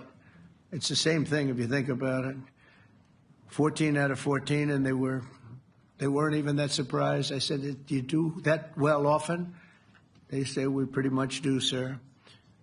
The Ukraine crisis has also highlighted the urgency of rebuilding our defense industrial base, both in the United States and among the allied nations. We cannot afford to be dependent on foreign adversaries for critical minerals. And as you know, we made a deal with Ukraine to take a vast amount of the land they have for minerals. We need it. And once again, I want to thank all of the people in the Netherlands, incredible people. It's a great place. And all of the NATO allies for the tremendous summit that we just had. A letter just came in, and a statement came in from the Atomic Energy Commission of Israel. And I just wanted, this is an official letter, and they're very serious people, as you know. The devastating U.S. strike on Fordo destroyed the site's critical infrastructure and rendered the enrichment facility totally inoperable. It was devastated. We assess that the American strikes on Iran's nuclear facilities has set back Iran's ability to develop nuclear weapons for many years to come. This achievement can continue indefinitely if Iran does not get access to nuclear material, which it won't. It's so sad that that whole thing had to go. But I just want to thank our pilots. You know, they were maligned and treated very bad, demeaned by fake news CNN, which is back there, believe it or not, wasting time, nobody's watching them, so they're just wasting a lot of time, wasting my time. And the New York Times, they put out a story that, well, maybe they were hit, but it wasn't bad. Well, it was so bad that they ended the war. It ended the war. Somebody said in a certain way, you know, that it was so devastating, actually. If you look at Hiroshima, if you look at Nagasaki, you know, that ended a war too. This ended a war in a different way, but it was so devastating. Also, they have, out of Dubai, just came that Iran's foreign ministry spokesman, this is Iran's foreign ministry, says its nuclear installations were very badly damaged by the American strike. So what bothered me about these reports with fake reports put out by the New York Times, I call it the failing New York Times because it's doing terribly. Without me, it would be doing no business at all. But, and by fake news, CNN and MSDNC, all of these terrible people, you know, they have no credibility. You know, when I started, they were at 94% credibility, the media. Now it's at 16%. And I'm very proud of it because I've exposed it for what it is. But when I saw them starting to question the caliber of the attack, was it bad? Well, it was really bad. It was devastating. They obliterated. In fact, you can't get into the tunnels. They just put that over. That just came out. They can't. There's nothing. There's no way you can even get down. The whole thing is collapsed in a disaster. And I think all of the nuclear stuff is down there because it's very hard to remove. And we did it very quickly. When they heard we were coming, it was, you know, you can't move it. Very hard, very dangerous, actually, to move to. And they also knew we were coming, so I don't think too many people want to be down there knowing we're coming. With the bunker busters, as we call them, we're the only ones that have them. We have the best equipment, best nuclear equipment, and we have the best equipment in the world. And by the way, we can't forget our submarine, which was out there, submarines actually, but submarine was out there. We shot 30 rockets into an area, every single one of them. I think it was almost 400 miles away, I think, Pete, right? 400? And long. It was in the ocean, long ways away. And we shot a total of 30. Every single one of them hit within 9 inches from where it was supposed to be. It took that a lot because we didn't do just Fordo. We did 2 others in addition, which hadn't been completely destroyed. So we hit them with a submarine from hundreds of miles away. Amazing, just amazing equipment. Greatest submarines in the world. Nobody's even close. They're 20 years behind us when it comes to submarine technology. So that's one, and the other was from the Atomic Energy Commission, and they have about 3 or 4 of them now coming in from atomic energy commissions from various places. But the one that we have that just came out, we released it a little while ago, was from the Israeli Atomic Energy Commission, but numerous of them are getting to see the site, and the site has been demolished. And again, we had these brave patriots, these incredible flyers, these people that can fly a plane better than anybody can fly a plane, going into very hostile territory, flying into the territory that has got more missiles and things pointed at it. But it was very stealth. They didn't get to see it. It was dark. That's the amazing thing about the shots. They hit the shots perfectly, and yet it was dead dark. There was no moon. There was no light. It was virtually moonless. It was very dark, and the shots were hit perfectly. But when they get demeaned, and they were very upset about it because they knew how strong it would be. Back in Missouri, the pilots flew about 36 hours, 2 ways, far distance, and in those incredible B-2s. And we then had the F-22s, and we had the F-35s, and we had other planes, and we had, I think, a total of 52 tankers. That means the big tankers, because the refueling was a lot for all of the different planes that we sent. Incredible operation, and I have to say, General Raisin Cain was incredible. That's why he beat ISIS, and we beat ISIS in a matter of weeks. I was told it would take 4 to 5 years. We did it in a few weeks. And he was great. That's why he's the head of the Joint Chiefs of Staff right now, because I had a very good experience with him. He knocked out ISIS in a period of literally a few weeks. Amazing. And it was supposed to take a few years, 5 years to be exact. So we had a great victory there, and we then came here, and I think we had a great victory here. But this is an ongoing project. This is the safety of Europe, the safety of the world. And they've raised it from 2% to 5%, something which nobody, and you're talking about over $1 trillion a year. So we're talking about a lot of money coming in from countries that we're not paying nearly enough to be effective. So I have, as you know, Marco Rubio with me, and Pete Hegseth, Secretary of State and Secretary of War. Should we say Secretary? You know, it used to be called Secretary of War. Maybe for a couple of weeks we'll call it that because we feel like warriors. Used to be called Secretary of War. In fact, if you look at the old building next to the White House, you can see where it used to be Secretary of War. Then we became politically correct, and they called it Secretary of Defense. I don't know, maybe we'll have to start thinking about changing it, but we feel that way. Do we have any questions, please? Wow. That's a lot of questions. Who's a nice person? Oh, you're not a nice person, but I'll let you ask one. Go ahead. What's he going to ask? He is not nice at all. I know him well. Thank you, Mr. President. Yeah. Thank you for taking the time before flying home. You just said you believe the conflict between Israel and Iran is over. What makes you so confident it is? And what do you do if it isn't? Because I dealt with both, and they're both tired, exhausted. They fought very, very hard and very viciously, very violently, and they were both satisfied to go home and get out. And can it start again? I guess someday it can. It could maybe start soon. I think a big telltale sign was when, as you know, Iran somewhat, by not much, violated the ceasefire, and Israel had the planes going out that morning, and there were a lot of them, 52 of them. And I said, you got to get them back. And they brought them back. They didn't do anything. They brought them back. It was very good. I thought it was amazing, actually. They have fought a hell of a war. They fought very hard.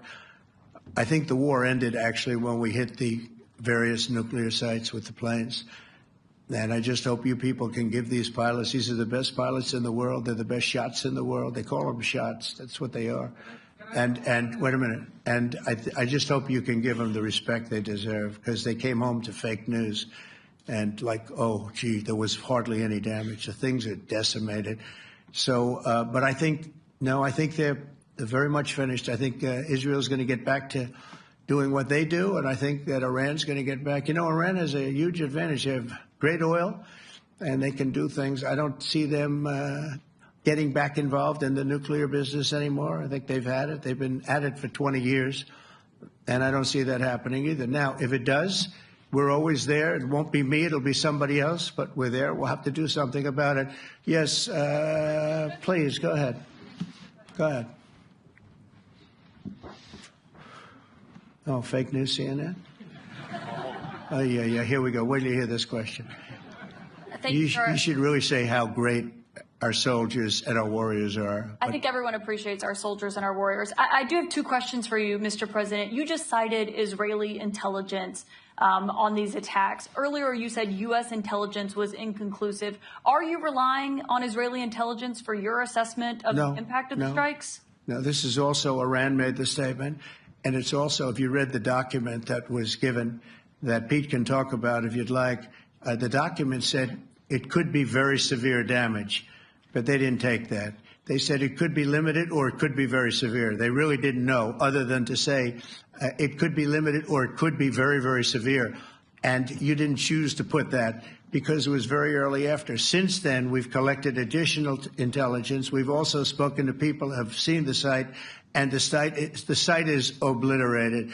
And we think everything nuclear is down there. They didn't take it out. Okay, question? Please, go ahead. Go ahead. Yeah, blue dress.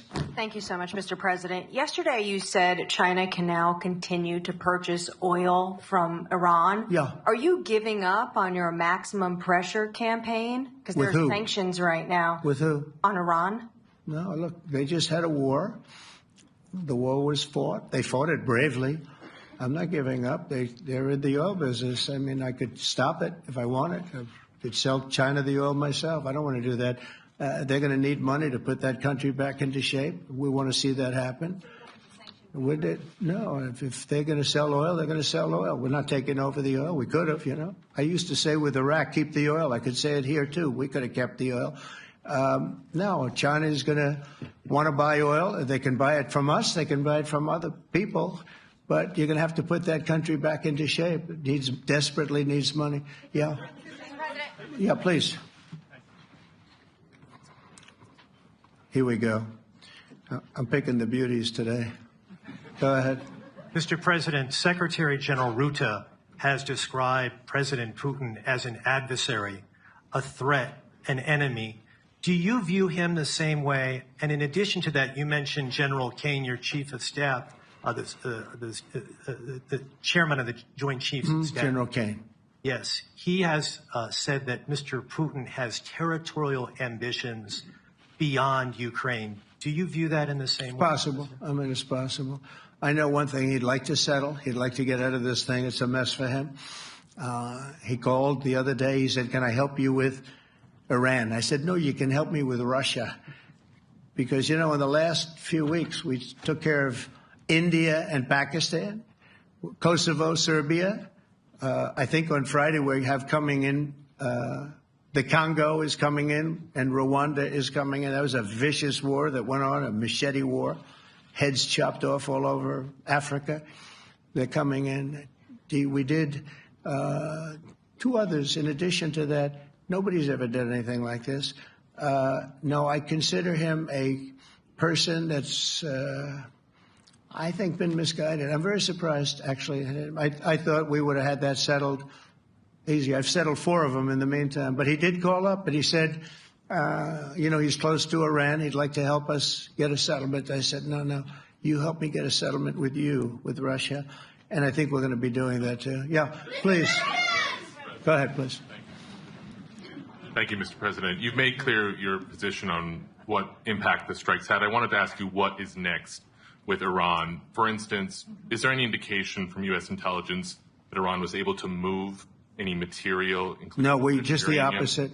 We think we hit them so hard and so fast they didn't get to move. And if you knew about that material, it's very hard and very dangerous to move. It's called, in many people, they call it dust, but it's very, very heavy. It's very, very hard to move.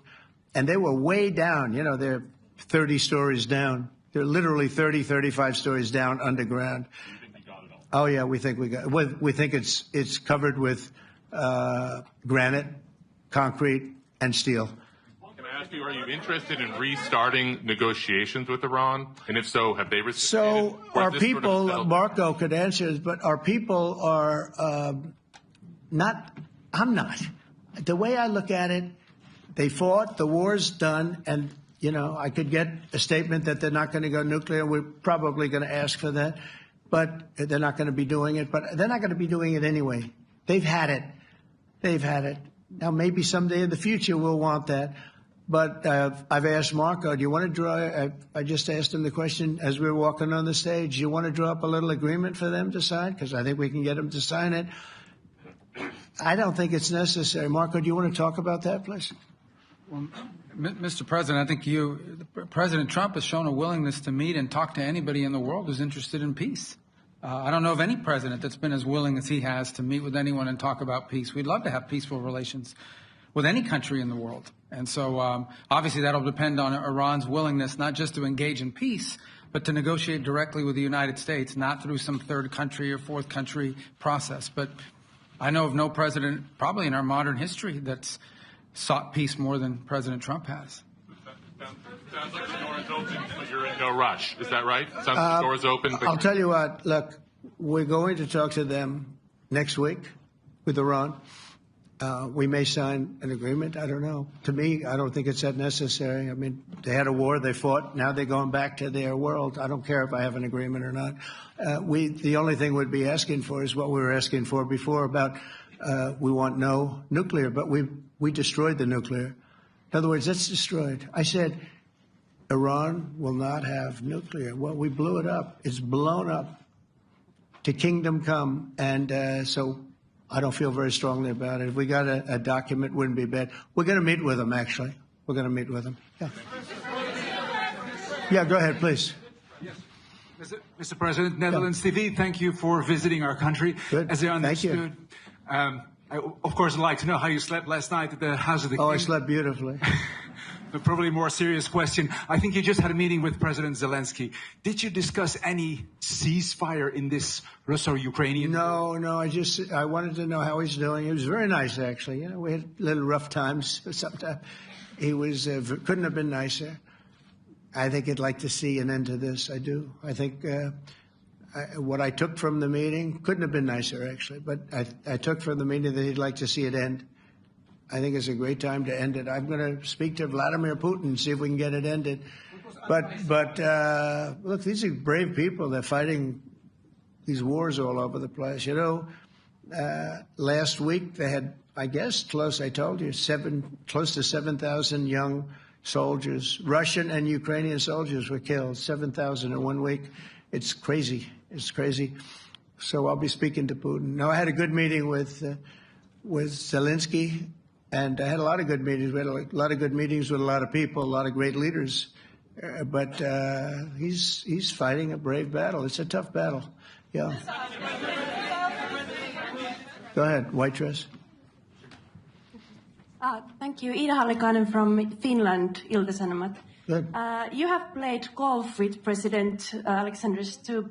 How do you see Finland as a NATO ally and partner, and how would you describe your relationship with our president? Well, he's a very good golfer, okay? In fact, he was on his college golf team. He went to a good college in the South, as you know, a very good college, and he was a good golfer. We had a good time. I think my relationship's great. I want to buy icebreakers. You know, you're very good at icebreakers. And I actually made him an offer. I didn't go to Congress. They'll try and impeach me for this. But there's an old, it's not old, it's fairly new, but it's used icebreaker. And I offered him about 1/3 of what he asked for. But we're negotiating. We need icebreakers in the U.S. And if we can get some inexpensively, I'd like to do that. Actually, they'll fix it up, make it good. Also, we may buy some icebreakers. You know, you're the king of icebreakers, that particular country. They make them good. They make them really good, and they know what they're doing. And so we're negotiating with them for about 15 different icebreakers. But one of them is available now. It's old, and it's, old. It's like 5-6 years old. And we're trying to buy it. I'm trying to make a good deal. It's all I do my whole life. My whole life, that's all I do is make deals. Yeah, please. Go ahead. Sir, go ahead. Yeah, a question for NewsHour, Dutch TV. First of all, on Article 5, on your way here, you spoke about the commitment of the U.S. to Article 5, saying, I'll give you my definition once we're here. Yeah. What is your definition, and may the U.S. commitment to Article 5 change in case some of the NATO members do not reach the threshold that was discussed today? My second question is following up on a colleague on Iran. What intel reports do say that everything over there was obliterated? Yeah, well, there are numerous of those reports, and they're coming out fast and furious. But the most respected ones we've already seen. And I will say that on a very confidential basis, they're looking at the reports, like numerous reports, and including people going to the site and checking the site. And they're going to be having, I guess you're going to be having over the next couple of days a full, you're going to encapsulate it. But no, the site was obliterated, just like I said it was, and just like the pilots should be given credit for. As far as Article 5, look, when I came here because it was something I'm supposed to be doing, but I left here a little bit differently. I said, I watched the heads of these countries get up, and the love and the passion that they showed for their country was unbelievable. I've never seen quite anything like it. They want to protect their country, and they need the United States. And without the United States, it's not going to be the same. And you can ask Mark, or you can ask any of the people that were there. It was really moving to see it. They love their country. They were so respectful of me because I'm the head of the United States. And I made, the King of Saudi Arabia, when I was in the Middle East, so I was in Qatar for a different reason, not a reason to get shot at. We were in there for economic development reasons, Qatar, UAE, and Saudi Arabia. All three leaders of those countries, and we took back $5.1 trillion into the United States. All three leaders said, you're presiding over the hottest country in the world. The United States right now is the hottest. Everybody wants to be there. Everybody wants a piece of it. He said, a year ago, your country was dead. You had a deadhead running it. You had a country that was dead, and it was dead.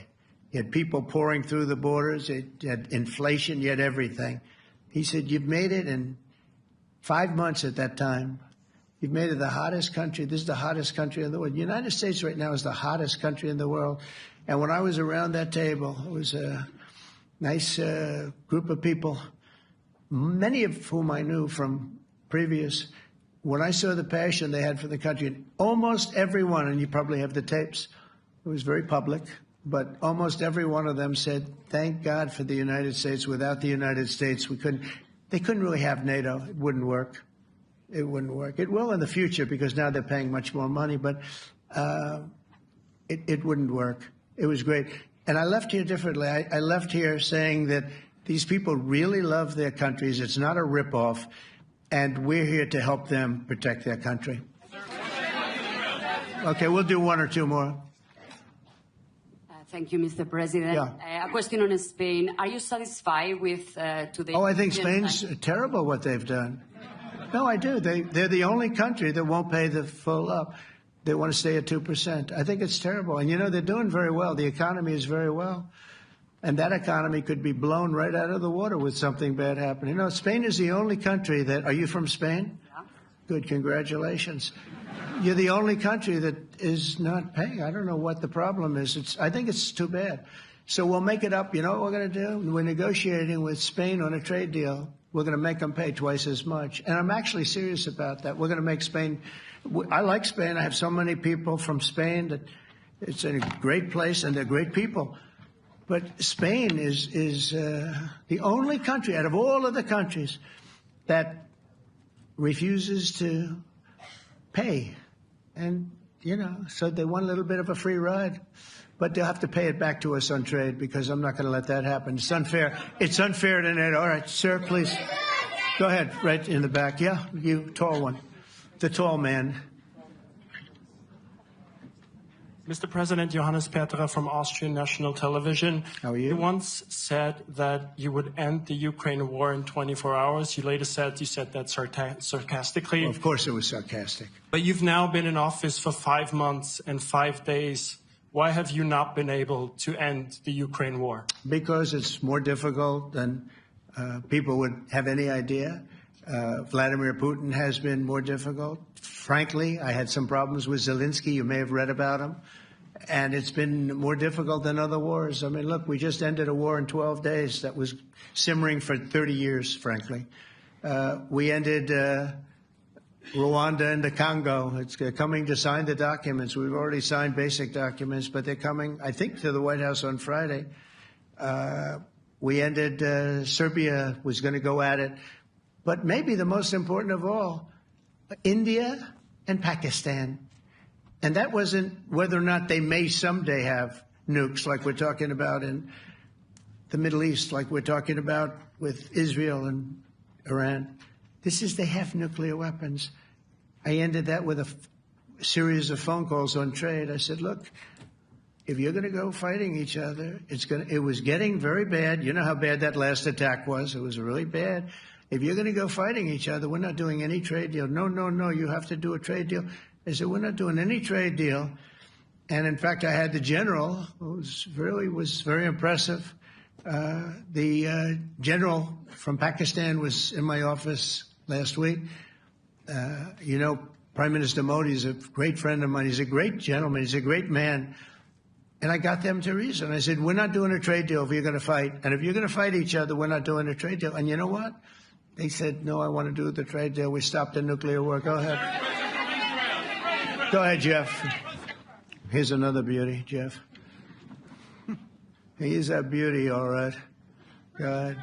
Mr. President, to follow up on Ukraine, will the United States contribute any more money to Ukraine's defense this year to the $5 billion that allies are giving? And one question, you had another meeting with the Dutch opposition leader, Mr. Wilders. Can you tell us about that meeting? And are you upset about his anti-Muslim stance? I'm not upset about it. It's just his view. He's unhappy with the way things are going in this country and various countries. He was an opposition leader. And I was asked to meet with the opposition leader by the people that are running. I think they have some deal where if you have a meeting, you're supposed to meet with an opposition leader. I said, that's strange. We don't do that. But I met with I didn't know him. He seemed like a very nice guy, but he's in opposition to the current people, and that was set up by the current people. So I assume when I met with the Prime Minister, you're supposed to meet with the opposition. We'll have to try that sometime in our country. Let's not do it. But I thought he was very good. As far as money going, we'll see what happens. There's a lot of spirit. Look, Vladimir Putin really has to end that war. People are dying at levels that people haven't seen before for a long time. Go ahead. Go ahead. White shirt. Oh, she's all excited. So, BBC News Ukrainian. Where are you from? I'm from Ukraine. Oh. So my question to you is whether or not the U.S. is ready to sell anti-air missile systems Patriot to Ukraine. We know that Russia has been pounding Ukraine really heavily right now. Are you living yourself now in Ukraine? My husband is there. Wow. And I can see you're very, it's amazing. And me with the kids, I'm in Warsaw actually, because he wanted me to be. Is your husband a soldier? No? He is. He's there now? Yeah. Wow. That's rough stuff, right? That's tough. And you're living here? In Warsaw. And you're a reporter? I am. Good. So let me just tell you, they do want to have the missiles, okay, as they call them, the Patriots. And we're going to see if we can make some available, They're very hard to get. We need them too. We were supplying them to Israel. And they're very effective, 100% effective. Hard to believe how effective. And they do want that more than any other thing, as you probably know. That's a very good question, and I wish you a lot of luck. I mean, I can see it's very upsetting to you. So say hello to your husband, okay? Thank you. Go ahead. Thank you. Thank you, Mr. President. You were criticizing... Where are you from? Bloomberg News. Oh, Bloomberg. That's wonderful. You were criticizing the Federal Reserve Chair before coming to this summit. Yeah, I think he's terrible. I was wondering if you've begun interviewing different candidates for the Fed pick. Yeah, I know within 3 or 4 people who are going to pick. I mean, he goes out pretty soon, fortunately, because I think he's terrible. We have no inflation. We have a tremendous economy. Hundreds of billions of dollars of tariff money is pouring in. Factories are being built because they don't want to pay the tariffs, so they're building them all over the country. I think we're close to $15 trillion. I told you $5.1 trillion from the Middle East alone, but of investment money coming in. There's never been anything like that in the history of our country. But we have no inflation. And we have borrowing because Biden, stupidly, they did short-term debt. So we have borrowing coming up. And, we'll go 10 years, maybe longer, maybe shorter, but we'll go a long period of time when we do the debt. And because of him, because of this guy, we will have to pay for years. We'll be paying for him. And I said to him, listen, there's no inflation. He says, but maybe there'll be some. That's true. I said, if there is some, what you do is raise the rate. I'm okay with that. You raise the rate in 2 years from now or in a year from now. But because the rate's high, we have to pay more for debt. It's pretty equal. In other words, if it's 4%, it's 4%. If you drop it a point, you'll pay 3%. So it's fairly equal, not necessarily, but fairly equal. So we're going to end up paying maybe 2 points or 3 points more. 3 points would be about $900 billion a year because of this very average mentally person. He's an average mentally person.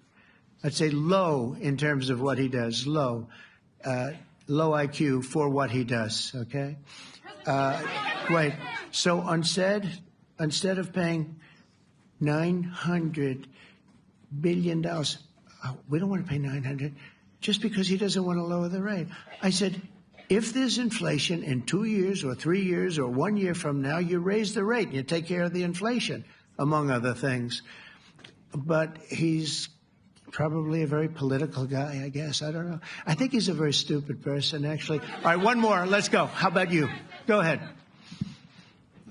She looks so happy and everything. Thank you. That's why I picked her. I'm from Spain, too. I'm Ana Buc from La Vanguardia. I wanted to know if... You're where from? Spain, too. I wanted to know if you want to... That's the Spain corner right there. Shouldn't have said that. That's okay. I do like Spain, by the way. I think it's unfair that they're not paying, but go ahead. Are you going to negotiate directly with Spain about... I'm going to negotiate directly with Spain. I'm going to do it myself. They're going to pay. They'll pay more money this way. You should tell them to go back and pay. You're a reporter? You tell them to go back. They ought to join all of those countries that are paying 5%. Spain's going to be just about the only one that's not. They were the most hostile toward doing it. It just doesn't make sense to me. Okay. All right, Kelly, go ahead. Here we go. There's another one. Hello, sir. Thank you We got them all today. Okay. So, Mr. President, you talked about expecting some on-the-ground assessments at Fordo and other sites. Now Is that Israeli and U.S.? It's been obliterated, Kelly. It's been What is your message then, sir, to the intelligence community when they present reports? You're not disputing the DIA report. You're just... They presented a report that wasn't finished. We're talking about something that took place 3 days ago. I understand that. The report was done 2 days ago. Wait a minute. Yes. They didn't see it. All they can do is take a guess. Now, if you take a look at the pictures, if you take a look how it's all blackened, you know the fire and brimstone is all underground because it's granite and it's all underground. You don't show it. But even there, with all of that being said, the whole area for 75 yards around the hole where it hit is black with fire. The group that's run by this gentleman, in fact, you may want to talk about it for a second because we're going to issue a report. And I think it's not even a very exciting report at this point. It's been obliterated, totally obliterated. And they did a report, but it was like, if you look at the dates, it's just a few days after it happened. Sir. So they didn't see it. They said it may be very severe. Understood. Do you have a message for the intelligence community, though, in terms of unvarnished information getting to you, that it's not... I don't really have a message. I would say issue the report when you know what happened. I wouldn't say that it could be severe or maybe not. They use the word severe. It could be severe or maybe it's not. And so people like you picked up and said, oh, it's not severe. No, the report was not a complete report. Yeah, the message was probably wait till you know the answer before you... And sir, did you not have a public component to your Zelensky meeting for a tactical reason with President Putin? Let him answer this one. Hello, Mr. Secretary. Yeah. There's a reason the president calls out fake news for what it is. These pilots, these refuelers, these fighters, these air defenders, the skill and the courage it took to go into enemy territory flying 36 hours on behalf of the American people and the world to take out a nuclear program is beyond what anyone in this audience can fathom. And then the instinct of CNN, the instinct of the New York Times is to try to find a way to spin it for their own political reasons to try to hurt President Trump or our country. They don't care what the troops think. They don't care what the world thinks. They want to spin it to try to make him look bad based on a leak. Of course, we've all seen plenty of leakers. And what do leakers do? They have agendas. And what do? Do they share the whole information or just the part that they want to introduce? And when they introduce that preliminary report that's deemed to be a low assessment, you know what a low assessment means? Low confidence in the data in that report. And why is there low confidence? Because all of the evidence of what was just bombed by 12 30,000-pound bombs is buried under a mountain, devastated and obliterated. So if you want to make an assessment of what happened at Fordo, you better get a big shovel and go really deep because Iran's nuclear program is obliterated. And somebody somewhere is trying to leak something to say, oh, with low confidence, we think maybe it's moderate. Those that dropped the bombs precisely in the right place know exactly what happened when that exploded. And you know who else knows? Iran. That's why they came to the table right away, because their nuclear capabilities have been set back beyond what they thought were possible because of the courage of a commander-in-chief who led our troops, despite what the fake news wants to say. But you're not disputing the report said what it said, even though it was initial. The report said what it said, and it was fine. It was severe, they think, but they had no idea. They shouldn't have issued a report until they did. But we've gotten the information. I think Pete said it better than you can say it.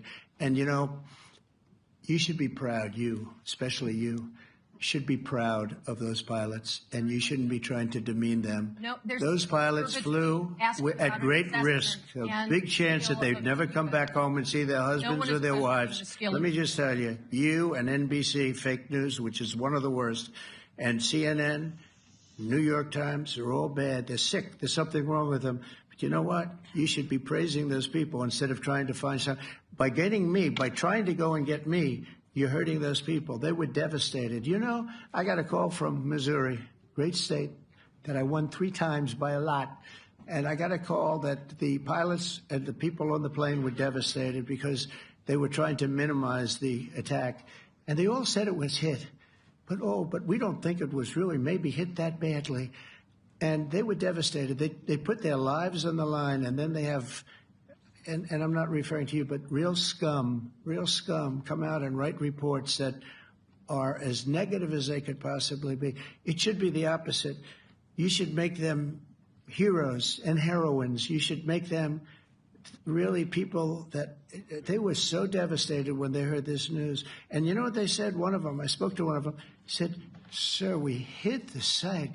It was perfect. It was dead on." Because they don't understand fake news, because they have a normal life, except they have to fly very big, very fast planes. But it's a shame. You should be making them heroes. All right, in the back. Go ahead, back, white, yeah. White jacket, yeah. Go ahead, give my mic.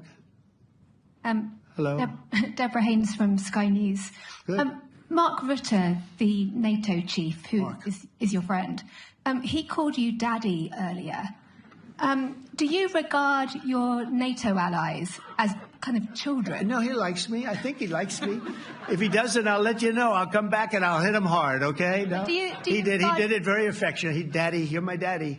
Do you regard your NATO allies, though, as kind of like children, and they're obviously listening to you and they're spending more, and you're obviously appreciative of that, but do you hope that actually they're going to be able to defend themselves, defend Europe on their own?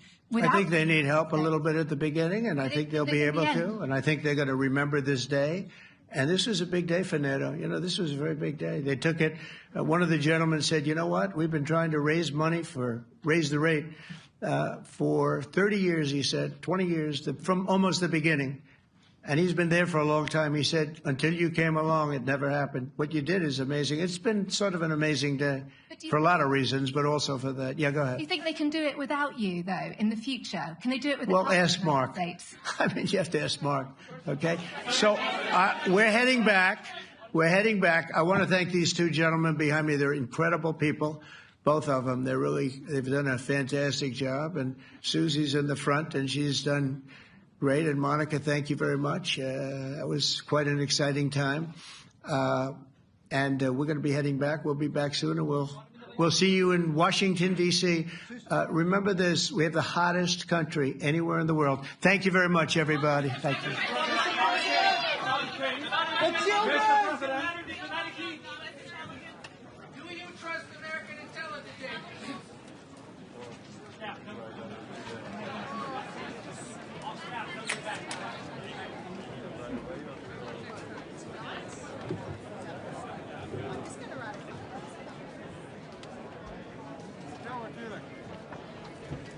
Zelfs een goede cabaret.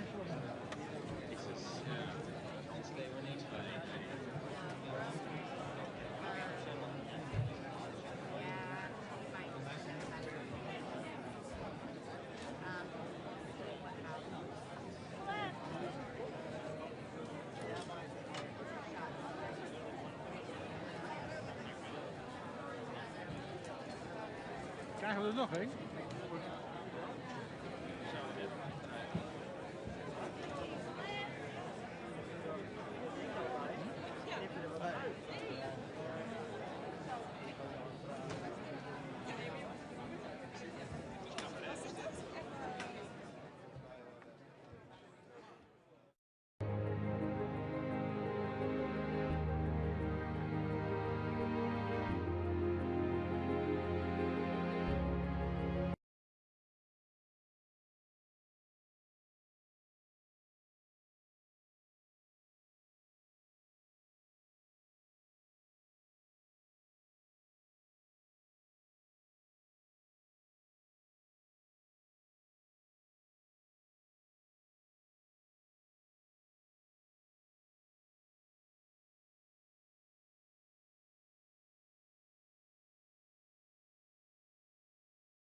Minister will start with a short statement in English and will furthermore answer the questions of the Dutch media in Dutch and the international media in English, of course. Thank you. Good afternoon. Today we've reached the end of an intensive but rewarding 2-year period, which has led to this historic summit in The Hague. The agreement that the 32 member countries have made here as one will set the highest standard for our collective deterrence and defense. A renewed and enhanced commitment to protecting peace and security in our territory. And a message to our adversaries that NATO is ready for any and all challenges and threats we may face. I'm proud that we have taken this decision here in The Hague, international city of peace and justice. It's the biggest summit our country has ever hosted, involving the most elaborate security operation we've ever seen, and resulting in a turning point in NATO's history. This could not have been done without the work of tens of thousands of Dutch and international professionals and volunteers, and I'd like to use this opportunity to say thank you to everyone who has made this summit possible. This is the Netherlands at its best. All the pieces of this big, complex puzzle have come together, forming the basis of a historic reinforcement of our alliance. We are setting a new NATO spending target as we move toward 2035. We will raise our annual defense spending to 3.5% of GDP, while another 1.5% going to broader defense-related investment and resilience and infrastructure. In doing so, we are committing firmly to the trend that began in recent years. Putin's full-scale invasion of Ukraine in 2022 has made NATO more relevant than ever. With the accession of Finland and Sweden, it is bigger than ever too. And the Hague Investment Plan will now make NATO stronger than ever. We will bolster the European pillar of our alliance and share the financial burden and military task more equally. In this way, working with our American allies, a stronger Europe will help build a stronger NATO. For many countries in our alliance, these percentages are like something from the Cold War era, but it's absolutely vital that we in Europe step up and do our part. We have no choice, given the threat Russia poses to the Euro-Atlantic region and its enormous military build-up. Of course, the threat is most visible in Ukraine. Their future is closely bound up with our security. Every euro we spend on their defense will directly help curb Russia's aggression on our continent. And that's precisely why our support to Ukraine will count towards the 3.5% target. And I've assured President Zelensky that we will continue our unwavering support. As can be seen in our new military support package worth 155 million euros and the 500 million euros worth of contracts we have concluded with Ukraine's defense industry. And so, the end of one process is always the start of a new one. In fact, we might say the real work is just beginning. Under the new agreements, we will be making annual plans to bring us one step at a time to our target at 2035. A review will be held in 2029 to see if the capability targets and the underlying security assessments are still accurate. And we must get to work fast to bring the transatlantic and European defense industry fully up to speed. Our factories need to produce more, and produce it more quickly and in more innovative ways. That will allow us to turn all available euros and dollars into the defense hard power we need. The Defense Industry Forum that was held during the summit provided valuable lessons that we can now build on further. And I want to be frank. Yes, this new chapter of the NATO alliance will demand a lot of us all. Every year we'll have to make political and financial decisions on what these enormous investments will involve. These won't be easy discussions, but peace and security do not come for free. They demand constant effort and maintenance, and they demand unity, our most powerful weapon, as we've shown in the past few days. And with that in mind, we are handing the baton to Turkey, the summit host of 2026. Istra, NOS. Ja, meneer Schoof, is het in de vergadering eigenlijk opengegaan? Ja, meneer Schoof, is het in de vergadering eigenlijk ook gegaan wat er gebeurt als landen zich niet aan die percentages houden? We hebben net naar Trump geluisterd en die leek te suggereren dat hij bijvoorbeeld in het geval van Spanje dan zelf misschien wel handelssancties wil opleggen. Is dat een manier om een stok achter de deur te houden? Nou, ik heb geconcludeerd in de vergadering, luisterend naar alle geallieerden, zoals we dat zo mooi zeggen in NATO-verband, dat iedereen zich volledig gecommit heeft aan zeg maar de agreement dat we vandaag hebben bereikt. En nu gaan we stap voor stap dat allemaal realiseren. Niet voor niets hebben we ook een review. Dus laten we nu aan de slag gaan om stap voor stap die capabilities op te bouwen. Die percentages zijn gebaseerd op onderzoeken wat we nodig hebben om uiteindelijk ons weerstandsvermogen en onze afschrikking op orde te krijgen, onze defensie op orde te krijgen. Daar gaan we nu mee aan de slag. En dan kijken we stap voor stap hoe ver we komen. En dan gaan we ook wel kijken als landen uiteindelijk achterblijven. En dat kan voor meer landen gelden, maar misschien gaan er ook wel heel landen heel snel. Dat hebben we ook gehoord vandaag. Kijken hoe we daar allemaal mee omgaan. Maar in het verleden hebben landen natuurlijk ook met z'n allen afgesproken zich aan 2% te houden. Dat deden toen heel veel landen ook niet. En hoe is het dan als de heer Trump zegt, nou ja, in dat geval ga ik er zelf persoonlijk voor zorgen dat een land dat doet? Nou ja, ik heb het hem ook horen zeggen, maar ik blijf even bij vandaag. Vandaag hebben we een historische overeenkomst bereikt waarin alle lidstaten zich hieraan verbonden hebben. En we doen een review in 2029. En stap voor stap gaan we nou die stappen zetten om te zorgen dat we de capabilities op zijn plek krijgen. Ja, er zijn landen die denken dat ze dat voor minder geld kunnen. Dat gaan we zien. Ik denk dat het allerbelangrijkste is dat we die capabilities opbouwen. Was er überhaupt nog discussie daarbinnen vanmiddag bij de vergadering? Want als je zag wat de plannen daarvoor waren en wat eruit kwamen, daar lijkt eigenlijk niks aan veranderd. Was iedereen het daar gewoon al met elkaar eens? Ja, we waren het met elkaar eens. Maar het is met deze nationale, of deze Noord-Atlantische Raad eigenlijk hetzelfde als met die ministerraad in Nederland. Over wat er binnen gebeurt spreken we niet. Maar uw constatering is terecht. Vooraf en achteraf was hetzelfde document. En we hebben goed naar elkaar geluisterd. En uiteindelijk is er in unanimiteit gezegd, wij stappen allemaal in. En dat betekent dat dit nu een historisch moment is.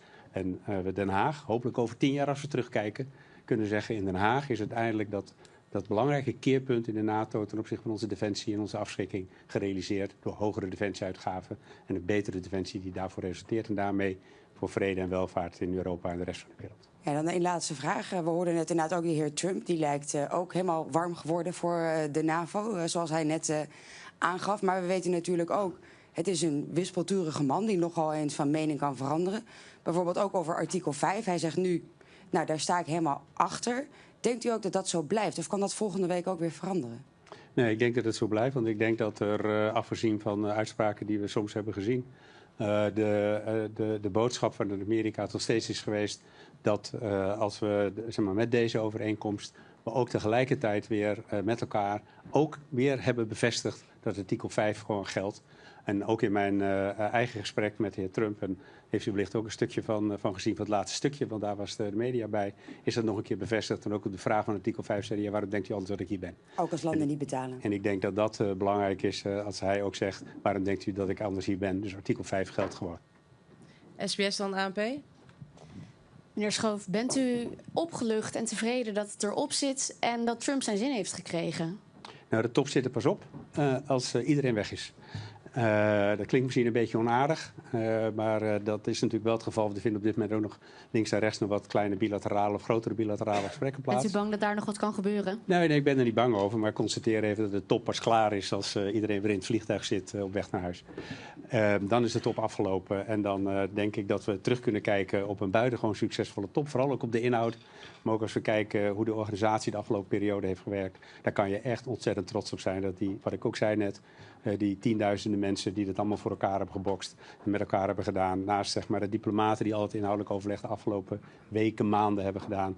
Ja, dan kijk je natuurlijk met trots terug op het resultaat. We hadden het net al even over die wispelturigheid van Trump. Kunt u opgelucht ademhalen nu? Nou ja, de vooruitzichten waren gewoon goed. En dat we met deze overeenkomst, en er is mij vaak gevraagd, komt Trump? Hij heeft me dat een keer in een telefoongesprek, heeft hij me verzekerd dat het 100% zeker was. En ik heb geconstateerd dat daar in ieder geval de afgelopen 2 maanden, denk ik, geen verandering is gekomen. En dat hij er ook gisteravond was. Zij het ietsje later dan gepland, maar hij was er wel. Heeft u en uw team nog een rol gespeeld in het feit dat hij bij het Koningshuis heeft geslapen? Nou, daar doe ik allemaal geen mededeling over. Maar er vindt allemaal permanent overleg plaats. Want dit is echt iets voor Nederland en het Koningshuis om daar te kijken hoe dat kan. En natuurlijk hebben we daar met elkaar overleg over. Dank. ANP? ANP hiervoor. Ja, meneer Schoof, in 2029 is het allereerste eikmoment. Waar moet Nederland staan op dat moment?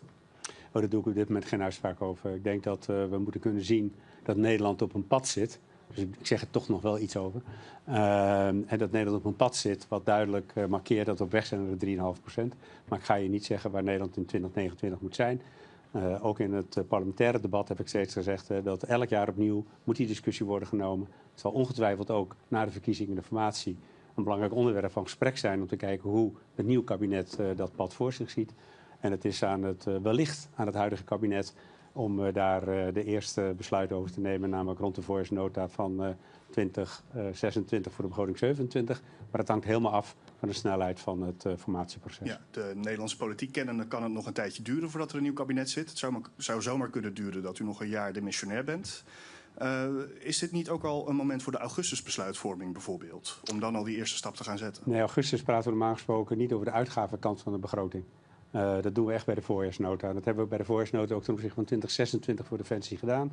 Daarom zeggen we ook in 2026 zitten we 2,2% inclusief de Oekraïne-uitgaven. Ja. En dat betekent dat voor het eerst weer bij de voorjaarsnota van 2026 voor de begroting van 27 over de uitgaven wordt gesproken, gerelateerd nu aan deze NAVO-norm. Ja, over die bijdrage of de opnemen van de Oekraïne-steun hierin, in die NAVO-norm. Kunt u iets meer schetsen hoe dat zeg maar verdeeld is? Wat er wel voor telt en wat er bijvoorbeeld ook niet voor telt? Ja, wat militair is, wordt meegeteld onder de NAVO-norm. Ja, dus alles wordt daar gewoon bij opgeteld? Nou, dat is niet humanitarian aid of wederopbouw. Het is het militaire deel van de financiering die de verschillende landen doen ten behoeve van de support aan Oekraïne. Sorry, ik zit natuurlijk nog helemaal in het Engels. Ten behoeve van Oekraïne. En ik denk dat het ook ontzettend belangrijk is. Die support aan Oekraïne. Ik maak even misbruik van uw vraag. Dat is ook veel op tafel geweest de afgelopen dagen. Ik heb gisteren ook zelf daar met Zelensky uitvoerig over gesproken. Dat die voortdurende support heeft Oekraïne gewoon nodig. Om druk en tegelijkertijd druk houden op Rusland. Ik denk ook belangrijk. Morgen zijn we weer in Brussel met de Europese Raad. Dan kunnen we waarschijnlijk ook weer praten over het 18e sanctiepakket. Het is belangrijk om die druk te houden, de support aan Oekraïne en te kijken. En daar is natuurlijk ook met de president van Amerika over gesproken. Op welke manier we ervoor kunnen zorgen dat ook Poetin weer aan tafel komt en serieus in gesprek komt met Oekraïne. Om te zorgen dat er eerst een staakt het vuur en daarna een duurzame vrede kan ontstaan. Ja. Mede door Spanje gaat er natuurlijk veel over van hoe gaan we die 3,5% nou invullen en is zoveel geld ook wel nodig? Zegt u namens Nederland ook echt toe van wij gaan die 3,5% invullen met strikt defensieuitgaven en wij gaan daar niet creatief in boekhouden om het even zo te zeggen? Of wij gaan zeggen wij gaan die doelen halen met minder geld? Nee, we gaan niet creatief boekhouden. 3,5% is 3,5%. Er is een vrij strikte NAVO-norm voor. De NAVO zal er ook strak op monitoren. En dat betekent dat dat ook datgene is wat onder die 3,5% valt en niks anders. En daar heeft Nederland ook voor getekend en dat gaan we ook serieus doen richting 2035. Dus daarin zal Nederland het braafste jongetje van de klas worden? Nou, het braafste jongetje van de klas klinkt zo ontzettend vervelend.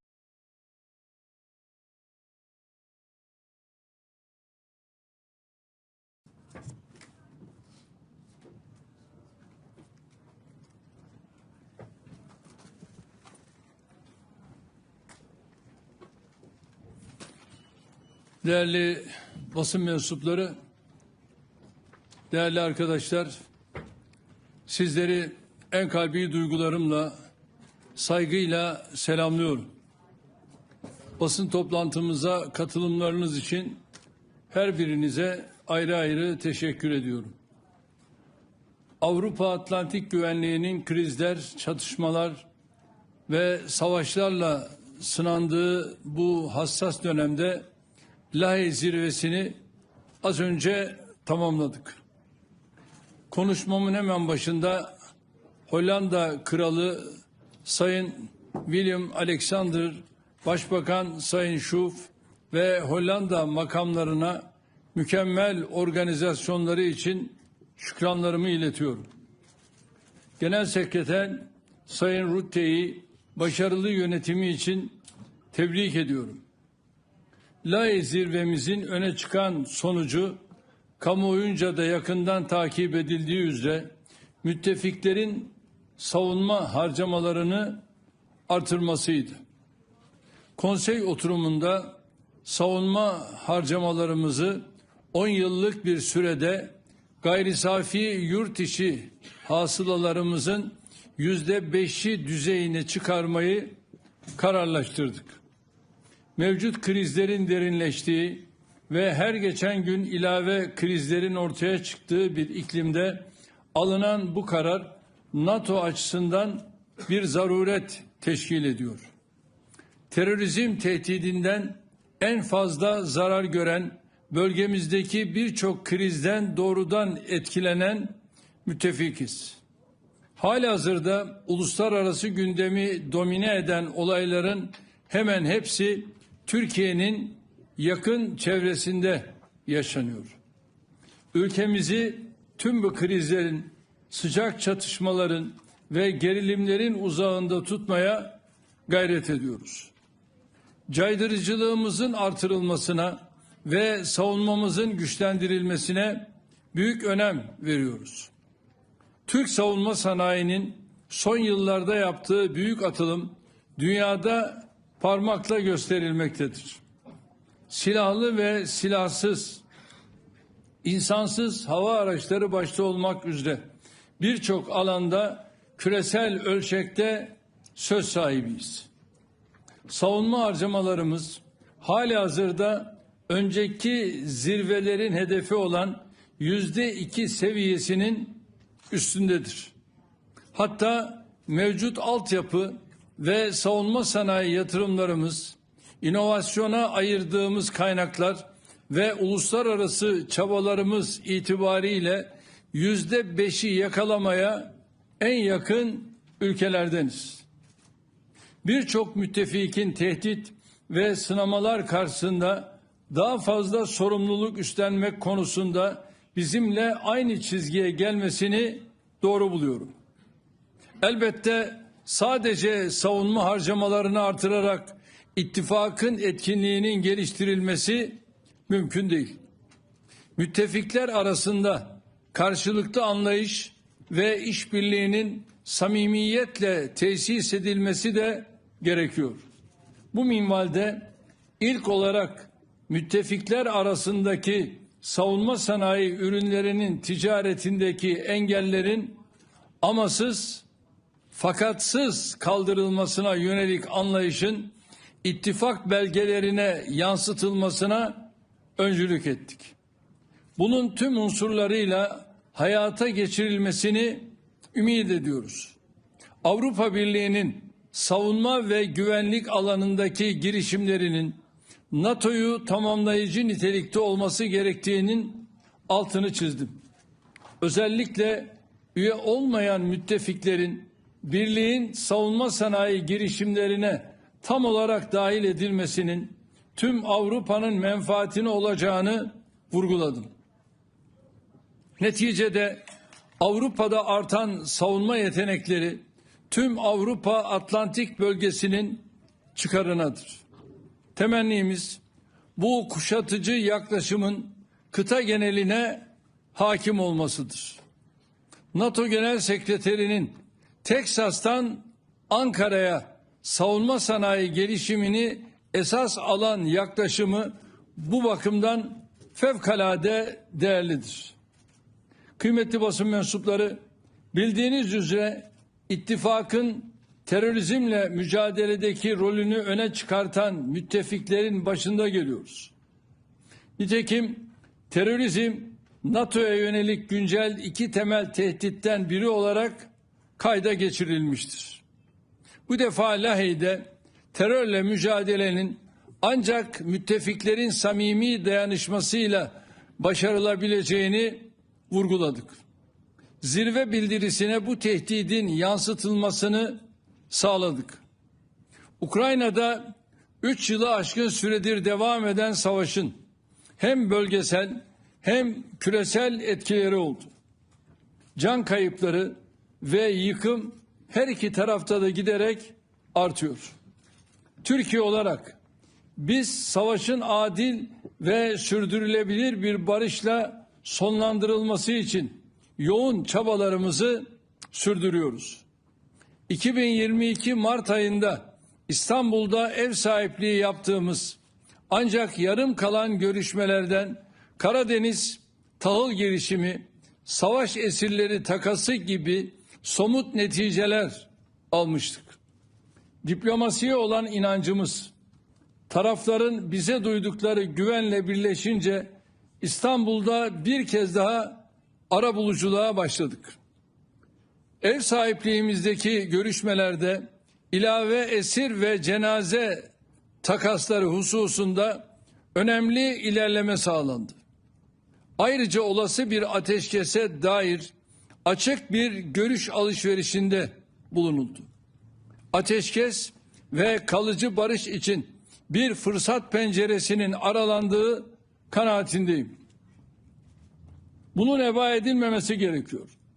Hedefimiz taraflar arasında ilave somut adımlar atılmasına destek olmak suretiyle kalıcı barışa giden sürecin taşlarını döşemektir.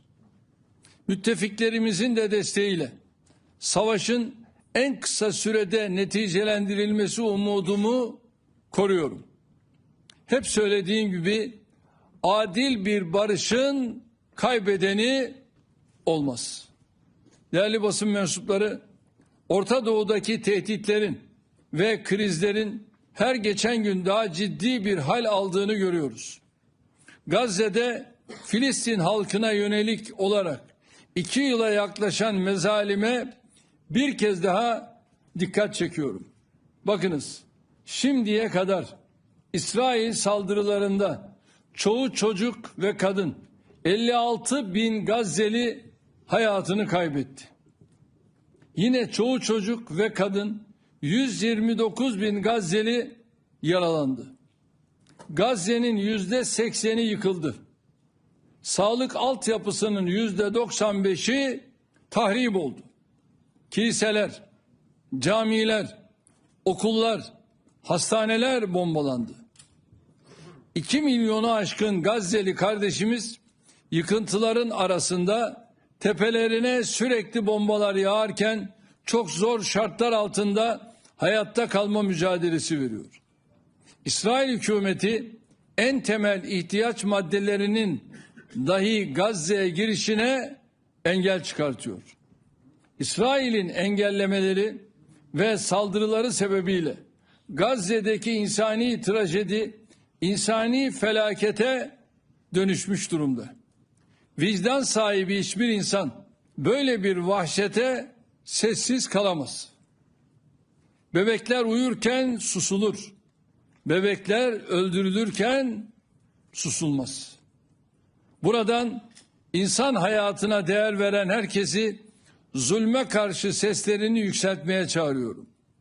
Ancak uluslararası toplumun bilhassa ilgili kurumların İsrail'i durdurmakta yetersiz kaldığını müşahede ediyoruz. Hiçbir kural tanımayan, uluslararası hukuku açıkça ihlal eden İsrail, ihlallerine her geçen gün yenilerini ekliyor. Bir defa şunun iyi anlaşılması şart. İsrail bölgeyi istikrarsız hale getirerek kendi halkının güvenliğini sağlayamaz. Bölgedeki tüm ülkeler gibi İsrail'in de güvenliği komşularının istikrarından, huzurundan ve refahından geçmektedir. Yaşananlar 1967 sınırları temelinde coğrafi bütünlüğü haiz iki devletli çözümün kaçınılmaz olduğunu bir kez daha bizlere hatırlatmaktadır. Türkiye olarak amacımız tüm halkların, tüm inançların yan yana barış içinde yaşadığı bir sulh ikliminin tesisidir. Biz 1000 yıldır aynı topraklarda yaşıyoruz. İnşallah ebediyen de orada yaşamaya devam edeceğiz. Dolayısıyla tüm bölgenin selameti için acı da olsa rahatsız edici de olsa hakikatleri cesaretle söylemeyi sürdüreceğiz.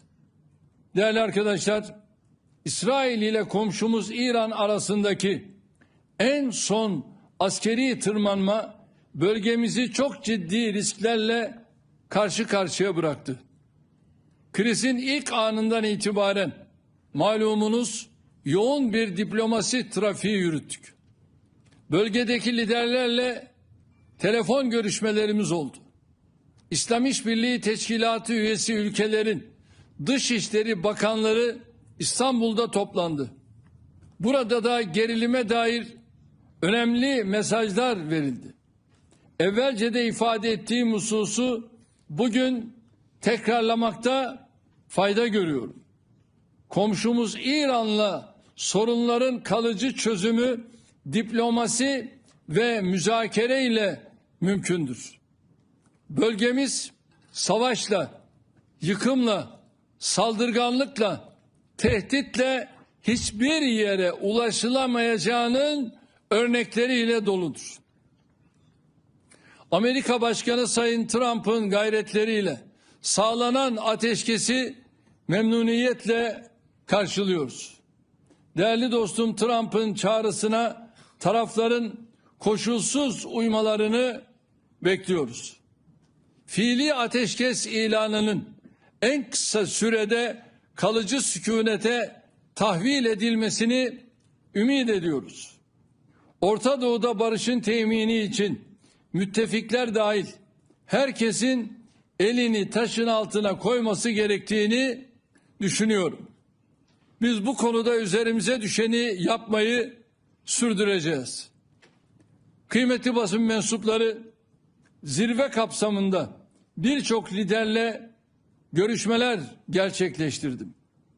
Bu kapsamda sırasıyla Amerika Birleşik Devletleri Başkanı Sayın Trump, Almanya Şansölyesi Sayın Merz, Birleşik Krallık Başbakanı Sayın Starmer, Fransa Cumhurbaşkanı Sayın Macron, Hollanda Başbakanı Sayın Schoof, Romanya Cumhurbaşkanı Sayın Dan'ın da aralarında olduğu pek çok liderle bir araya geldim. Temaslarımda hem müttefiklerimizle ikili ilişkilerimizi geliştirmenin yollarını hem de zirve gündemindeki konuları ele aldık. Ülkemizin önümüzdeki sene NATO zirvesine ev sahipliği yapma önerisi de zirvemizde neticeye bağlandı. Gelecek yıl müttefiklerimizi Türkiye'de ağırlayacak olmaktan büyük bir memnuniyet duyuyoruz. Bu düşüncelerle zirvenin şimdiden hayırlara vesile olmasını temenni ediyorum. İlginiz, alakanız için sizlere de teşekkür ediyorum. Buyurun, sorular sizde.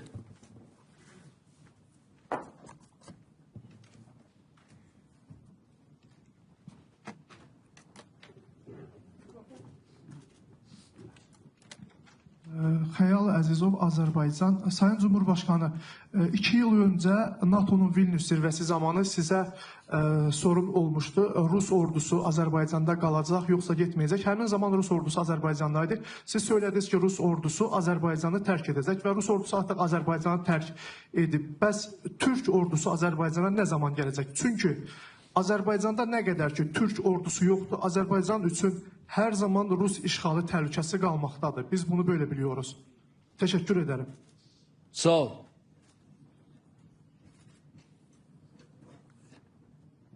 Rus ordusu şu anda Azerbaycan'dan ayrıldı. Orada değil.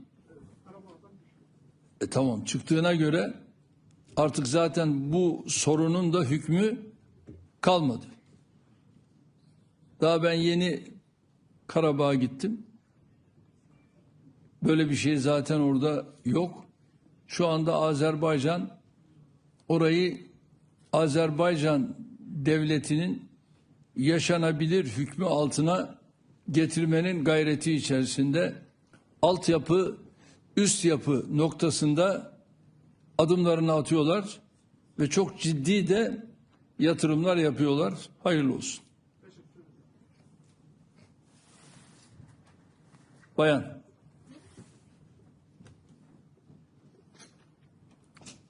Yes, thank you, Mr. President. I am Heba Nasser from Asharq News. Many are concerned that a conflict between Turkey and Israel may erupt anytime soon. Today, in the final communique of the NATO summit, there was a commitment to Article 5. Do you think in the event of a conflict between Turkey and Israel, the NATO would come to defend Turkey? Thank you. Değerli arkadaşlar, Türkiye'ye herhangi bir saldırı olmadıktan sonra Türkiye'ye yönelik bir saldırı olmadığı takdirde, ki şu anda böyle bir şey söz konusu değil, Türkiye bölgesinin bir barış ülkesidir ve bölgesinde de barışın özellikle hakim olması için bütün gayretlerini göstermektedir. Ancak tabii bütün bunların yanında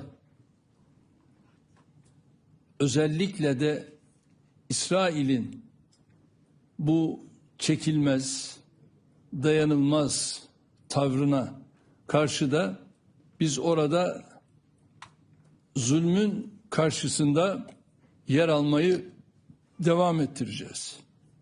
Ve bugüne kadar Gazze'de olduğu gibi bölgede zalimlerin karşısında yer aldık, zulmün karşısında yer aldık, yer almaya devam ediyoruz. Özellikle de garip gurebanın yanında yer almaya devam ediyoruz. Ve düşünün, şu anda Gazze'de aylardır oradaki mazlumlara aynı yardım gitmiyor. Şimdi bu insanlara aynı yardım gitmezse bu insanların hali ne olacak? Biz de tabii şu anda güçlü olan ülkelere diyoruz ki gelin İsrail'in karşısında yer alın ve bu aynı yardımların götürülebilmesi için Gazze'ye kapıların açılmasını ne yapmak lazım? Sağlamak lazım. Eğer bu sağlanırsa, bakın, Kızıl Haç'a bile şu anda İsrail yol vermiyor. Kızıl Haç kanalıyla bile Gazze'deki bu insanlara yardım gitmiyor. Böyle bir durum söz konusu. Kızıl Haç çalışabilse o kanalla buralara aynı yardım, gıda, ilaç, yiyecek bütün bunları götürme imkanı sağlanmış olacak. Ama şu anda bu bile maalesef yok.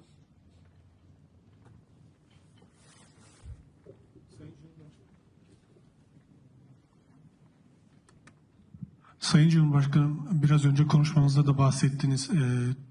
NATO üyeleri ve Türkiye önümüzdeki 10 yıllık süre zarfında şu anki %2'likten %5'e çıkaracak gayri safi yurt içi hasılada savunmaya ayırdığı payı. Türkiye bu süreçte bütçeyi artırmada hangi yolu izleyecek? Mesela savunma sanayi destekleme fonumuz var. Bu fon kanalıyla ilave artışlar mı gündemde, yoksa sadece milli bütçeden artış mı planlanıyor? Bir de yine konuşmanızda bahsettiğiniz zirve sırasında Alman şansölyeriyle görüştünüz. Bu görüşmede Eurofighter alımı ile ilgili de bir konunun masada olduğu ya da görüşmesi bekleniyordu. Bu gerçekleşti mi? Değerli arkadaşlar, her şeyden önce şu an itibariyle bu önümüzdeki 10 yıl içerisinde tabii ki atacağımız adımlar milli bütçeden olacaktır.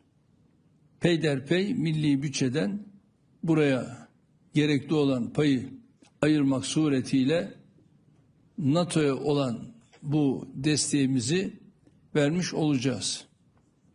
Eurofighter konusunda gerek İngiltere gerek Almanya ile görüşmelerimizi yapıyoruz ve bu konuda olumlu gelişmeler var. Bu olumlu gelişmeleri de tamamen gerçekleştirdikten sonra inşallah adımlarımız atmış olacağız.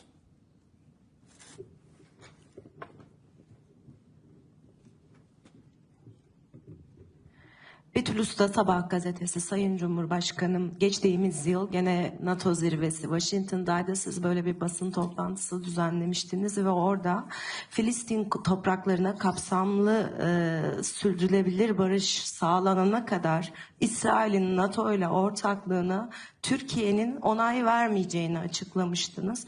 O günden bugüne de bu yönde adımlar atıldı. Ankara NATO-İsrail tatbikatlarına rezerv koydu. Bunları veto etti. Birçok konuda zaman geçtikçe görülüyor ki Türkiye haklı çıkıyor. Gene bu konuda da uluslararası toplumun ve müttefiklerin Türkiye'nin tezlerine yaklaştığını gördünüz mü bu geçen bir yıl içinde? İkinci bir sorum olacak Sayın Cumhurbaşkanım, hitabınızda da bahsettiniz. NATO toplantısına önümüzdeki yıl Türkiye ev sahipliği yapacak. Bu toplantı Türkiye'nin hangi şehrinde yapılacak, kapsamı belli oldu mu? Belki biraz erken bir soru olacak ama çok teşekkür ediyorum. Nasıl da anladın? Sen nerede olmasını istiyorsun? Türkiye'mizin her şehri güzel Sayın Cumhurbaşkanım. İnşallah, yani bundan önceki İstanbul'da olmuştu. Şimdi bütün ilgili arkadaşlarımızla görüşmelerimizi yapıyoruz. Büyük ihtimalle belki de bu hafta içerisinde, yani önümüzdeki hafta içerisinde bunun kararını veririz. Çünkü zaman kaybına tahammülümüz yok ve daha önce İstanbul'da yaptığımız bu zirvemizi bu defa yapacağımız bu toplantıdaki vereceğimiz kararla İnşallah NATO Genel Sekreterliğine bildireceğiz.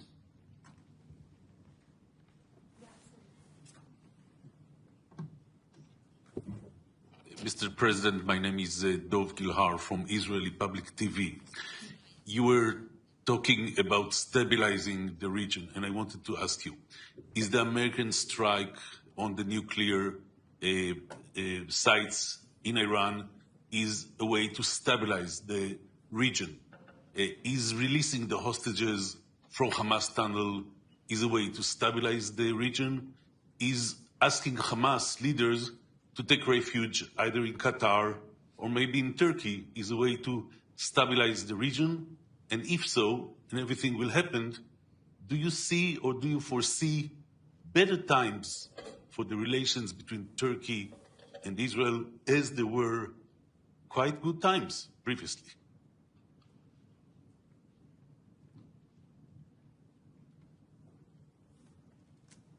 Şu anda tabii İsrail ile Türkiye'nin arasındaki ilişkilerin bu anlayışla devam etmesi halinde burada aramızdaki barış, aramızdaki huzur mümkün değil. Zira atılan adımlar her şeyden önce barışı tehdit ediyor. Atılan adımlar barışı tehdit ettiğine göre burada nasıl barışı temin edeceksiniz, sağlayacaksınız? Mümkün değil. Düşünün, yani 100.000'i aşkın insan ölü, yaralı ve hala da vurmaya devam ediyorlar.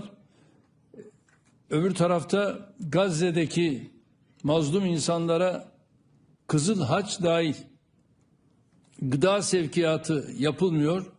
Bunu engelleyen kim? İsrail. Ve hala burada bu kadar barbarca bir adım atıldığı takdirde biz nasıl bunlarla huzurlu bir ortamı tesis edeceğiz? Mümkün değil. Onun için de Kızıl Haç şu anda devreye girmek istiyor, netice yok. Kızılay'ımız devreye girmek istiyor, netice yok. Mısır devreye girmek istiyor, netice yok. Bütün bunlarla birlikte hangi ülkeye bakarsanız bakın hiçbirisi netice alamıyor. Onun için İsrail'i bu noktada Gazze'de şu ana kadar takındığı tavırdan vazgeçmeye davet ediyoruz.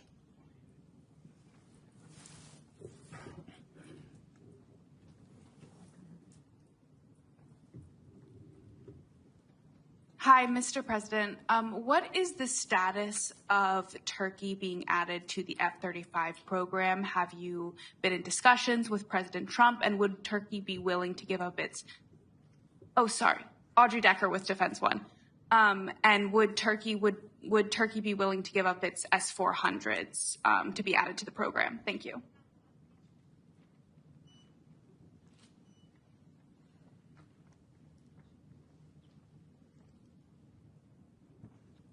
Sayın Trump'la yaptığımız görüşmede tabii S-400'ü konuşmadık. O gündemimizde değil. O iş bitmiş bir iş. F-35 konusunu tabii görüştük. F-35 konusunda da biz 1 milyar 300-400 milyon dolar gibi bir ödeme yaptık ve F-35'leri alma noktasında biz Sayın Trump'ın da iyi niyetli olduğunu gördük. F-16'larımızın tamamıyla bakım onarımı ve F-35'lerle ilgili de alımla ilgili çalışmalarımızı sorumlu olan arkadaşlarımız devam ettiriyorlar. Tabii bunun yanında bir de bizim Eurofighter'la ilgili çalışmalarımız var. Eurofighter konusunda da İngiltere ve Almanya ile bu çalışmalarımızı sürdürüyoruz. Temennimiz odur ki bu iyi niyetimizi İngiltere'de, Almanya'da onlar da olumlu karşılıyorlar. Çalışmalarımız devam ediyor.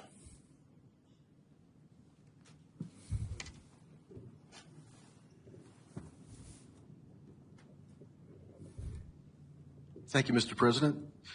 Given your views on the Gaza situation, what is your opinion of President Trump's proposal for the U.S. to, quote, take over Gaza and turn it into some sort of military protectorate and expel all the remaining Palestinians so that Trump and his business partners can construct casinos and resorts?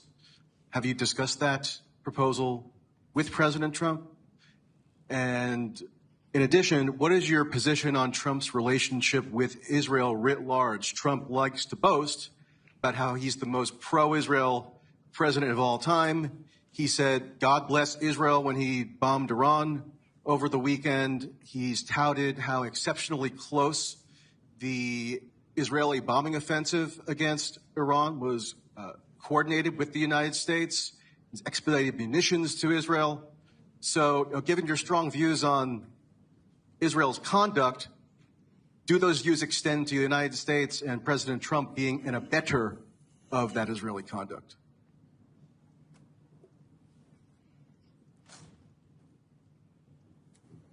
Akşam 11-11.30'dan itibaren Sayın Trump'la görüşmemiz oldu. Yaklaşık 1-1,5 saat kadar görüşmemizi yaptık. Ama bizim görüşmemizde özellikle de Gazze'nin sahil boylarının sizin ifade ettiğiniz şekilde kumarhaneler olması gündeme gelmedi. Böyle bir şey zaten gündeme gelse herhalde benim vereceğim cevap bellidir. Bu konuda duruşum bellidir. Duruşum belli olduğuna göre Sayın Trump öyle akıllı bir insandır ki kime hangi soruyu soracağını da iyi bilir. Ve böyle bir şey de zaten aramızda geçmedi.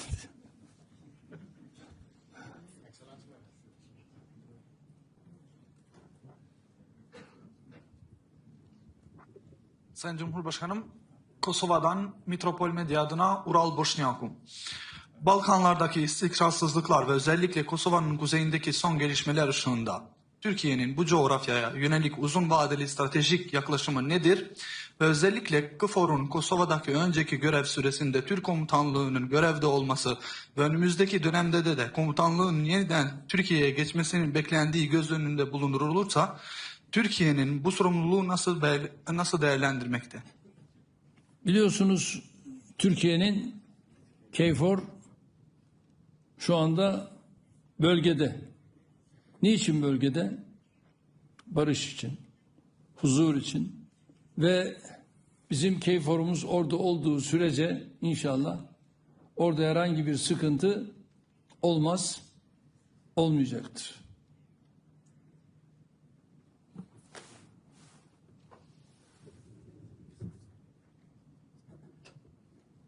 Hi. Thank you, Mr. President. Victor Jack from Politico Europe. Last month, Russia sent only a low-level delegation to the latest round of peace talks in Turkey. Are you disappointed at Russia for this, and is it taking peace talks seriously in your view? And separately, what potential avenues do you see for increasing defense cooperation with the EU? Thank you. Kimler? With the EU. Kimler? Russia in peace talks in May.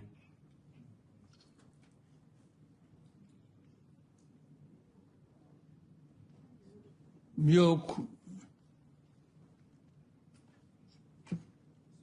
Temsil kabiliyeti olan kişiler gönderildi ve o temsil kabiliyeti olan kişilerle de Rusya-Ukrayna arasındaki görüşmeler orada başarılı bir şekilde gerçekleştirildi. O görüşmeleri de Dışişleri Bakanı Hakan Bey zaten yürüttü, sürdürdü ve neticesi de gayet güzel, başarılı oldu.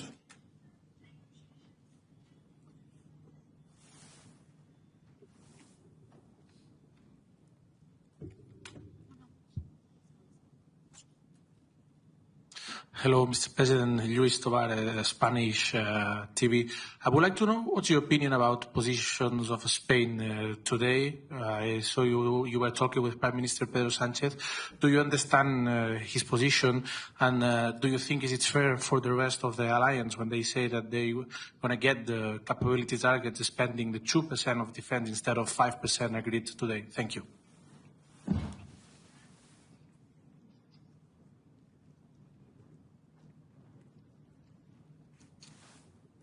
Yani 10 yıl gibi bir süre olduğu için yani bu noktada bir sıkıntıya yer yok diye düşünüyorum. 10 yıl içerisinde böyle bir orana çıkarılacak. Tabii ki NATO'nun da böyle bir güce ihtiyacı var ve bunu da tabii Avrupa Birliği'ndeki NATO üyesi ülkelerin halletmesinden başka çıkış yolu olmayacaktır ve şu anda NATO üyesi ülkelerde bu imkana, bu güce sahip. Türkiye olarak biz de bir üye ülke olarak bu konuda olumlu beyanımızı yaptık. Dedik ki 10 yıl içerisinde bunun verilmesinde fayda var. Herhalde kifayeti müzekere olmayacak mı? Sen Türkiye'de sorarsın ya.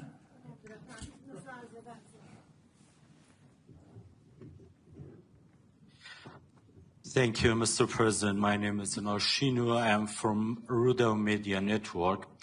I would love to ask a question regarding an issue that is still ongoing. That is the issue of disarmament of PKK, and after the declaration of dissolvement of this party. The question is that lots of the people waiting for it, what is the next step? Because we don't know what's going on right now.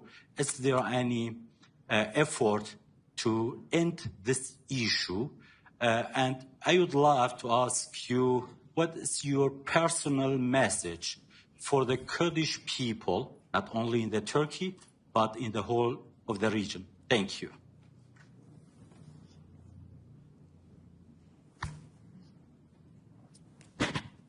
bölgede yaşayan Kürt vatandaşlarımla Cumhurbaşkanları olarak bizim herhangi bir sıkıntımız yok. Şu anda gayet iyi gidiyor. Parlamentoda güçlü bir potansiyele sahipler. Onların böyle bir sıkıntısı olmadığına göre bu yürüyüş, bu gidiş, randevu istediler. Ben de rahmetli Sırrı Süreyya ile birlikte Pervin Hanım'ı kabul ettim. Cumhurbaşkanlığında arkadaşlarımla beraber kendileriyle görüştük. Zannediyorum şimdi yine bir randevu talepleri var ve bu randevu taleplerini de yakın zamanda gerçekleştireceğiz. Kendileriyle görüşmelerimizi yapacağız. Herhangi bir sıkıntı söz konusu değil. Benim ülkemde Türküyle, Kürdüyle, Lazıyla, Çerkeziyle, Arabıyla hepimiz biriz ve ülkemin bütünlüğünü de korumak benim de görevimdir. Bunu da en güzel şekilde sürdüreceğiz. Çok teşekkür ediyorum. Kifayeti müzakere diyelim. Hepinize hayırlı akşamlar diliyorum. Sağ olun.